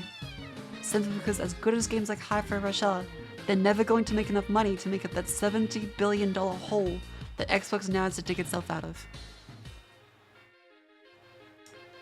And this is the ex-Microsoft guy, Brad Hildebrand. Yeah. If you spend $70 billion on fucking Activision and Blizzard, sorry, Activision and Bethesda, and your main plan is $15 a month subscriptions, you're kind of fucked. You're kind of fucked. What do you expect?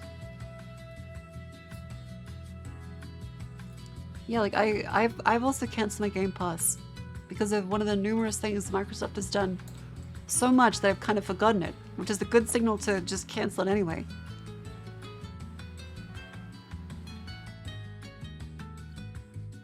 They have EA Play bundled for free too, so no EA Play sub. Yeah, I'm just like, even with all the games for free, well not for free, but even all the games like $15 a month, I still don't think it's even worth it. So it's like a worst of all worlds. It's just a worst of all worlds.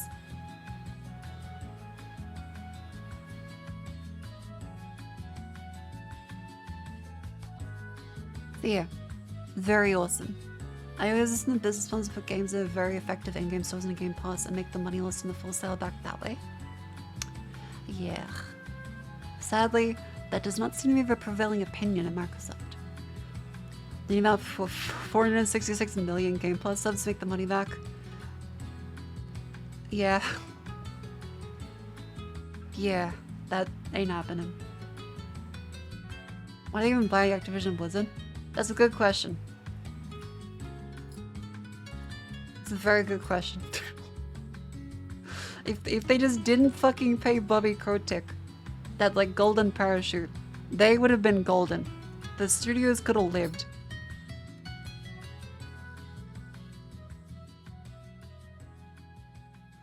Yeah, they chose poorly because neither of them are making good games anymore. So it's like, okay, they paid $70 billion and they got fucking Starfield. Imagine paying $70 fucking billion and you get Starfield.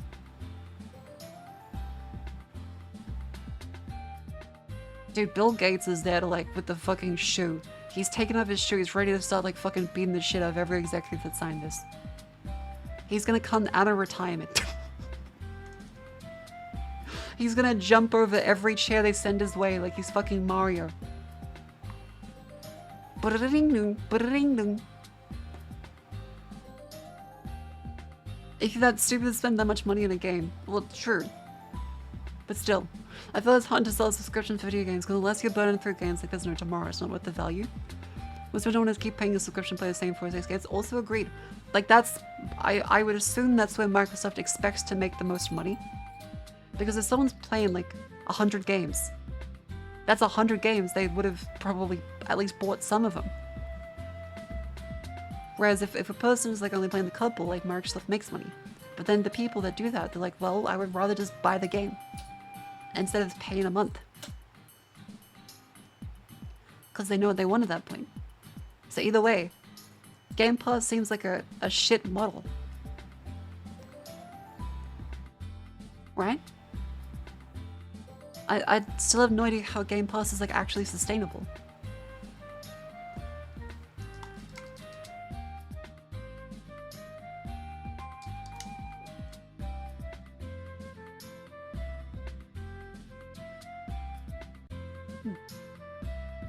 Anyways. I reckon like what's the range thing? What's the indie titles of walking sims? That's fair. Yeah. They do kind of seem like that. It's good for streamers that want to start a game for 1 or 2 streams. That's true. It's kind of good for me if they have it, but if they don't, it sucks. Wait, okay, let's look at the BBC archive. Hold up. This is my YouTube recommended. This looks fun.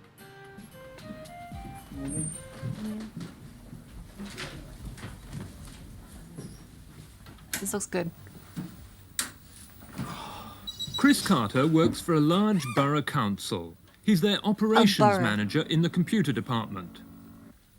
He works hard, but not so hard as to leave no time for pleasure. At lunchtime, he goes to the pub. Actually, he doesn't like pubs all that much, but then he doesn't go there to drink and socialise.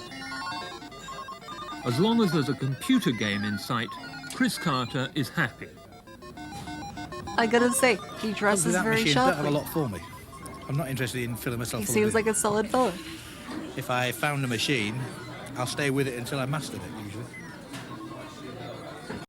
What's wrong with that? He's eloquent. He knows what he wants. I can achieve some startlingly high scores by finding the chinks in the armour of the person that programmed Oh wait, is that Dig Dug? There are disadvantages. Usually, Chris has mastered the latest game within 2 or 3 days. Mr. Do. While the machine... Hold on, what the fuck is Mr. Do? Mr. Do. Is there a British ripoff of Dig Dug?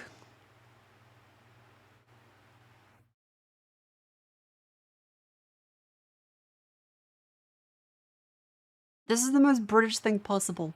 To take a game called Dig Dug and call him Mr. Do. He do the thing, don't he? Machines are only changed over once a month. And he doesn't like the smoke and noise in the pub. It hinders concentration. He's a clown. So in the evenings, he stays at home, where he can get on with his hobby. No, I'm slandering this 50-year-old game.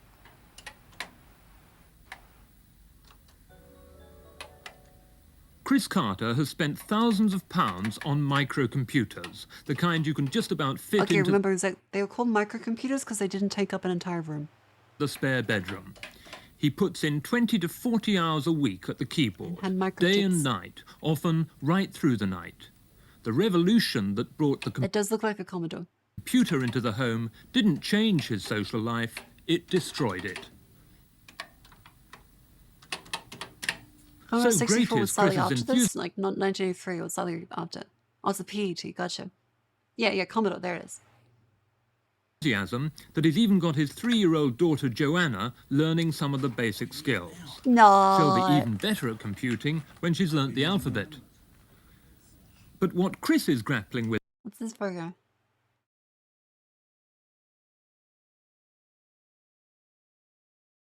Hang on.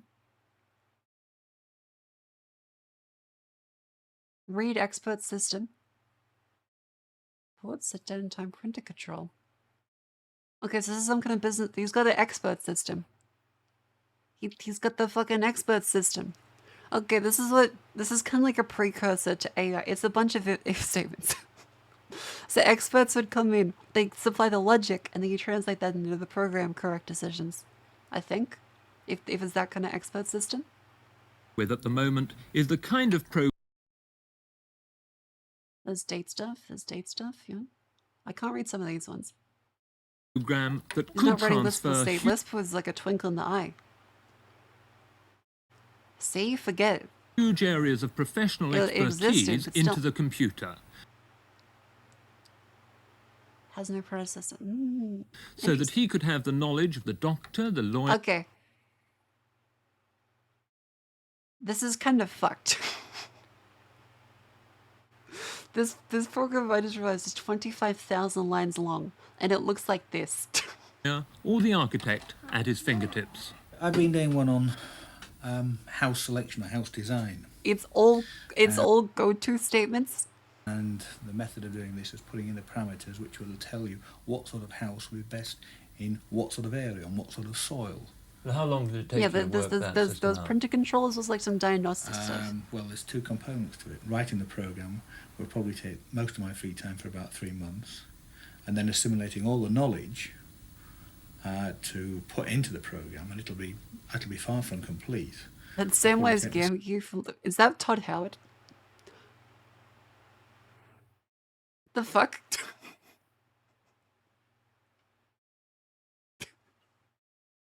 What the fuck? Is that British Todd Howard? That's okay. So people just the other guy was like Samwise Gamgee. Hang on. Samwise Gamgee. Kind of does look a little bit like Samwise, but that's just British Todd Howard. Same amount of period. Do you think you'll use it? He even has the same smile. Wait. He even has the same smile. He's got the same kind of like the slightly off smile to the side. What the fuck? What was the British man?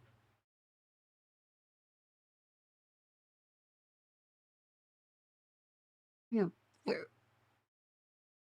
Or the architect at his fingertips. I've been doing one on where'd he go? house selection or house design. And the method of doing this is putting in the parameters which will tell you what sort of house will be best in what sort of area, on what sort of soil. Well, how long did it take you to work that system out? Well, there's 2 components to it. Writing the program will probably take It's most right of after my this free bit. time for about 3 months, and then assimilating all the knowledge to put into the program, and it'll be far from complete. Will probably take.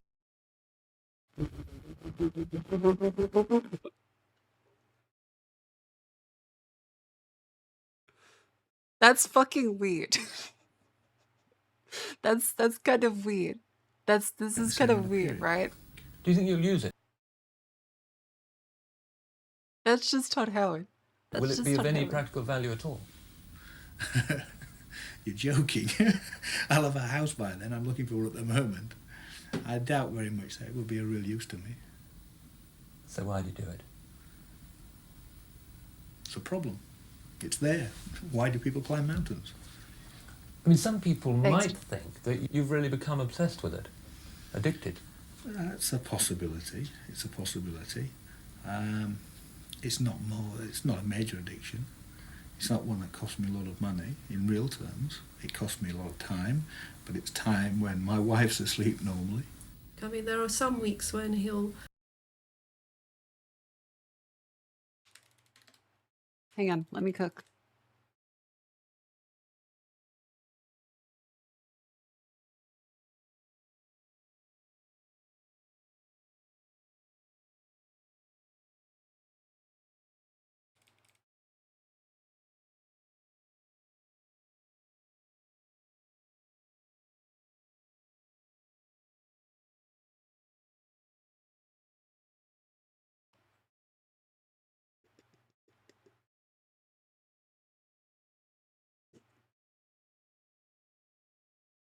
get up at 5 in the morning because he's working on an idea, and he'll wait. As soon as he wakes up, he'll go and sit down on the machine. There's and so start many working on it. immortals in this. And I'm semi-conscious, and I hear. There's so many immortals. We don't even need words. I mean, if the same situation had gone on for years, you know, I would begin to think Chris would be better off in a room on his own with the microcomputer, and because that's what he was absorbed doing all of his time. You have to remember the benefits. There are benefits in this thing. Oh, there are, but it's just I want to see something of you as well. You see. Yeah. It's a bright and sunny day, just right for a stroll in the fresh air. But businessman Graham Hawker has got a problem that's keeping him indoors. He's trying to locate the Those are some, like, fucking intense eyes. Princess of Serenia, who's been abducted by a wizard. But on the way to the wizard's castle in the mountains, his way is blocked by a giant. It turns out that he can charm his way past the giant by playing the harp. Oh. This Yeah, I feel kind like I've of seen this computer before. game is partly a question of trial and error. I feel like I've seen this. Incorrect moves by the player are greeted with suitably dismissive replies. Graham Hawker admits that his relationship with home computers has been little short of obsessive. What is the thrill, though, that you get out of pitting your wits against a computer? Well, I think there are two things. The first is that the computer's perfect. It doesn't make mistakes. It responds in an absolutely predictable way. So in exploring anything that the computer's doing with you, Something was lost along the way. anything that happens that you didn't want We've to happen lost is something. purely your fault. It can't be the other side. The other side's perfect. So in a sense, you're pitting yourself against a perfect machine, trying to prove that you're just as perfect. Hello, Jill. Computer addicts poor tend to be fella. men or boys, but Phyllis Arundale, who runs a sweet shop in Hertfordshire, proves that you don't have to be male to be computer mad. She bought one to help out with the accounts. The computer did in seconds what had previously taken her 4 or 5 hours of paperwork every night. And what did she do with the time she saved? These women She have became gone a computer mad. enthusiast. But devising her own programs and getting inside the mind of the machine wasn't good enough for her. Fuck yeah, Grandma. My latest project is, you see the link with the shot, the box? Punch cards. That's a potentiometer. I'm doing my first project, which is printed circuit board, PCB. What's that? Well, the printed circuit board. I love her it's so the much. Beginning of I the love her so computer, much. In actually making your own computer, your own electronic gadget, as it were, and that is a I potential. like how she has to dumb it down for the fella. Potentiometer that I need for the my She is first so project. lovely. That's a dual potentiometer, and that is the single one. And these are the capacitors. And I can only This hope is quite I'm as cool amazing. as she I mean, is. you're not content with programming computers. You want to make them yourself now. Well, it's a challenge. It's exciting, and after all, this is the very beginning of the She whole is thing. lovely. So I like to know. I like to start at the beginning, and then I'll know how the computer even begins to operate before I can do any more peripherals. If I'm successful with this project, I shall do something a little more adventurous. You're not becoming a sort of computer addict, are you? Well, I don't know. I may be an addict, but I I like how the 80s like brain broke every fucking reporter. Like, you're becoming addicted. This is like heroin. Look at all these people doing heroin. Why aren't you doing heroin? Why are you doing computer things? Are you addicted? Are you addicted to these computers? Do you have an addiction license? I call myself I'm an gonna stick enthusiast. the bobbies on you. An enthusiast, not an obsessive person. I'm in a bit of a dilemma at the moment. I don't really know what I want to use it for. In 1982, the salesmen had their best year so far with home computers. There are now about 700,000 of them in Britain. Yeah, look at this The person cheapest, having at about interest in £70, hobbies that aren't has sold television. around 500,000. Fucking kill But something them. a bit more sophisticated could cost 2 or 3 times that amount. It's worth me spending £200 or whatever. I see. The salespeople freely admit that a computer won't magically take over your household finances. They tend to stress the educational value for children. What they probably won't tell you is that you just might find your relationship with the machine more intense than you expected.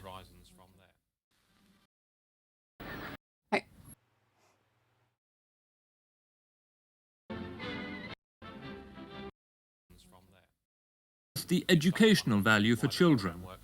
What they probably won't tell you is that you just might find your relationship with the machine more intense than you expected.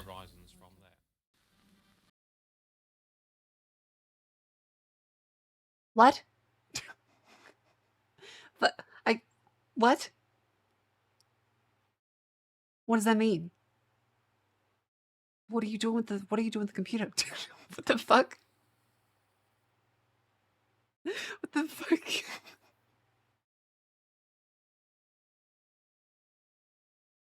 That's such a weird way of phrasing that. Why was there like a... Look at these people, they are making programs and they are doing things for society. They might be addicted and they should instead have tea and watch Southsiders. Was it the Northsiders? Hang on. What was that British TV show? Northenders? Southenders? And me? Westsiders. I got there eventually. Eastenders. Got there eventually. I went across the whole fucking compass. South side and north side, west, nope, east. Okay, like, this archive is actually kind of cool. I really like this. Computer game.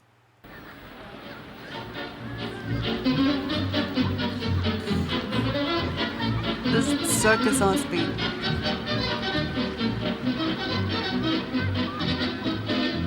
That is true. It was the 80s, everything was a panic. There was the satanic panic, where famously they thought D&D was going to get kids to kill their parents. There was like a whole movie made about a whole Christian themed movie where a kid plays Dungeons and Dragons and kills himself. It was a wild time.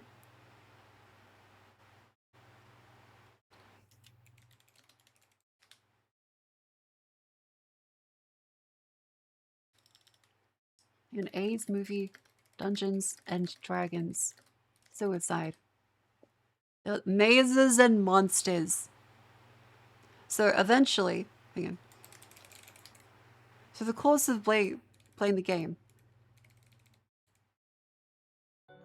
Robbie and Kate begin a romantic relationship. Eventually, JJ, upset by feeling left out by his friends, decides to commit suicide in a local tavern.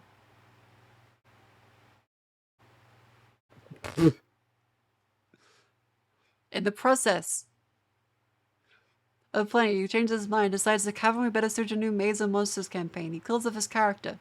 That was the one there. Hang on. He stabs a mugger who he imagines to be a monster. He sees blood in his knife and breaks out of his delusions. It's great. It's fucking insane.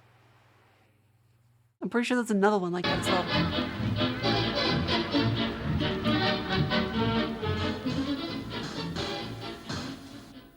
Cool. Can I Magic interrupt you for a adventure. moment and just ask how you first got interested in computing? Mostly on account of people coming on stage. Satanic Panic bled in the 2000s. My parents freaked out when I played an RPG game because they thought it was evil. In the 2000s, I would have expected they thought you were about to like join fucking the terrorists. Like, you got a goddamn RPG. None of my sons will play part of this Al Qaeda. and saying, I'm a computer programmer, you know, when I was doing my act. And I thought, crikey, the whole world is going computer mad, and I was reading about them in papers. I'd best find out about them. So for 18 months or so, I bought every magazine there was on the market, because that was my principle on everything. If I want to buy hi-fi, I buy every hi-fi mag. If I want to buy cameras, I buy every camera mag. I find out what is happening in the camera world, then I buy a camera that suits me. Makes sense. So for 18 months, I read every computer magazine, and at the end of 18 months, I thought to myself, well... I'm kind of sad now. It's a foreign language, it's all gobbledygook. I don't think at that stage there was a magazine on the market that was writing for people who wanted to know about computers. They were all writing for people who already knew. So I literally walked into a shop one day, it was on Guernsey, and I said, look, Guernsey. I've had it, I can't understand it. There's £1,000. Give me a computer, and I'll take it home, and maybe I'll take it apart, but I'll find out what it's all about, this computer Let me world. find out what it's all about. I think I was lucky. I really was. I own an Atari 800. Because the massive problem with all of this is that it's not written for ordinary people, and it's a shame. I think they miss out on massive marketing. Not just Atari, I'm talking about BBC, I'm talking about any of them, any of the popular makes. The magazines and the manuals are completely non-understandable. It's gobbledygook. To be honest with you, the best book that I found on He is correct. on He the was whole especially business fucked. was yours, which This is is before breaks my Windows. heart to have to tell you. It was 30-Hour Basic by the BBC, which became my sort of manual, much more so than the Atari books. I read this, and it was written It's simply. not gobbledygook, it's gobbledygook. And it's not just for your computer, of course. I which is love that a term. big advantage. So, as I say, I don't understand why they yeah, write the them in little all the coffee weird holders. language. You do much programming? It is fun to do that. Are those 3.5? I wouldn't think they're 3.5, right? I think those are like 5 1/4. Yeah.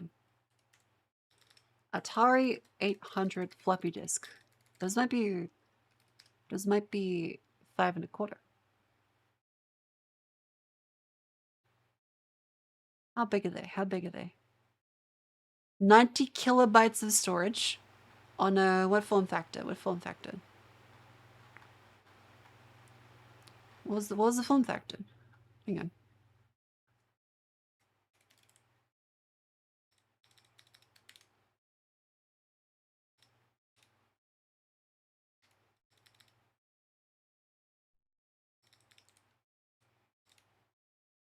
I don't see 3.5 on the page. Hang on. It is 5 1/4? Okay, good. I was right. And I Well, also thought found that's too that big a for nice, easy way to learn 3.5. was to, in fact, get a magazine. There are several magazines particularly for this, just as there are magazines particularly for the BBC computer and for Sinclair computer. All those are their own house magazines almost.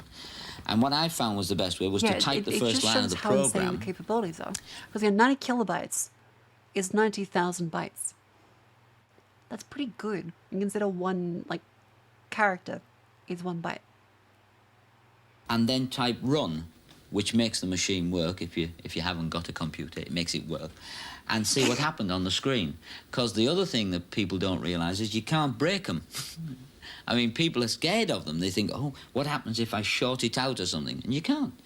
The worst you can do is wipe out its memory that you've typed in. No big deal there, unless you're on line It does have a lot of 1655,000. personality. But then I'd type the next line and see what happened then, and then I'd type the next line. And then I learned what the commands meant. That was the best way for me to learn. What do you see He's just a programmer. yourself doing in the future? Well, I think I'll probably stay with this. I want to get more interested in making it activate other things around the house. You gotta wait like 40 years for that, dude. I'm sorry, little fella. And although that'll be my real house, this is sort of a summer place. And I said that in Get the the fucking I.O. Atari magazine, 800 which is an smart home. Atari thing. And a chap called Ken Frampton was very kind to me and sent me this, which is, I mean, when you look at it in terms of what it does, isn't a very long program at all. But that activates all the the little plugs on the back of the interface. So that's half gobbledygook and half simple language. And it's a burglar alarm system, and it's got my own code to activate it and set it up. And then anybody standing on pressure pads around the house set.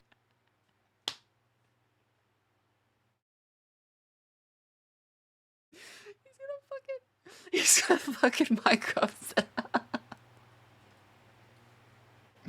He's making it a fucking thief level.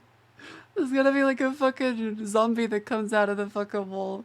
There's gonna be the hammer mason fucking. You can set switch lights on. It'll activate a videotape player to make it say, you know, what the hell are you doing here? Again, I know that frightening. smart home stuff existed So in a current way that's like this, but exciting, it's still and very I want to funny play more actually with that. hearing about it. I've also written an adventure game, which, well, it's a bit more than that actually. It's called Paul Daniels' Magic Adventure, and it'll be on the market hopefully. As same as Arduino, it's not the same as using an Arduino, dude. This is like if you had to write every single fucking step for the Arduino. Would it be possible This to is see a bit of the extra game? beyond. You want to see a bit of the adventure? No, it's top secret.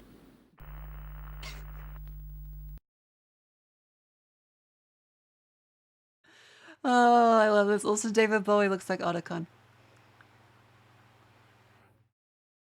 He's in the redstone face. That's really wholesome. That is sweet.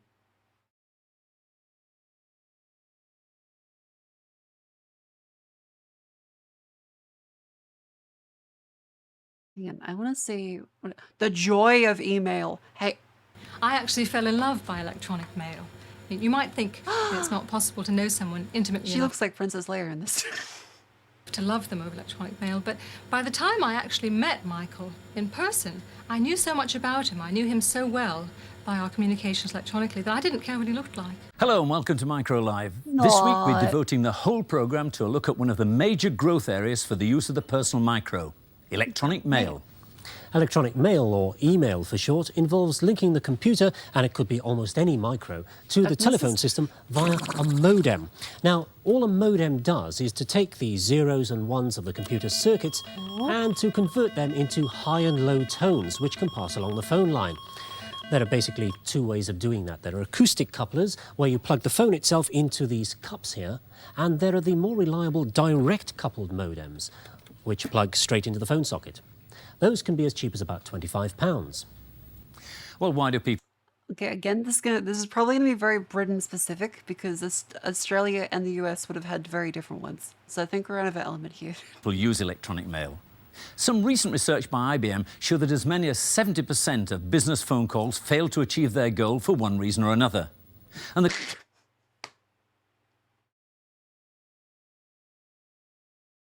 Ain't that the truth? Consumers Association magazine, which revealed that out of every 5 first-class letters, 2 of them don't get there the next day. So it's not surprising that more and more companies and individuals are turning to electronic ways of getting messages through to people quickly. That's very reasonable. Kit Cowlishaw has a fellowship at Somerville College, Oxford. She's developing courses designed to encourage computer awareness, but she normally works for IBM, where centres all over the world are connected together by electronic mail. Fortran. Hang on. Computer generations of thumbnail history. Oh, wait. This is really cool. Fortran 1960s. The telephone, compared to Okay, it's kind of insane that she says the late 1960s, because this would be like us talking about like the 90s? Hang on, no, which one? No, this would be like us talking about the 2000s. The late 2000s. This would be like us now talking about the late 2000s. That's kind of insane to put in perspective. The late 60s to her is like the late 2000s to us. electronic mail, it's like a stone axe.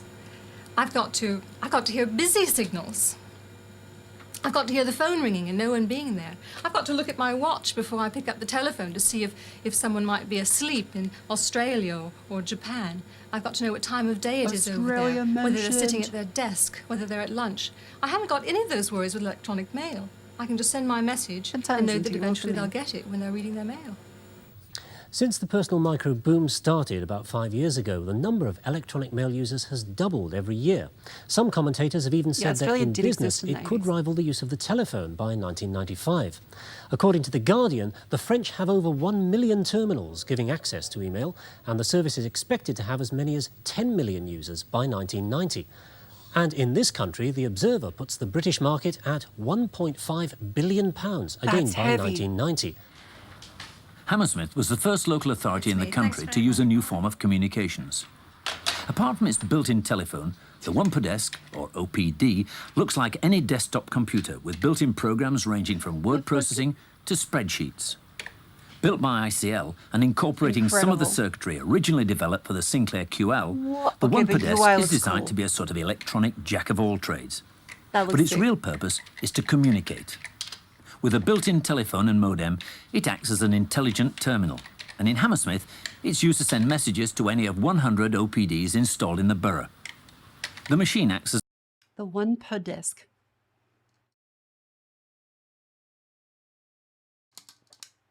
How much are these?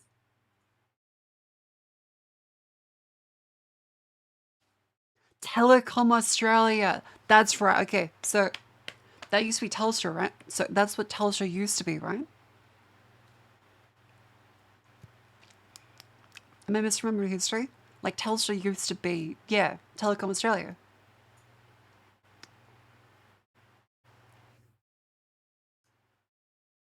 Sales of the OPD were 42 million, and then it was fucking Big Pond. It was fucking Big Pond. Yeah, look at the fucking Big Pond.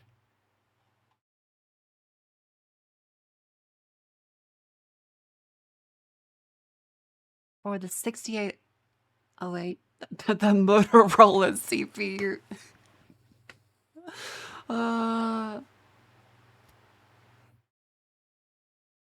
Yeah, Motorola used to actually make something. Micro drives. Oh, a Sinclair micro drive. Yeah, I'm sorry to remind you of Big Pond dial-up. Don't worry, you'll get NBN in 30 years.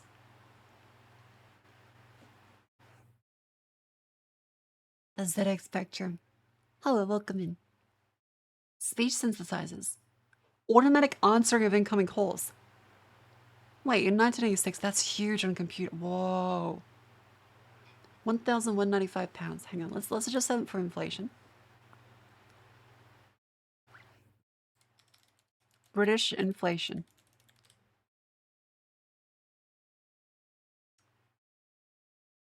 Calculator. Do you think there's like Margaret Thatcher inflation? Not like economically, like artistically.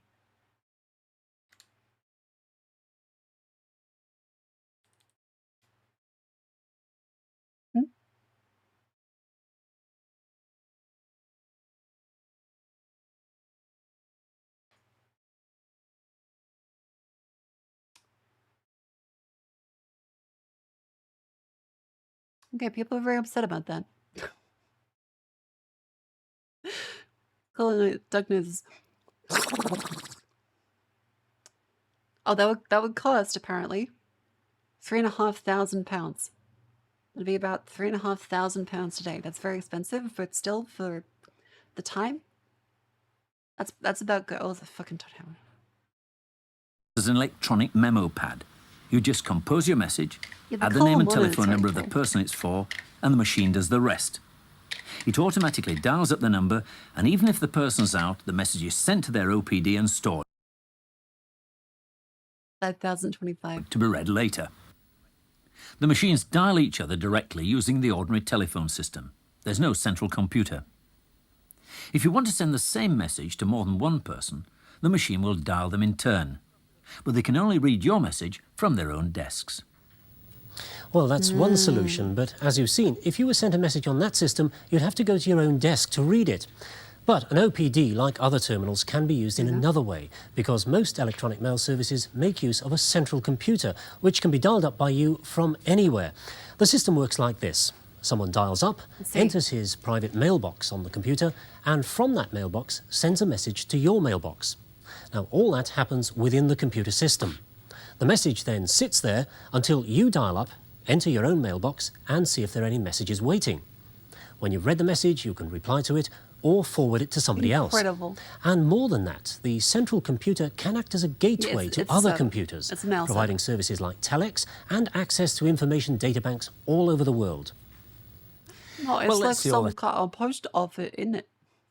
In action using a simple home system. I've already dialed up the computer on this using a modem here, and I'm into the telecoms computer now, and it's asking me which machine my electronic mail is on. So I'm going to tell it. I'm going to say call 821. That's the number of the machine that I'm on. And it's connected. It says, please sign on. I'm getting a lot of garbage on this line here. Like, love technology. Just watch like old retro tech stuff. But that may just be a bad line I've got. And it gives you I give it my ID. Well, I hope it's getting the right signals. MIC001 is my identification, and it isn't Why is N the error? doing anything. It really is in a bad state, which means I'm going to have to try and get out of this and re-log in again. I'm afraid there's nothing happening here. It's asking me for my password. I'll try that and see if it's receiving from me. It may just be receiving from me, and it looks as if it is. It was actually receiving from me, but I was getting bad messages back. And there is a message for me asking for meeting. It's asking me to read or scan. I'll read it. Memory issue stuff, yeah. It comes back, and there's the message. I'm getting a lot of... Okay, so it's getting like actual like line noise. Right, doesn't have error correction. So it's probably streamed like character by character directly, right? So any bits in traffic, there's probably not enough to actually pad out with proper error correcting. That's kind of cool, but also this is a great showcase. Like this is a really great showcase to see like why we need so much data to send data now. Yeah, so this is just like a direct stream of bytes. Of junk coming back from the computer itself. Is it all right? All right, divide sign.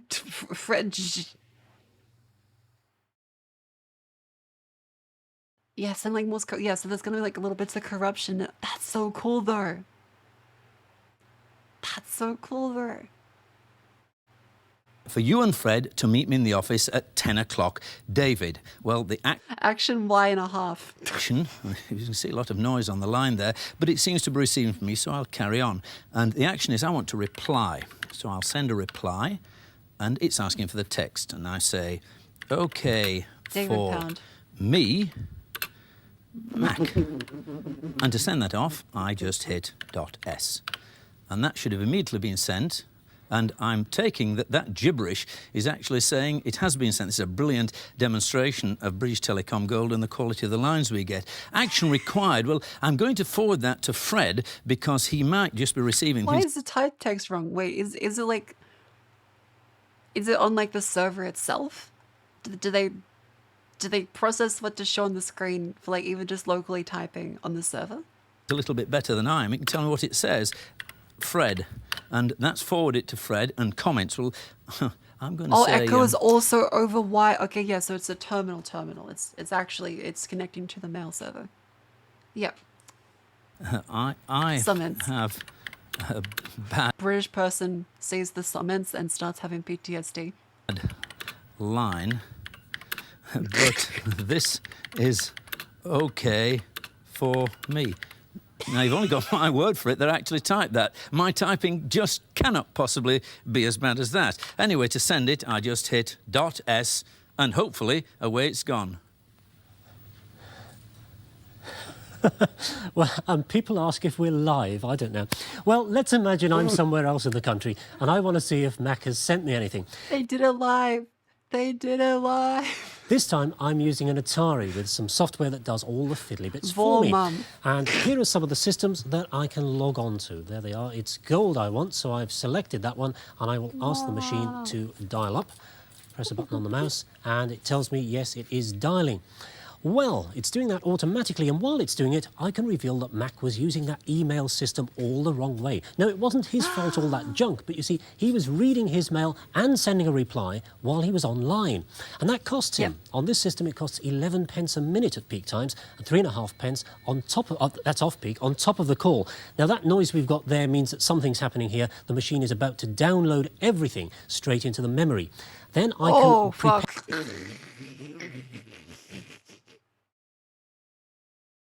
You're cooked. Like, that's horrific.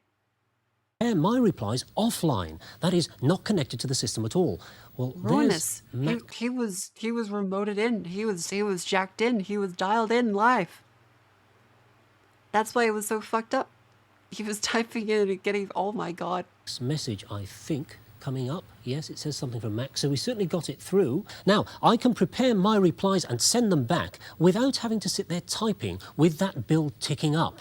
One of the most important things about email systems of the kind we've been showing is that you can also use them as a gateway or an entrance point to all kinds of independent services. Yeah, imagine if you had to pay 11 cents to send every chat message. I would have a lot of sense.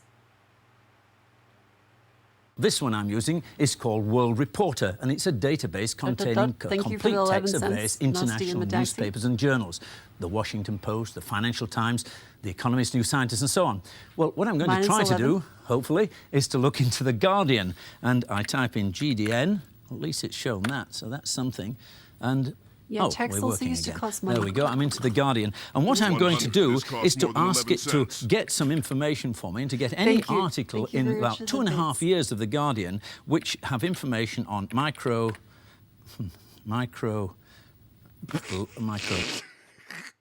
Hang on. Did he start giggling when it said micro P?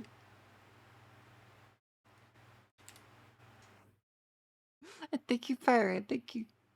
On micro. He did. Guardian, which have information on micro. Micro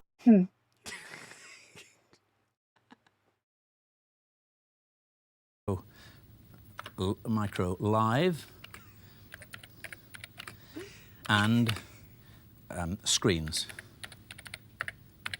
That's great. And now it's going to search through about 2.5 years of articles from The Guardian to determine any one that has... Man writes micro P and just immediately starts going live on television. Micro live and screens. And there's one item, and I can see what that has to say.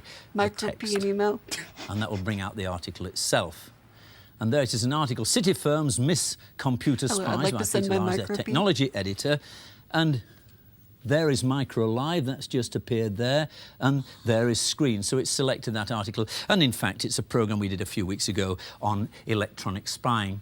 Well, there are many other databases. Computers used to not be automatically within search and yeah, it used to be that you would do the overwrite cursor. And anything, if you go back to start a line, it just starts typing over it. Including a worldwide guide to air schedules and international hotels. And for the home user, there are computer user groups. I mean, you can still do that, right? Like, if I go to, like, say, a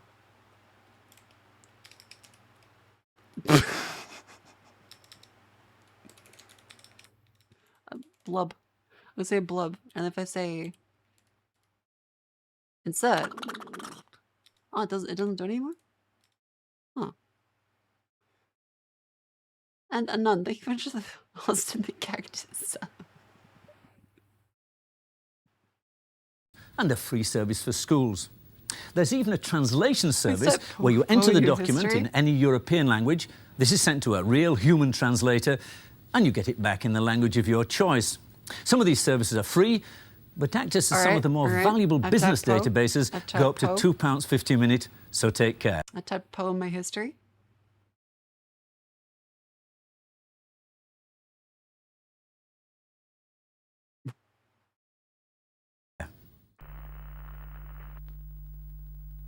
I feel like Cleo. Fuck, I'm funny. Yeah, they do have an actual the Teletubbies doing it. Is Microsoft too big? Hang on, I want to see that one. We're introducing the CD, 1982. Hey, this is a gold mine.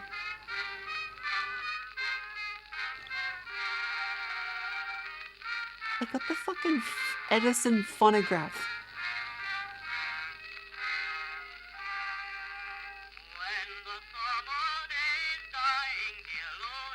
Dateline, Japan, Holland. Nick Crush, have a good sleep. Thank you, Mr. Kirkby. We'll let you know. These days, it's nothing more than a valuable antique, but when... It's AVC. It's AVC. This phonograph first hit the market in 1904, it and the phonographs that preceded it were part of a minor miracle. These things, with their wax cylinder recordings, altered forever the way human beings enjoy themselves. For the first time, music was available at will in the house to those not rich enough to support a private orchestra. The first recording ever made was of these words. Mary had a little lamb, its fleece was white as snow, and everywhere that Mary went, the lamb was sure to go. That was in 1887. The speaker was Thomas Edison himself. Florence Nightingale describing the Battle of Balaclava followed. So did many other recordings of music and poetry. Tennyson, reading selections from Maud, was very popular around 1890. But cylinders were eventually replaced by... What do you think was like their slang for like the parties? Everyone's like, yo, whack that jukebox. Spin that fucking disc, DJ. What do you think they said for this one? Hey, Tommy, wax it. Flat recordings. This is the Edison Diamond Disc of 1889. Bakelite and shellac, fragile, heavy, Roll and that cylinder. Very, very thick. As 78s progressed, they lost a bit of weight. As the records changed, so of course did the players. This is the ram's horn player, obvious where it got its name. The sound is taken mechanically down here and then travels acoustically up the tube and out That of is the a horn. fucking Now, comically large tube. amplifiers or electronics there. That is Sometimes absurd. those ones came with bamboo needles that had to be sharpened after every single record. Yeah, that's a whole ass fucking elephant gun. By the 1920s, this was the height of elegance. It had metal needles, literally needles, very sharp indeed, and a very heavy head. It also had to be wound mechanically. Electricity, of course, was the power source by the 50s when the gramophone and the radio shared a cabinet, making the radiogram. The microgroove long-playing record now began to dominate the market, and with minor improvement, it's been with us ever since. But isn't there something better?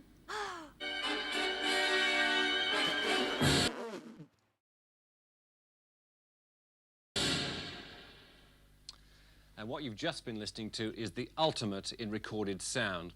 It will make all conventional disc and cassette systems obsolete. It's dust-proof, scratch-proof, digitally...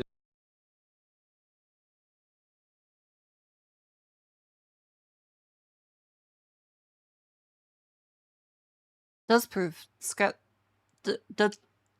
recorded, read by a laser, and it's I think called the compact disc. that maybe they And kind of that's lied. it. The biggest revolution in the recording industry since the invention of the long-playing gramophone record, but this is no ordinary disc. Just 12 centimeters in diameter. The music is recorded onto it digitally, and there's no needle being dragged through a groove. That information is being read by a laser light. And this is the tiny laser that does all the work. A small low-power semiconductor which emits invisible infrared light and plays the record from inside out. Magnified 12,000 times, this is what the surface of the compact disc looks like. You can see the thousands of tiny pits and grooves which the laser has cut into a thin plastic sheet. When it's monitored or read off by another laser in the playback machine, the lengths of the grooves and the distances between them give varying light patterns, which are then picked up by a tiny diode. And unlike a conventional gramophone disc, this is totally proof against fingerprints and dust because the information is stored underneath a plastic film. It doesn't really matter how much I manhandle that particular disc, it will still continue to give very good audio quality.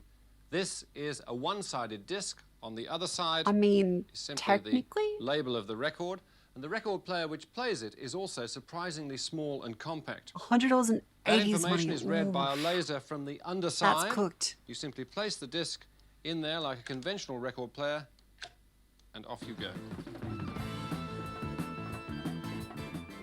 Introducing new technology in a popular market has its own problems. Take the battle between cartridges and cassettes.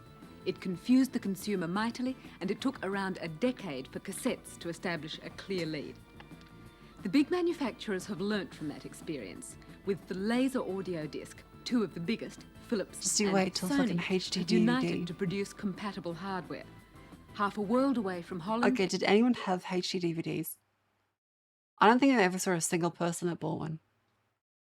I don't know a single person had HD DVDs. I have one. I did. What the fuck? Okay, to be fair, my chat is probably like an overrepresentation for this. I had a pile. I have one from the Xbox. What the fuck does everyone in chat have a HD DVD? Maybe I was just poor. I saw someone that had a HD DVD add-on for the Xbox 360 and I laughed. Nice. Did I have one? In Tokyo, Ian Finlay found that although their players look different, the My discs friend and his are dad bought exactly both. the same. And years later, both were obsolete. Not Blu-ray slick as this. It's not just like it's 4K Blu-ray.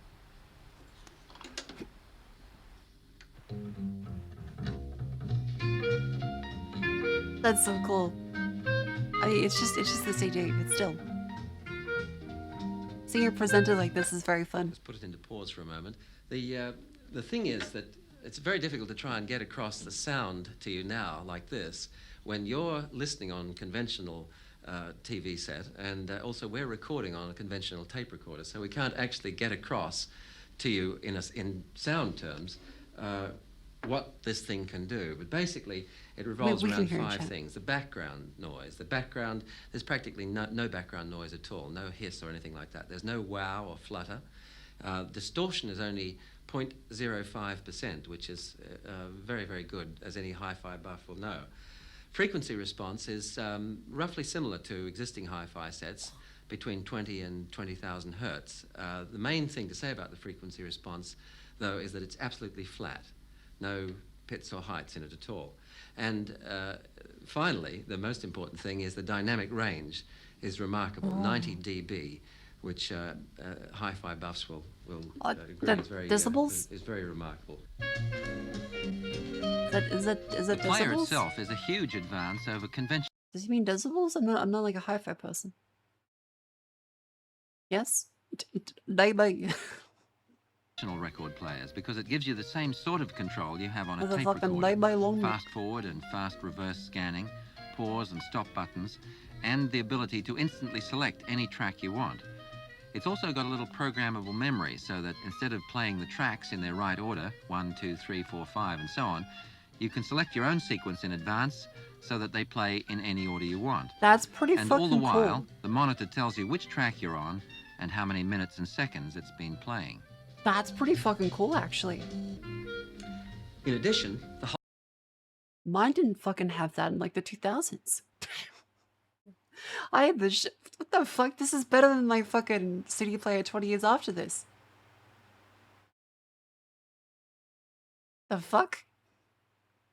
whole thing, To be fair, this is probably like $5,000. all of that little computerized marvel is packed into You see people something shit- which yes. you can pick up and move around like that, even shake, and nothing happens, which is quite incredible, and means that it's got enormous potential eventually once. Yeah, in the like future, shuffle, but like perhaps queuing certain orders of songs. Definitely not. made a little bit more compact for the car audio industry as well. The players are due for release at the end of '82 in Japan and the United States, in Australia and Europe sometime in '83. They'll cost between $600 and $800, and the discs should be no more expensive than records now. In a way, it all sounds too good to be true. Other systems have, heaven knows, failed to live up to their pre-release promises to change the way we listen. Quadraphonic sound, for instance, died of starvation when not enough quad records were released. Let's get the quadraphonic in.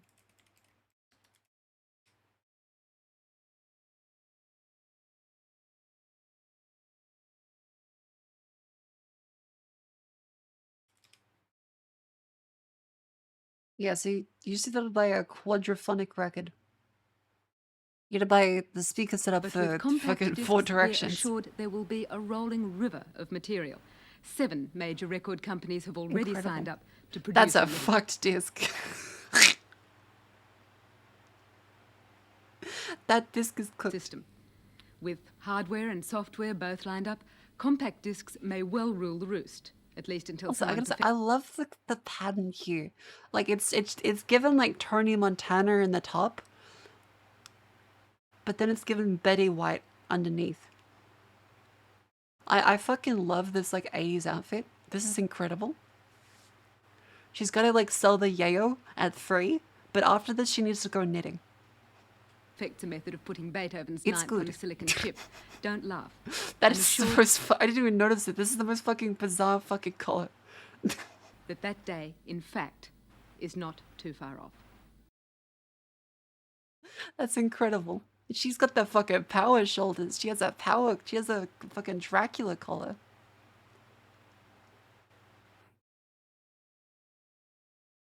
She said, "Don't laugh." Okay. But I appreciate this. Like, you don't see a pattern like this anymore. Oh wait, yeah. Does it show her trousers? Oh no, she's a woman in the 80s. She would not be allowed trousers. On national television? You're dreaming. Max length skirt. It's a maxi skirt. Alright, what's next? What's next? It was a Windows 95 launch. star-studded launch in London tonight, even if the celebrities were fakes. Is that Appropriate, fucking... Oh, they're fake celebrities. Okay. perhaps, since some say Windows 95 is simply Microsoft catching up with the product developed by Apple in the mid-80s.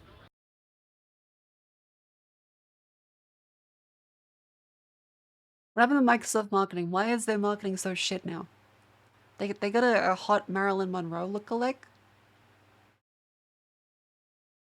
Up with the product developed by Apple in the mid-80s. But that hasn't stopped Microsoft becoming the giant of the computer world Princess and Di Bill lookalike? Gates, the richest man in America. Welcome to the UK launch of Windows. Why does he have the Henry Kingdom Come Deliverance bowl cut? 95. The boyish figure on the big screen doesn't look The like the sort of boyish person to figure. inspire fear, yet he does. I think some of the reasons some people fear Bill Gates and fear Microsoft is that he wants to develop, they say he wants to develop a way to take a little slice out of every electronic transaction you make in the future. Do you think there's a danger? He would've. Let's be frank, he fucking would've. They're getting just too big for the industry? There's always that danger. The danger is that the position could be used at some point to stifle innovation. And that would be an awful thing for both the industry and the world as a whole. Everyone is so sharply well dressed. They all look like everything looks really nice. Bill Gates' hometown of Seattle in the far northwestern United States makes an appropriate setting for Microsoft. The city has a reputation for being fashionable but laid back. I like the little guitar ditty. This is good.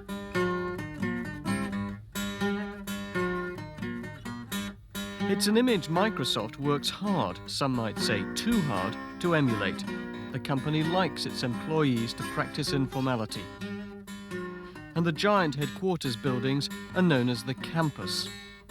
None of this changes the Yeah, fact it's pretty corp now. It's all very corp now. that this is a hugely successful, They have become hard-headed IBM. business operation, and that Windows 95 is its most important project to date.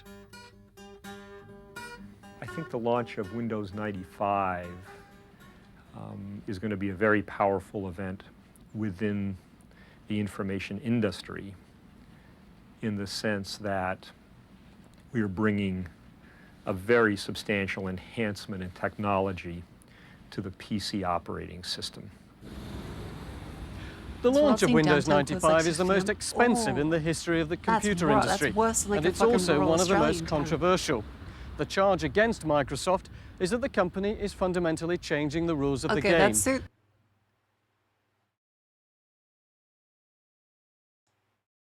Less. Enabling it to extend its dominance in one sector of the industry, operating systems, bullshit. to another increasingly important one, online information services. I can't articulate Microsoft why, but it doesn't look right. is adamant that what it's doing can only benefit the consumer. To use a personal computer, you need an operating system, essentially he does look something like you a- load like a into the Cuban statue. PC, Yeah, it's which super- allows you to talk to it and it to talk to you. I mean, to be fair, and like you can see it like from pictures of like basketballers, is that was kind of a style.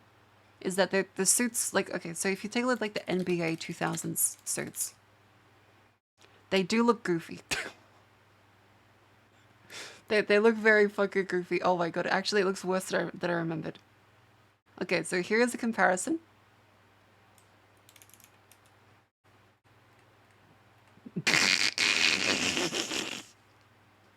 It was kind of the style of the time. It's very fucking funny.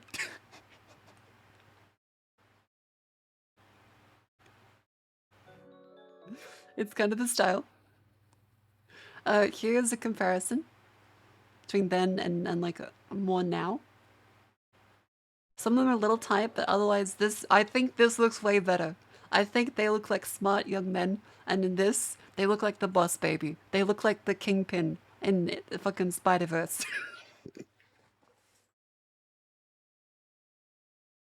I can't believe that this was ever the style, looking back on it. Check Shaq's suit. Hang on. Shaq's suit, 2000s.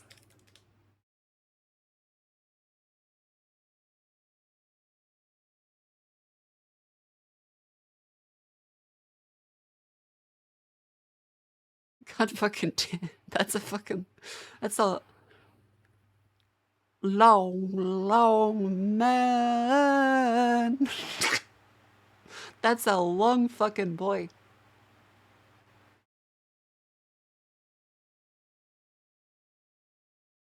That is a coat. That is a goddamn coat.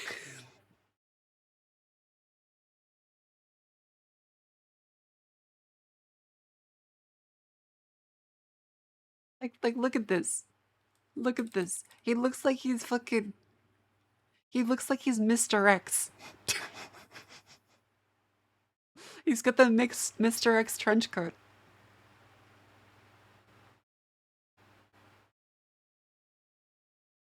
Operating systems are what made Bill Gates and Microsoft into such big players. About 4/5 of the world's 200 million... Sorry, the pen around this fucking nerd is killing me. Look at him. Operating systems are what made Bill Gates and Microsoft into such big players. About 4/5 of the world's 200 million PCs are fitted with a Microsoft system, of which Windows 9... Oh, does this work?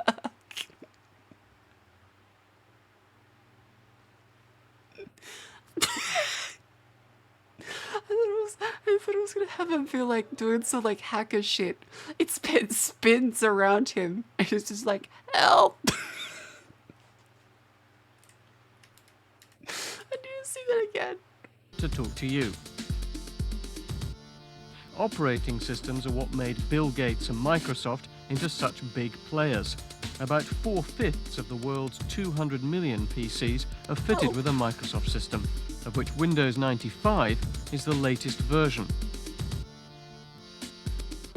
It's the look and feel. It's what confronts you when you look at your screen. It's the way you manage all the work that you do with the computer. So that's what we're looking at. Some forecasts project sales of 30 million copies of Windows by the end of this year. But as Don Wilmot, executive editor of PC Magazine, explained to us, Windows 95 is more than just an operating system. The big news everyone's talking about is the Microsoft Network, which is Microsoft's first attempt to be an online service like CompuServe and America Online, Prodigy. This is very new, very exciting, and it's caused a lot of controversy. How much stock footage of this struggling man crying for help is there? The network itself isn't under attack, but the way Microsoft is marketing it as an integral part of Windows 95 has upset the companies who already compete with each other for the provision of information, entertainment, and the vast amount of data now available through PCs. The multiple spins and then twisted to help.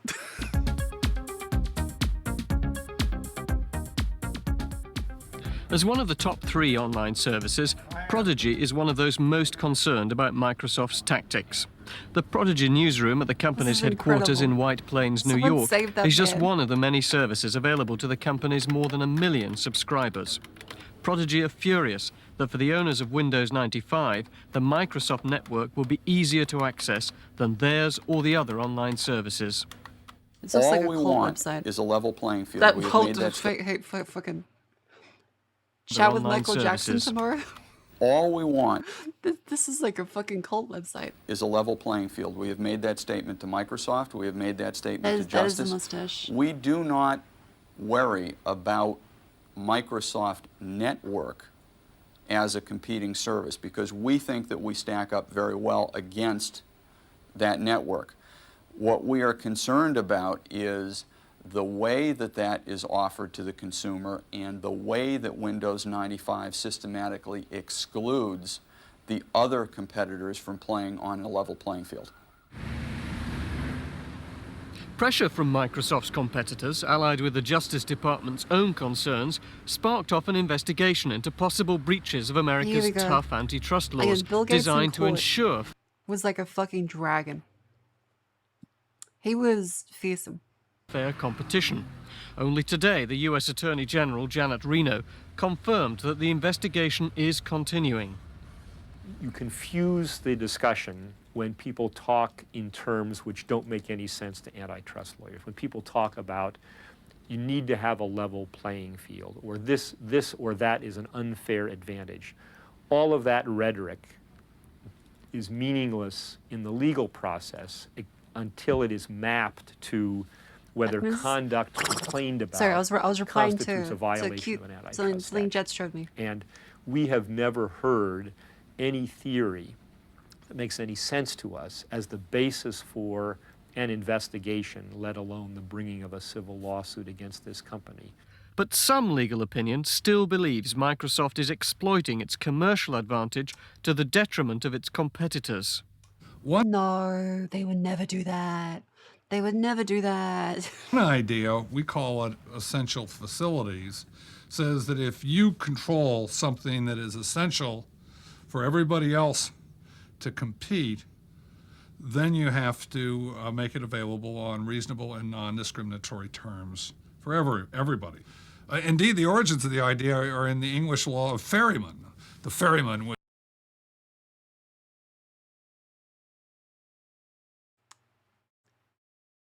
Is it rude to say, why does he sound like that?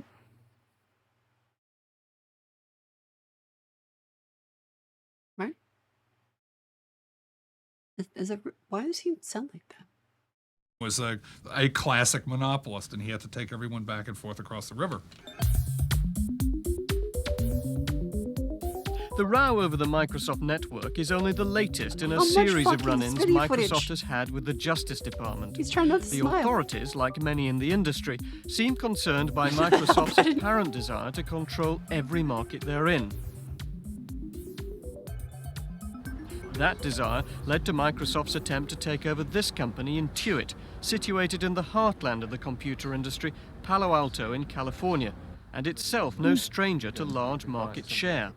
The prize Intuit offered was Quicken. Right.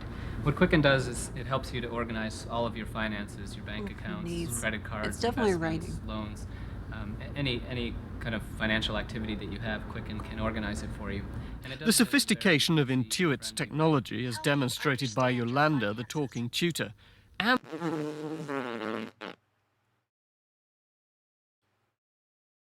have a fucking Botsy Buddy. They had a fucking Botsy Buddy. the fact that it outsells all its rivals was a temptation Microsoft couldn't resist. Intuit gave Microsoft Trading a fucking credit card. a chance to exploit what they see as the next big growth area, electronic commerce. Fucking And the God. merger was only abandoned. Hang on, I need to see that. Intuit virtual tour. I gotta say. She's draining a credit card. She's stolen that shit. She's about to fucking... Oh god, there's now like a fucking QuickBooks modern one. Windows 95. Oh god, is it lost to time?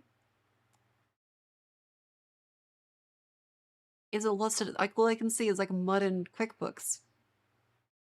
Abandoned in May in the face of a long drawn-out Justice Department inquiry, a decision with commercial benefits for Intuit.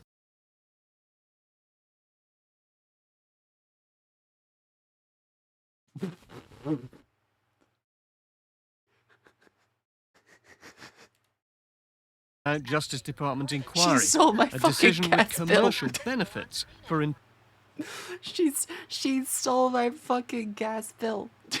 Intuit. There are institutions now that are interested in talking with us. Oh my God, that I'll were pay not my interested in talking with taxes. us when they thought we were going to be part of Microsoft. Many of them, for whatever reason, view Microsoft as sort of the demon du jour and have some fear and trepidation about Microsoft. We were never for sale. We were never looking for acquisition. In fact, it was Microsoft who approached us, and it was only after many approaches that we finally agreed to listen. We are very comfortable as an independent company. We were then, we are now. Microsoft offered some unique resources that no other company on the planet offers. And so it was a very unique situation in a number of respects. But we were very comfortable with our independent course then, and are even more comfortable with the independent course today. Few tears were shed here at Intuit when the proposed merger with the computer industry's Goliath collapsed, whatever regrets Microsoft itself may still harbour. Everyone recognises that the key to Microsoft's extraordinary success is Bill Gates' vision, his ability to anticipate not just the next development, but several beyond that. Intuit was part of that vision, a chance to acquire market dominance in a rapidly growing sector of the software industry likely to be of huge significance in the future. From Microsoft's point of view, If so, that makes a lot of Intuit was a sense. unique path to electronic commerce, and that all other paths out there were less attractive. Honestly, is there any Bill and I Gates think you can quotes see highlight? in Microsoft's new focus on the internet an attempt to get back. Here are some highlights of Bill Gates' deposition. Not recalling the specifics of the interview is that it's very unlikely I would make a statement like that without some common understanding between myself and the reporter of what that term, which out of context is incredibly ambiguous, what it meant in the context of her series of questions. And just to be sure I understand it, what you're saying is that you don't remember what the definition was, and you don't even remember that there was a definition, but you believe there must have been a definition or you wouldn't have been using these words. Is that fair? There must have been a common understanding. I wouldn't say a definition. This is different to Yes Minister. Zuckerberg looked like he's about to cry. Bill Gates is about to call this guy a fucking idiot. How would that common understanding have been arrived at? Look at his Other body than through language. He is 100% sure of everything he's going to say.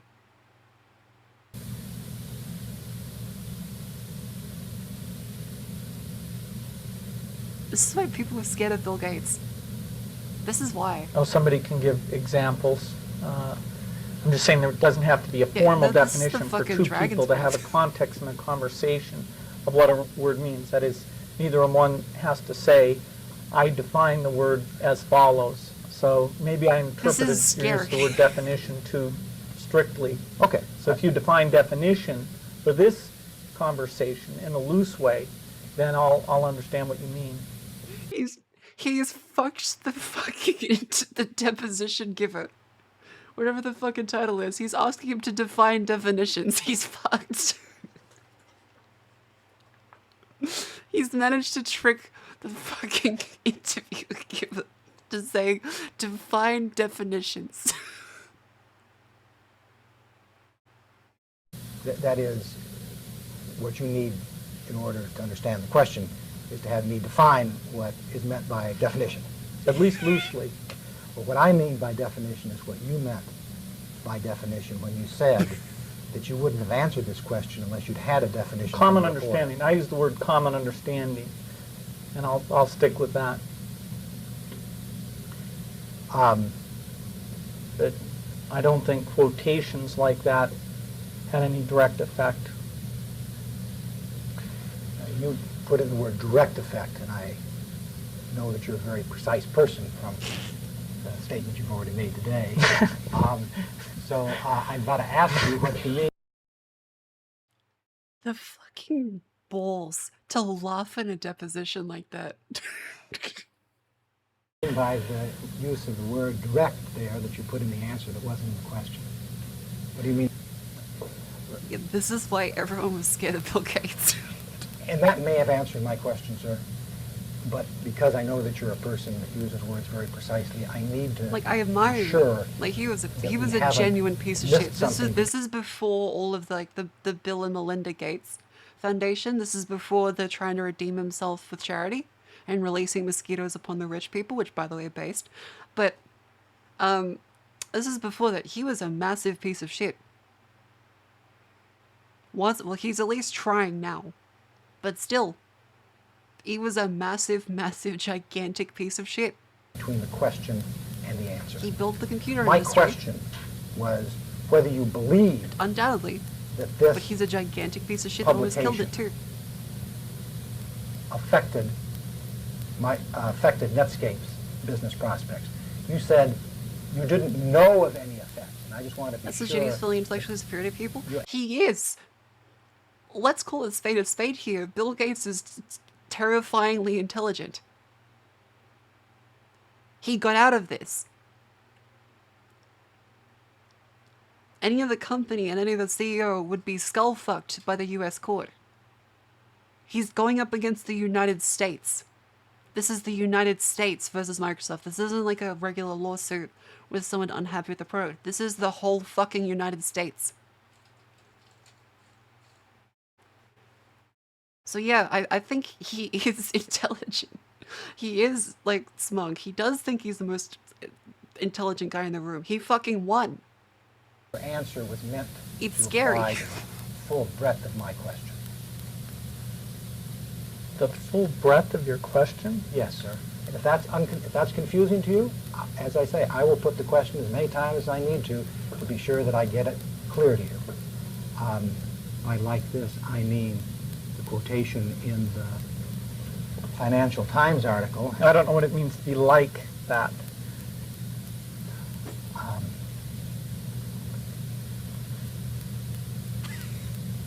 Is that because you don't understand the word like, or because you don't understand what it means to be like something?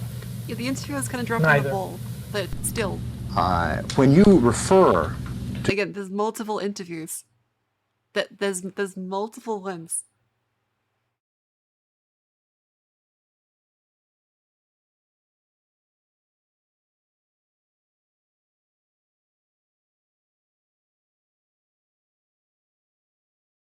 Having advised to stream because he was streaming for 1 year. Well, your account was made in January. So, like... I'm not sure what you mean, then.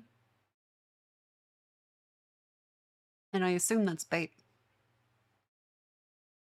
You can't trick me. That's clearly someone with a perversion for being yelled at. The man was a master of semantic bullshit. Absolutely. 100%. to Java as a competitive threat. Why do you use the word Java as shorthand for what you now say doesn't relate to Java. I didn't say that. It certainly relates to Java. Java runtime relates to Java. I mean, give me a break. Well, you used the word conclude. Actually, in this last answer, I used the word believe. The last question, I used the word believe. So you're changing the question. Well, if believe and conclude is different for you. He's fucked. He's deposing the fucking interviewer now.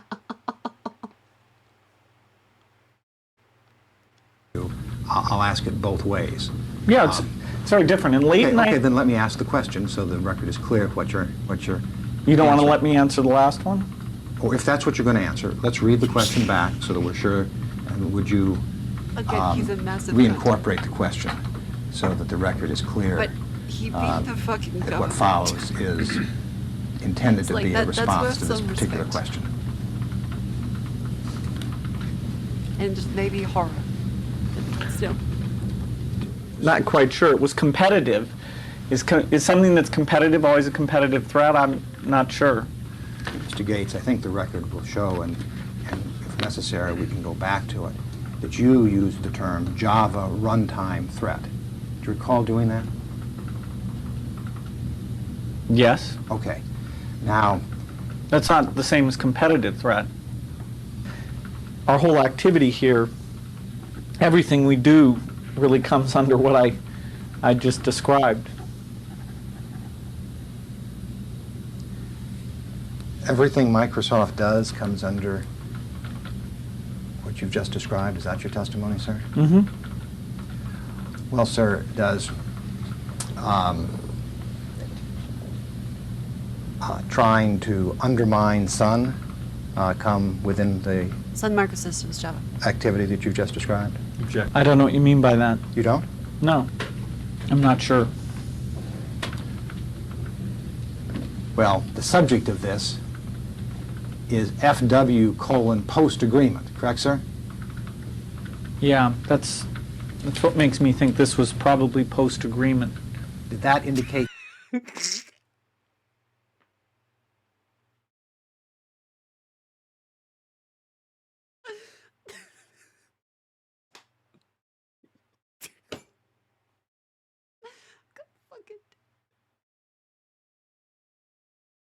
There's 40 minutes of highlights of this.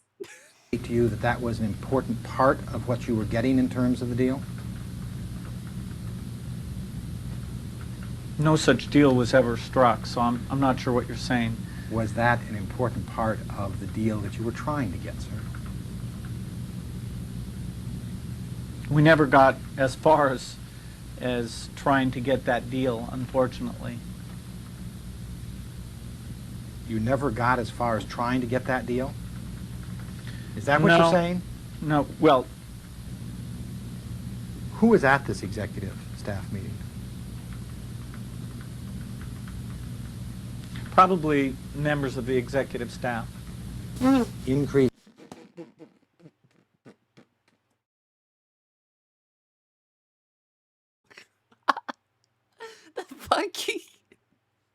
The fucking hands back. I need to take a fucking screenshot of this. I need to take a fucking screenshot of it.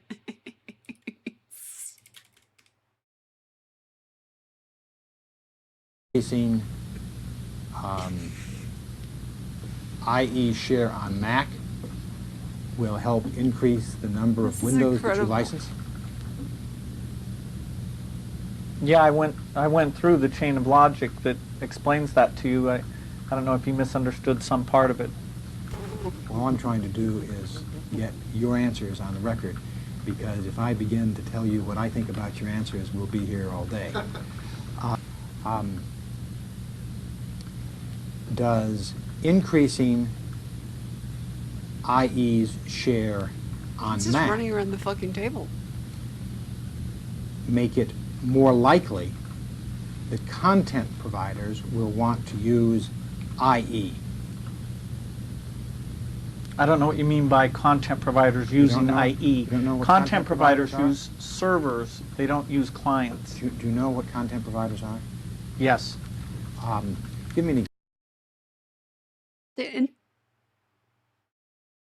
The interviewer asks Bill Gates, does he know what content example of a content provider.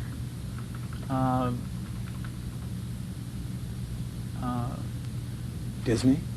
Disney. Disney would be a content provider. Disney is an important content provider, correct, sir? Now you're going to have to give me some context.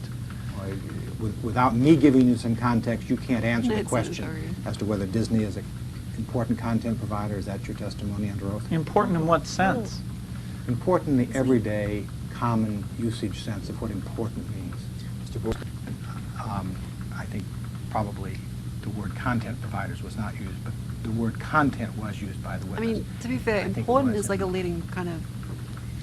Because depending on what it is, saying important can mean a bunch of different things. I think Bill's in the right for pushing on that. In the context of answering the question. If you're actually interested, it's the use IE where you seem to be confused about what content providers do. There's no question about what content provider means. When you say use IE, it's people who view content who use IE.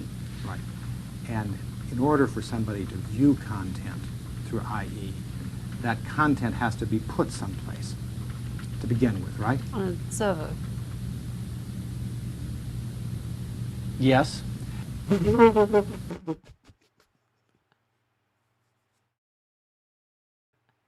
you know a Mr. Poole who works at Intuit? That's fucking...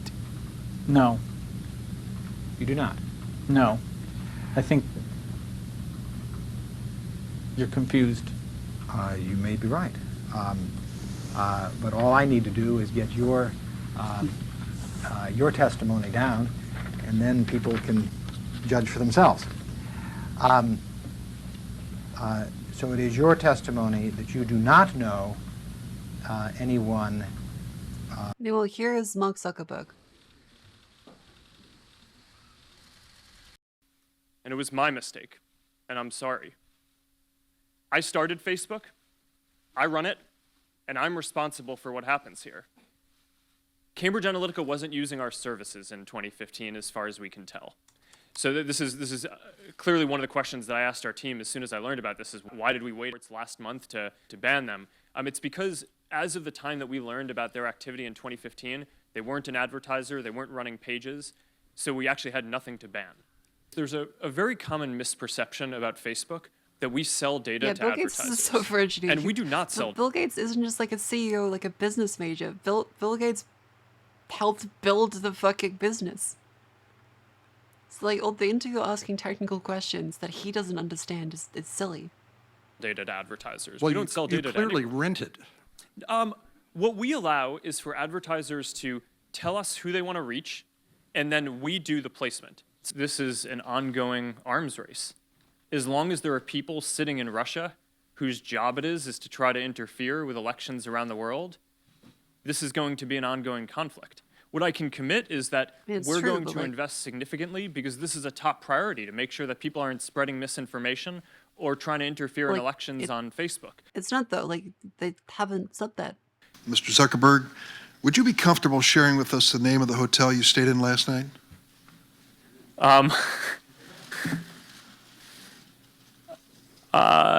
No. If you've messaged anybody this week, would you? Oh right, I was like, wait, is he like staying in like Prostitutes R Us? I fucking... Okay, that's the point of privacy. Yeah. Share with us the names of the people you've messaged? Senator, no, I would probably not choose to do that publicly here.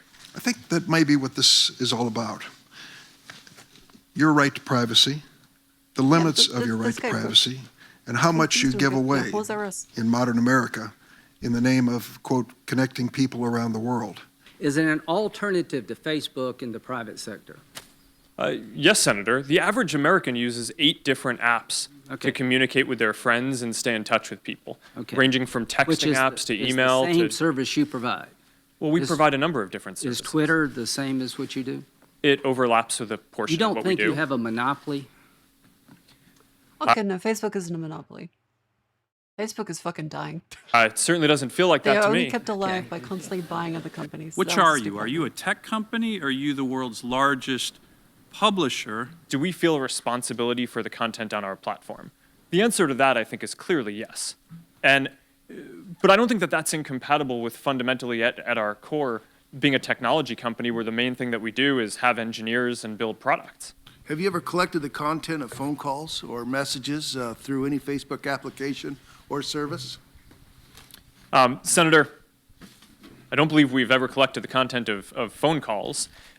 We have an app called Messenger that allows people to message their, mostly their Facebook friends. I assume Oh, when they got caught more recently for the whole VPN thing and SSL busting with the man in the middle attacks. That Zuck said, "Yeah, do it." I don't believe. Well, he fucking did it. Again, now back to Bill. Back to Bill. Who works at Intuit, whose name Mr. Poole. Do you know somebody at Microsoft who deals with Intuit who is named Mr. Poole? Yes. It's quite distinct. Yes. The distinction is actually at the heart of what I'm going at. So. Just fucking Bill staring at him like this. He is completely... He's destroyed his mental. This dude is broken. You gotta replace him. Well, supporting can mean a lot of different things. I mean, I know. I never expected at any time. You could tell it as well because he doesn't stutter. He doesn't slow down. He goes exactly at the speed with the exact thing he wants to say. He's smiling half the time. And as the fucking person giving him a deposition from the United States, he keeps talking over him. Time that they would not support the Netscape browser in terms of running with it, working with it, supporting it, and all those things. In terms of did I use that specific word, no, I don't have a recollection. But it support can mean quite a few things. What I'm not doing As right the now most is reporter, I asking what you 100% meant believe by that. support. What I'm asking you is whether you told Mr. Poole that. Do you understand the distinction? Did I use those words? That you told Mr. Poole. See, if you're going to ask me, did I use the exact words, you can ask me that question. Or if you're going to ask me if I said something like that, that's okay. But then I have to actually understand what the words, what you mean by the words. Okay, let's take it one step at a time. This interview Did you is gonna tell cry. Mr. Poole He's gonna start that crying. if Intuit was to have access to a position on the active desktop, Intuit would have to stop, quote, supporting, close quote, or could no longer, quote, support, close quote, the Netscape browser? What does it mean when you keep going in and out of quotes like that? It means you use the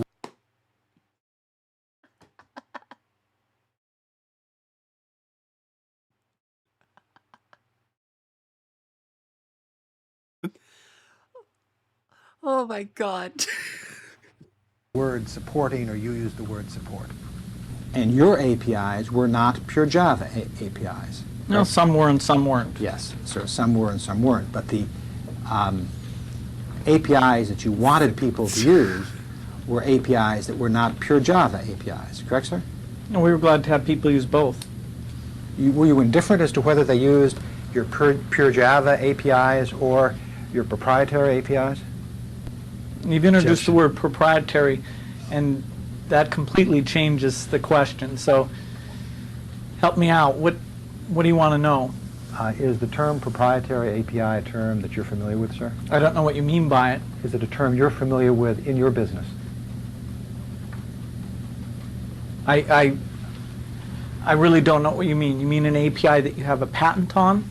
Mr. Gates, is the term proprietary API a term that is commonly used in your business? Let me give you All I'm trying to do is get the an answer to common my question. meanings that those words could have, and then you can pick one of them and ask me a question about it. No, It all can I'm be doing- any- just, Let him do you want me finish to it. Just let him define finish it. proprietary It's API okay. or No, not? I don't want you to define proprietary API.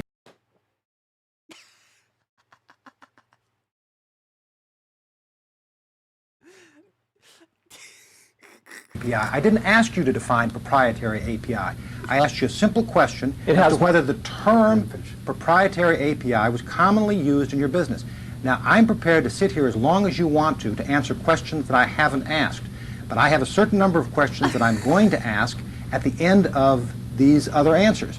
Now, this is a simple question. You can say yes, no, or it is used in lots of different ways. But then I can choose what to follow up on. Or you can simply make whatever statements you want, and I'll go back to my question afterwards. Does It's a good question. In Windows fairness, include APIs that are written in what is described as a form or version of Java, like but what not the fuck pure is a Java? proprietary API? You're talking about the language? If you don't understand the question, Mr. Gates, you can simply say you don't understand the question. Okay, I'm sorry. I don't understand Good. the question. Okay, that's what I'm trying to do. What I'm trying to do is get on the record what you say you understand, what you say you don't understand. Yeah, anytime. Would you read the answer back, please? Or the statement back?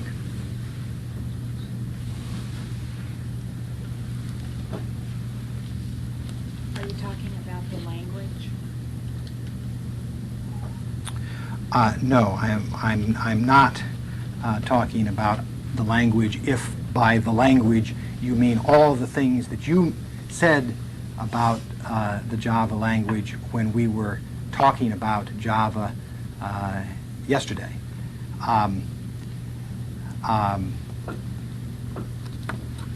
Yeah, it's not like it's How does making your APIs popular with developers relate to obtaining control of Java? Yeah, honestly, If at all. I don't know what feels it like- means to control. It feels like they probably sure this is a training video now. They probably show this as a try to get. Because let's be honest, whenever a government wants to go against a company, they're probably stacking the deck when it comes to the questions, because they're counting on the CEO being like a Bernie Madoff type. They're not expecting Bill Gates. Control Java. Bill Gates is very different in the realm of CEOs. Remember IBM CEO? Very business oriented. Xerox CEO? Business oriented. Steve and Bill were like the wild cards of the tech industry. How can somebody control Java? What does that mean? Yeah, also, what does that mean? Is it your testimony that you have no idea what that means? No, To it's control that's a Java? fucking I don't stupid think statement. anyone can control Java. It's a like saying language. controlling BASIC or COBOL. What do you mean control Java? That's a stupid question. I agree with Bill. Do you really mean that, sir? Yes. Yes. What is JDirect?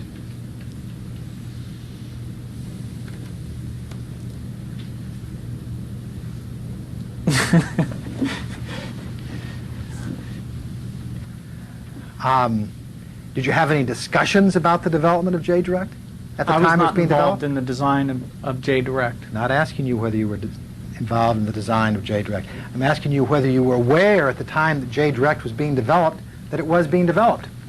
I'm not sure. Did you ever have any discussions with anyone about the development of JDirect at or about the time it was being developed? I don't think so. At the time that JDirect was being developed, did you know that people were trying to develop JDirect? It's just a thunk. My question is, did you know that they were trying to develop this thunk? I doubt it. Is JDK 1.2 has JDirect is JFC, which we're going to be pissing on at every opportunity.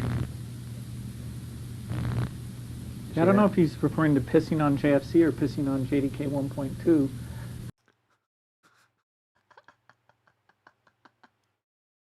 Nor do I know what he specifically means by pissing on. Well, do you know that generally he means by pissing on, he's going to be saying, and Microsoft is going to be saying uncomplimentary things? It might mean that we're going to be clear that we're not involved with it, that we think there's a better approach. Well, as you understand it, when Mr. Slivka says he's going to be pissing on JDK 1.2 as you seem to interpret it, at every opportunity, do you interpret that as meaning that Microsoft is going to be saying uncomplimentary things about JDK 1.2? I told No, I would assume that in that context, they would be doing better functionality. That's kind of what I would assume, is that they have beaten it in fair competition, to the point that it is beneath them. They are pissing on it. I don't know whether pissing applies to JFC or JDK. Well, he's going to be pissing on, or Microsoft's going to be pissing on either JDK 1.2 or JFC or both, according to Mr. Slivka. Is that at least fair?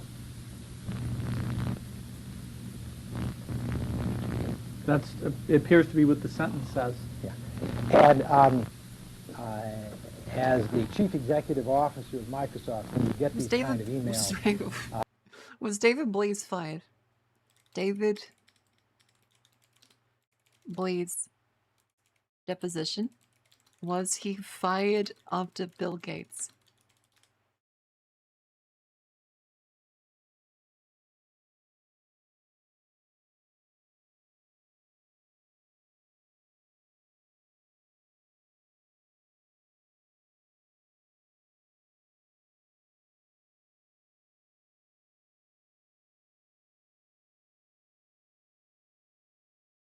Yeah, they're saying that they made the mistake of underestimating him. But I'm pretty sure Bill didn't really lose.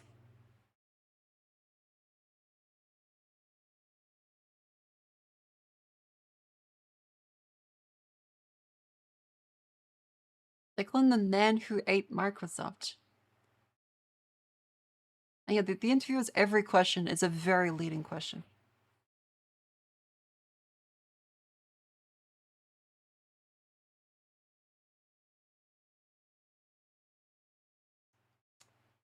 Hang on.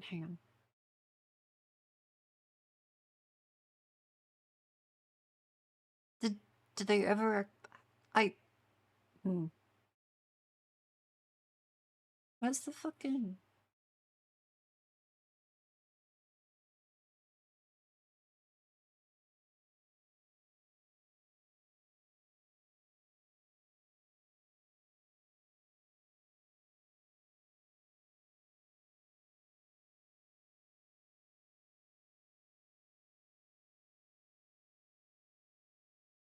Microsoft would never call Gates as a Windows CPU vulnerable.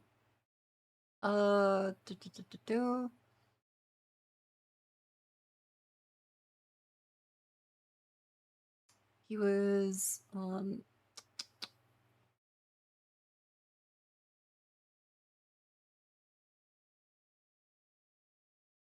because from this, I don't think Bill really lost. There's a weird, like, Vanity Fair article that says, like, yeah, they destroyed Microsoft. And it's like, I'm not sure. Hang on. United States versus Microsoft.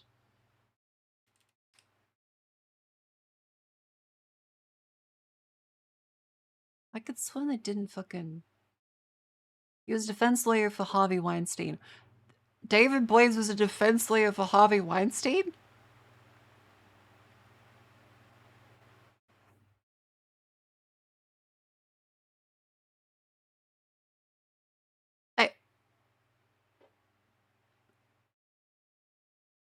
What? Well, they technically won, but in the long run it didn't do much. Okay, so the US government accused Microsoft of illegally monopolizing the web browser market. So technically, yes, they did win. So they did win. And so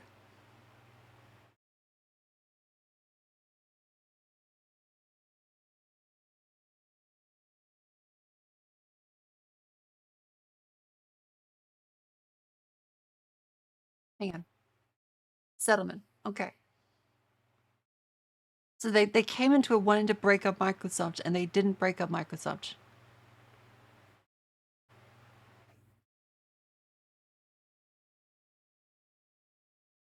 Yep. So instead of going into this one to break up Microsoft as their monopoly, they said, actually, Microsoft, you wouldn't let people uninstall Internet Explorer, so you had to let them uninstall Internet Explorer. And they have to share their APIs with third-party companies. It did not require my... Wait, this is like toothless. Wait, yeah, so this is basically not really a win. Okay, yeah, so, because I always thought it was like, okay, they didn't really... They didn't really lose. They kind of got like a best-case scenario for a monopoly. They won at the trial, but then the appeals, the judge was deemed to have shown bias. Gotcha, okay.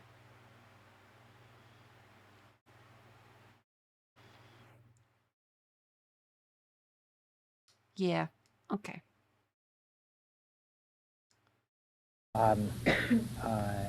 Would it be fair for me to Because assume I could that swear I pissing remember on that is they not won. some kind of code word that means I thought saying Mandela nice things affected. about, but So I has guess it the must be usual the meaning appeal that it kind of would thing. in the vernacular?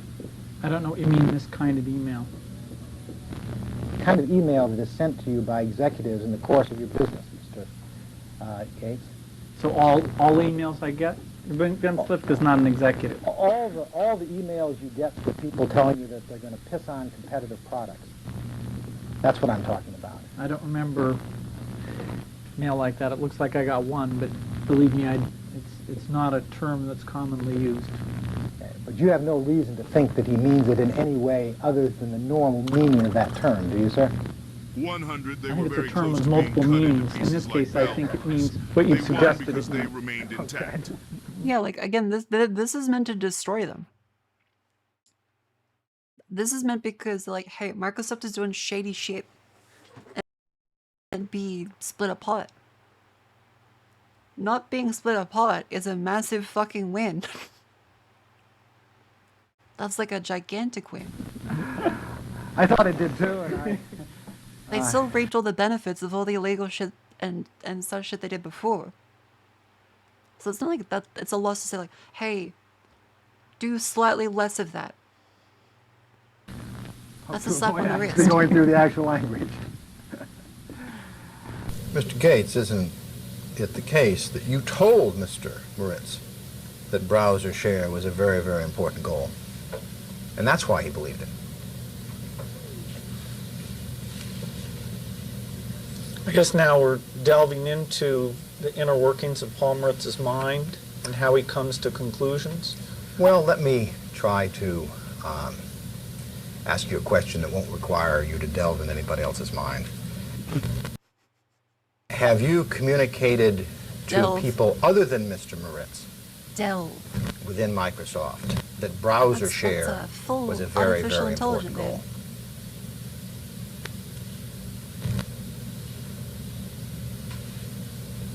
Well, you've used several times, the very, very, and I don't know if you're asking me specifically about some time where I use the words very, very. Is that the question? It's an AI-generated deposition. Let me begin with that question. Have you communicated to people within Microsoft, other than Mr. Moritz, that... Why are you Paul Monster Energy?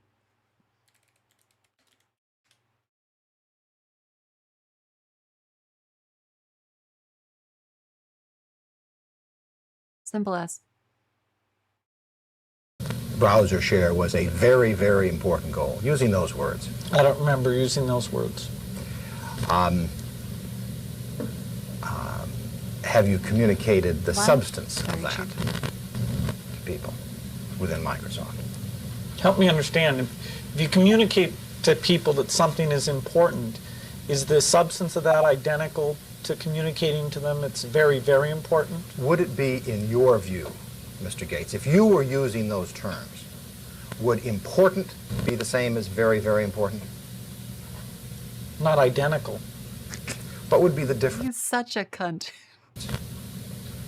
The two varies.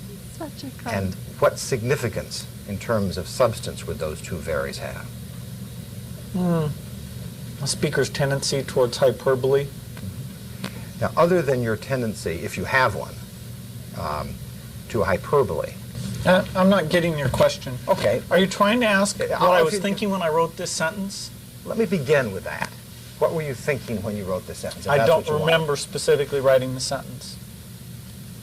Does that mean you can't answer what you were thinking when you wrote the sentence? That's correct. Okay. All right. So since that question is that you don't have an answer to, you don't have an answer to that question, let me put a different question. No, I have an answer. The answer is I don't remember. Okay. Okay, you don't remember what you meant. Now let me try to ask you. I don't remember what I was thinking. Is there a difference between remembering what you were thinking and remembering what you meant? If the question is what I meant when I wrote it, no. Okay.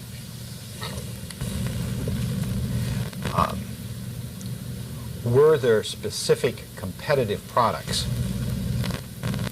that in January of 1996 you wanted to increase Microsoft's share with respect to those products?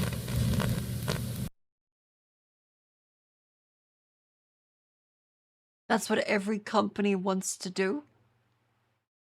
That's a very... okay. Do you understand the question, Mr. Gates? I'm pausing to see if I can understand it. If you don't understand it, I'd be happy to rephrase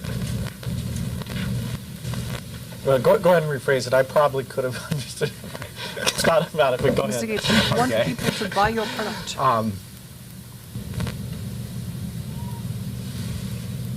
Users were making choices about which browser to select.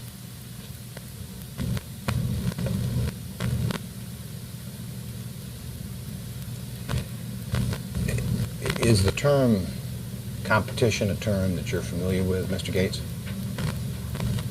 Yes. And does it have a yes. Meaning in the English language that you're familiar with? Yeah, I haven't. Any lack of understanding of your questions doesn't stem from the use of that word. Okay.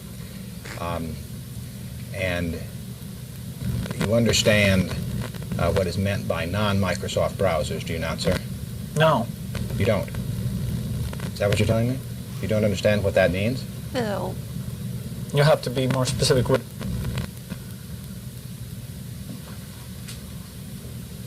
Was that in whole or in part a result of an attempt to find out what their vulnerabilities were? Mr. Gates? Did you end the question? Both your counsel and I had thought so. I'm just... okay. I'm perplexed. I'm perturbed. Paragraph of this message says, what kind of data do we have about how much software companies pay Netscape? It's weird that you're repeating this exhibit without the enclosures to the email. It's very misleading to have the version of the document. You had the real exhibit earlier. Did you lose it? The first email on exhibit Jesus Christ. 353 is an email from Mr. Ballmer to you and others, correct? Right. Yeah. The second email Steve. is an email from you dated December 1, 1996 at 9:24 p.m., correct? Okay. Yes. There was a third email. A third email is at the towers. From Mr. Nehru dated November 27, 1996 at 11:54 a.m., correct? Oh. Well, it's not a separate email. It's part of my email. Well, sir, let me just try to see if we can get this straight. And we'll read this whole thing into the record if we have to. I can explain what you're confused about. I'm not confused, Mr.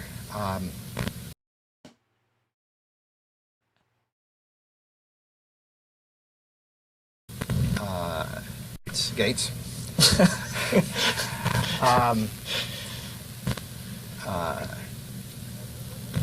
Indeed, I think I stated it accurately. If you want to start talking about what I think. But my function is to ask you questions. Your function is to give me answers to my questions. Neither of our functions are to debate the other at this point. I'm not confused, Mr. Fuck. Exhibit 353 starts with an email dated December 1, 1996 from Mr. Ballmer to you, correct? There's only one email in here, which is the one from Steve, which has 2 emails enclosed in it. Well, what is enclosed here are 2 additional emails, correct, sir? They're part of Steve's email. That is, Steve, and by Steve you mean Mr. Ballmer, correct? Yes.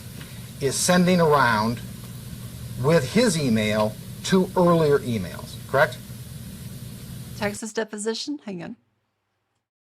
What's this? Texas deposition for who? For what? Texas deposition.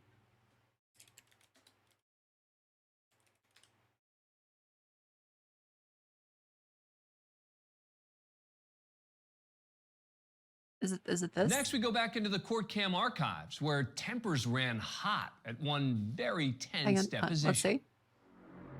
This is Jack Garrett, former chemist for Monsanto. Okay, I kind of hate the editing, but industrial still. chemical company being sued by more than 1,700 people in Harris County, Texas. The neighbors are claiming they suffered severe health problems as a result of living near a toxic waste dump site. Okay, I'm on their used by side. the company to discard hazardous materials. Garrett's here today for a deposition. When you were at Monsanto, what was your title? At Monsanto, what do you mean? In Texas City. Research chemist. So far, so good. But that's about to change. Was that your title during your entire stay at Texas City? Texas City, yes. Don't talk over each other. Interrupting is attorney Edward Karstoffan, who doesn't represent Garrett, but represents Monsanto, the company. After you left Texas City. Wait a minute, let me ask a question here. Yeah. You represent this guy or not? Who are you? My name's Tucker, and I represent Ayrshire. I just want to know if you represent the guy or not. If you don't represent him, you don't have any right to be making any objection. If you do represent him, tell us so. Karstoffan has heard Tucker's suggestion and offers a suggestion of his own. Why don't you keep your mouth shut? I'll do what I want. No, you're not going to do what you want. No way. No, you're not. No, you're not. Yeah, I am. That's bull. Whatever objections I want to make, and I'll make them as loud as I want to make them. That's fucking Ace Attorney rules. The record straight. Don't tell me to shut my mouth, boy. You may be big, but you won't see how bad you are. Come on. And I wouldn't try that, Ed. Are you threatening to fight? Hold on just a second. No, I want to know whose side we're on. We're going to be outnumbered, Ed. Side of my I'm own. going to tell you something else. You don't run this deposition. You understand? You, Joe. You watch and see. You watch and see who does. Nor do you. Oh, you ain't telling me a thing. But don't be telling another lawyer to shut Did they censor goddamn? Did they censor goddamn? Big boy. I'm telling you, Joe. Oh, you ain't telling me a thing. But don't be telling another lawyer to shut up. That ain't your job, fat boy. It does. They are. Get back. That ain't your job, fat boy. Fat boy. This deposition, with lawyers making big bucks by the hour, has officially devolved into an exchange of childish insults. I said before, you have an incipient bad. What do you want to do about it? Well, I'd like to knock you on your head. Come try it. Come over here and try it, you dumb son of a. Wait just a second. Oh, I'd like to knock you on your head. Come try it. I think it's funnier with the censoring. Dumb son of a. This is great. Come over here. Hold it. Hey, wait a minute. Hold on. No way. Get close. Come on. It's take the mics off. Take the mics off.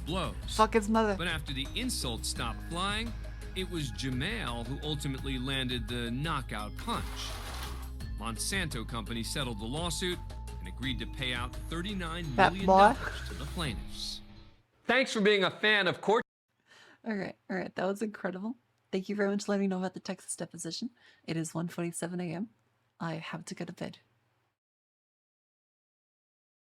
Yippee. No, you can join the Discord if you'd like to stay up to date on all of the stream stuff. And Twitter if you'd like to stay up to date on all of the other stupid shitposts. Let's find something to read. Thank you all very much for coming to stream. Let's see, we got consider raid variants.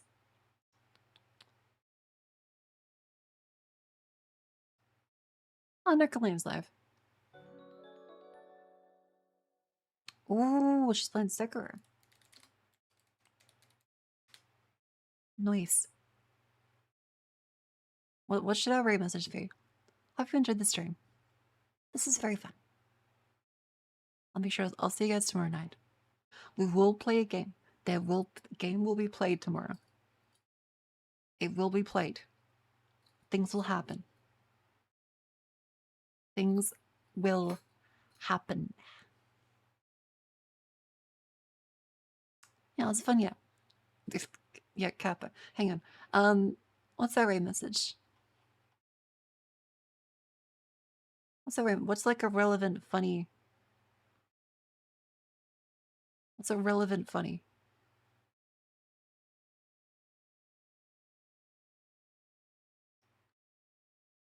Fat boy.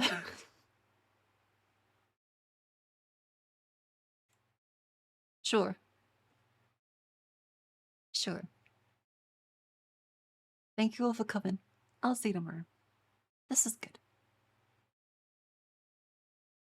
Have a good sleep.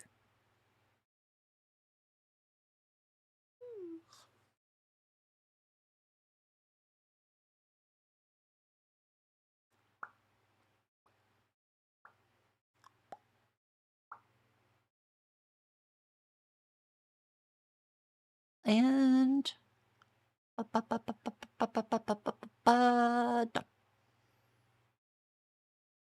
boy.